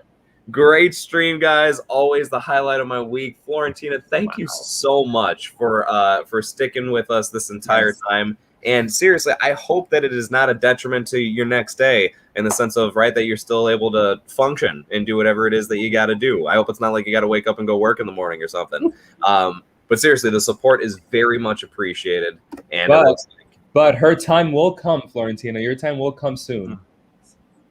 That's right. That's right. Sooner than later, for sure. And it seems like Lisa was also kind of thinking the same thing. It's kind of tapping out. Gonna hit the hay soon. Lisa, thank you so much. Her time is next week, so she better be willing to stay up. That's all I have to say. As far as when we were being all lovey-dovey sappy with each other, Hector's just stepping in being like, beautiful words, you guys, just beautiful. And I mean, seriously, right? Anything joking aside, right? That was all everybody from the heart. I mean, I think that's one of the nicest parts about it is to be just the slightly bit repetitious on purpose, You know, everybody here is just a very, very genuine person. It makes it extremely easy to kind of throw out compliments or talk about each other like that when you know that really no one's being fake, right? When no one's saying it because they feel like they have to do it to please the audience or whatever. It's, you know, it's just how we really all are. We've become a great group of friends, something I cherish a lot. Let's see. Going on a trip, I'm dying. Let's say I'm not Eric. Maybe you could. Oh, as far as with the trip and listening to Anthony, and as far as going on Yes. that was a really great way to put it, Eric. That was a fantastic description. I'm back. Oh, Yes. I would 100% agree. Wow. All right. Let's Somebody start hit up me at- up. let's make it happen. I got a haircut and everything, so Yes. Hey, Anthony, ready to go. do you think maybe, just maybe, without putting you on the spot, but totally putting you on the spot, do you think, like, can you give us a slight preview of what you'd be as an intro to like a Twilight Zone episode? You're the worst, Chase. Do Just circle, come back to me on that one. And it. We'll come back. No, there is no doubt in my mind that Anthony could host the Twilight Zone and people would love it. Oh, yes. There is no doubt in my mind. I would love to see a pizza episode.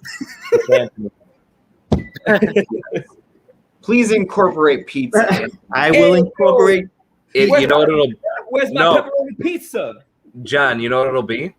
It'll be a world where pizza never existed. Anthony. That's a Twilight Zone episode. All right. Right?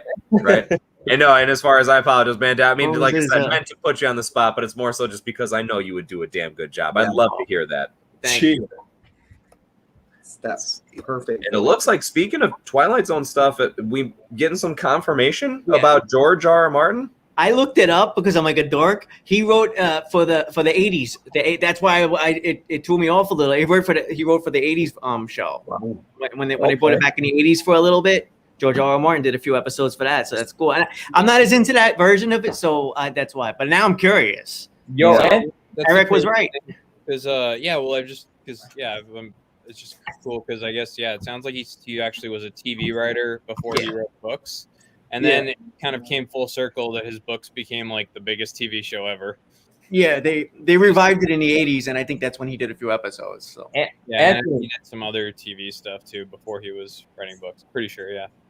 But yeah, John.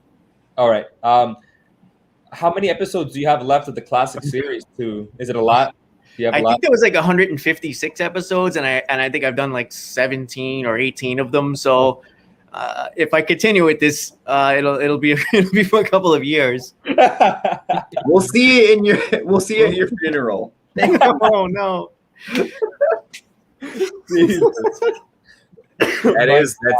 That is definitely something that I always thought of, Anthony, when I first checked out your channel. I remember thinking the same thing of just like, man, I wonder if the intention is yet to do the entirety of it, and knowing that would be such a huge task.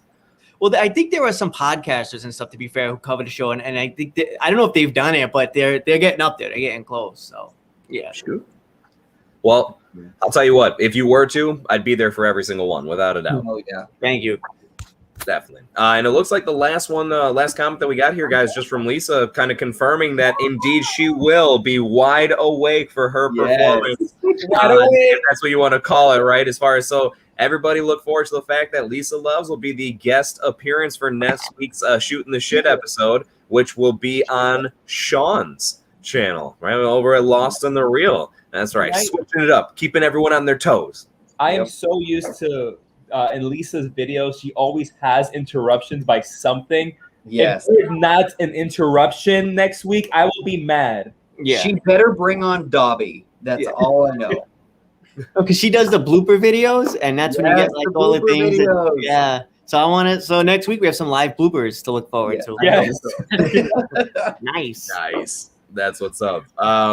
So at least let's see here. As we are finished with the comments, and because of where we've gotten to in the stream, I'm going to go ahead and kind of safely assume that everybody, we'll start to wrap things up here, for lack of better terms. I think we've had a very, very great chill session to say the least. What do we get here?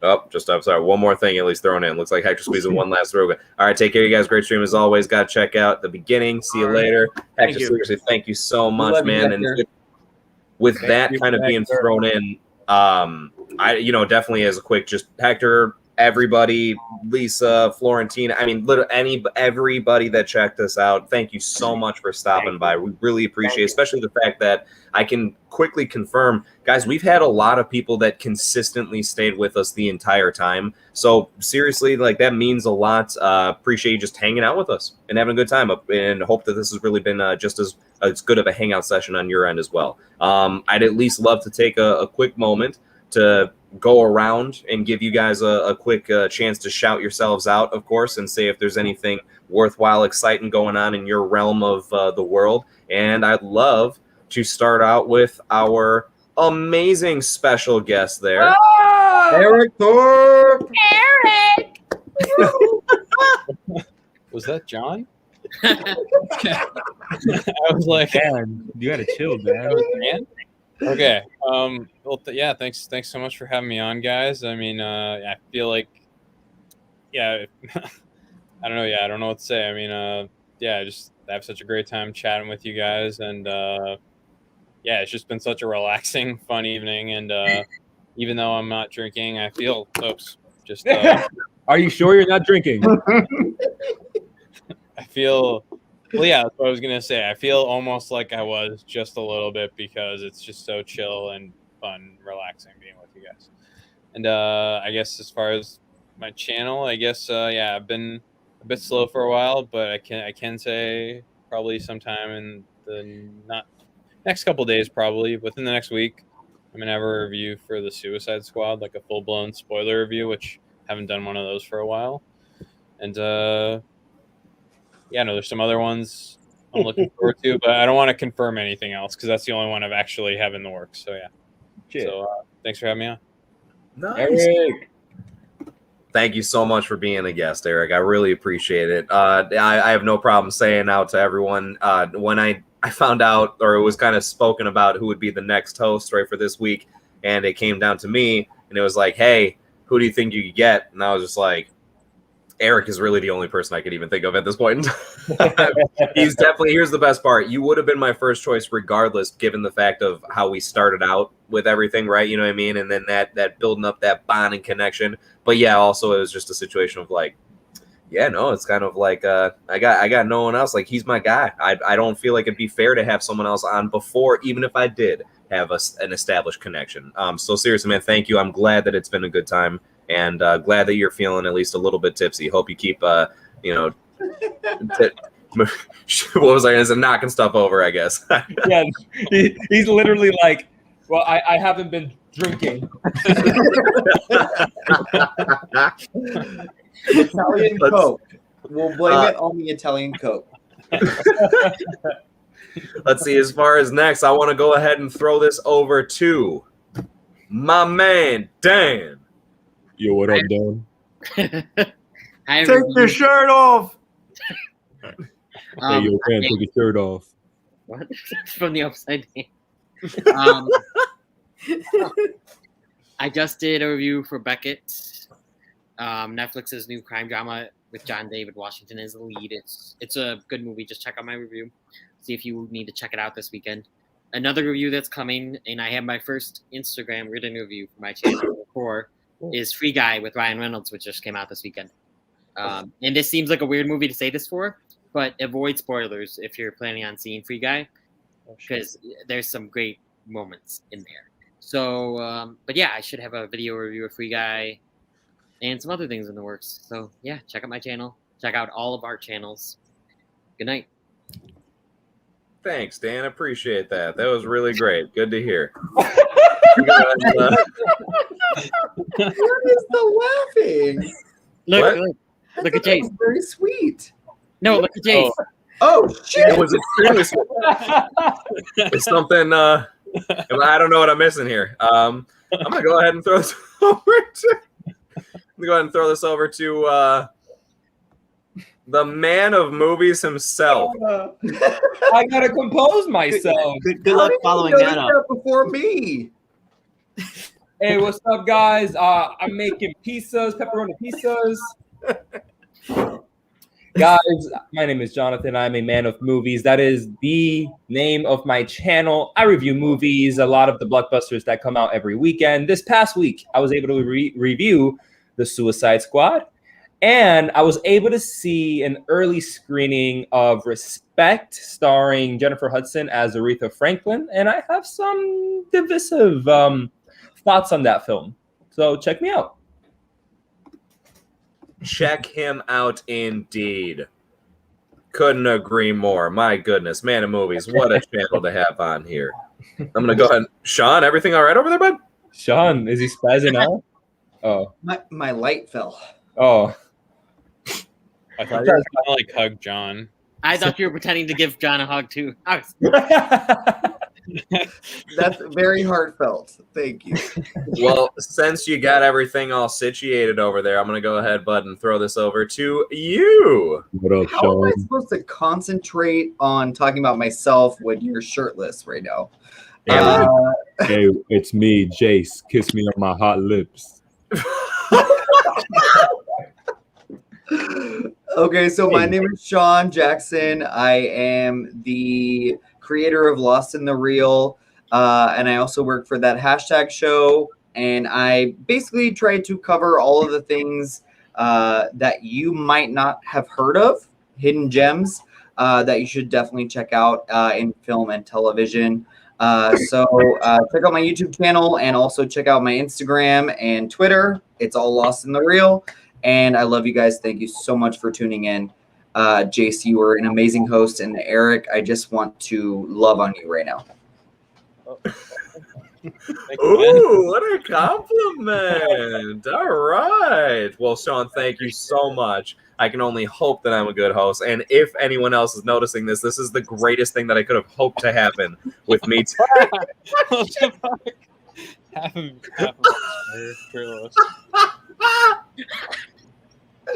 Oh, this is giving me life right now. And you know what's great is just I say that, and it's funny because I'm great too. Nothing's different here, right? Everything's just regular and the same.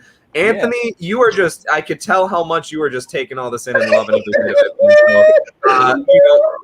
So like maybe 10 years, maybe like 10 years ago, I would have been like Anthony, you are the hottest of all of them. Anthony. Yeah, Anthony, you may like pepperoni pizza, but you ever seen pepperoni nipples? I've seen 3 pairs tonight of pepperoni. Oh, God. Can you see my nips? No. All right. Continue, Anthony. Let him talk about his channel. All right. So yeah, my name is Anthony. Fever Dreamland Theater is my channel. I mostly look into Twilight Zone episodes. I do reviews of each episode of the classic series. I'm gonna eventually hit all of them. I try to hit all the episodes, but I also lately I've been looking into a lot of 80s movies and 80s horror. So I'm gonna probably continue along that path. And please check out my channel. And I want to say thank you to everybody who's ever subbed and commented. I really appreciate it. And that's it. That's all I have to say. Thank you very much. And thank you for watching tonight and shooting this shit with us. Yes. Anthony. Yes, absolutely. I thought more people were going to be without shirts. I'm disappointed. We shot the shit and we took our shirts off, and there you go. We did.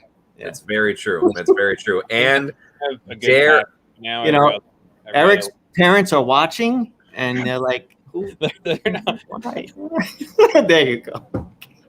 Everybody's watching. That's my brother. Everybody's watching. Oh man. Everybody's watching. They all see what's going on here, and they're all. You do look great. Oh, Shawn joined in. I did. Yes. It's unfortunate. I don't know why I did it. Hey, none of us do, and yet it was so worth it. Speaking of which, ladies and gentlemen, dare I say, you are witnessing the group that has the greatest ends to live streams I think that I've possibly ever witnessed. I think every time we end, although we're maybe not all shirtless every time we end it, I think we have the greatest ending to stream. Speaking of which, Anthony, I'm surprised you didn't mention that you get shirtless for every one of your videos. So yeah, you just don't know it. Half the times I'm not wearing pants, but you know, I'll do a Jeff Goldblum thing maybe here. Okay.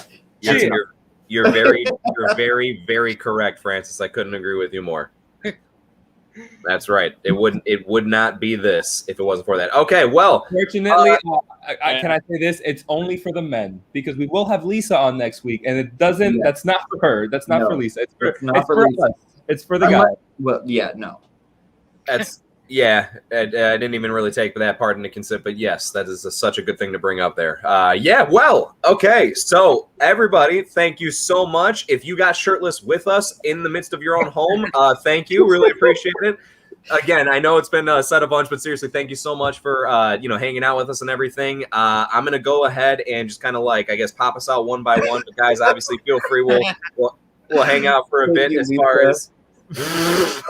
One, nobody needs to see that. No, you're right.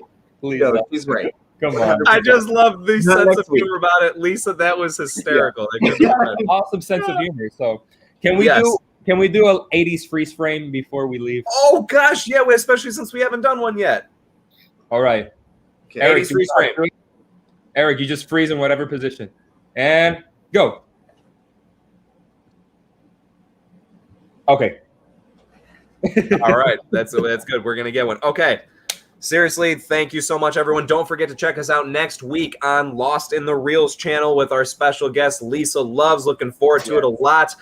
Everybody, until then, have a fantastic week. Hope it's not too stressful, but in case it is, you know where to come and relieve that stress and shoot the shit with all of us. So, again, thank you, everybody. We love you all. Appreciate it. I will go ahead and kind of pop us out here, at least one by one.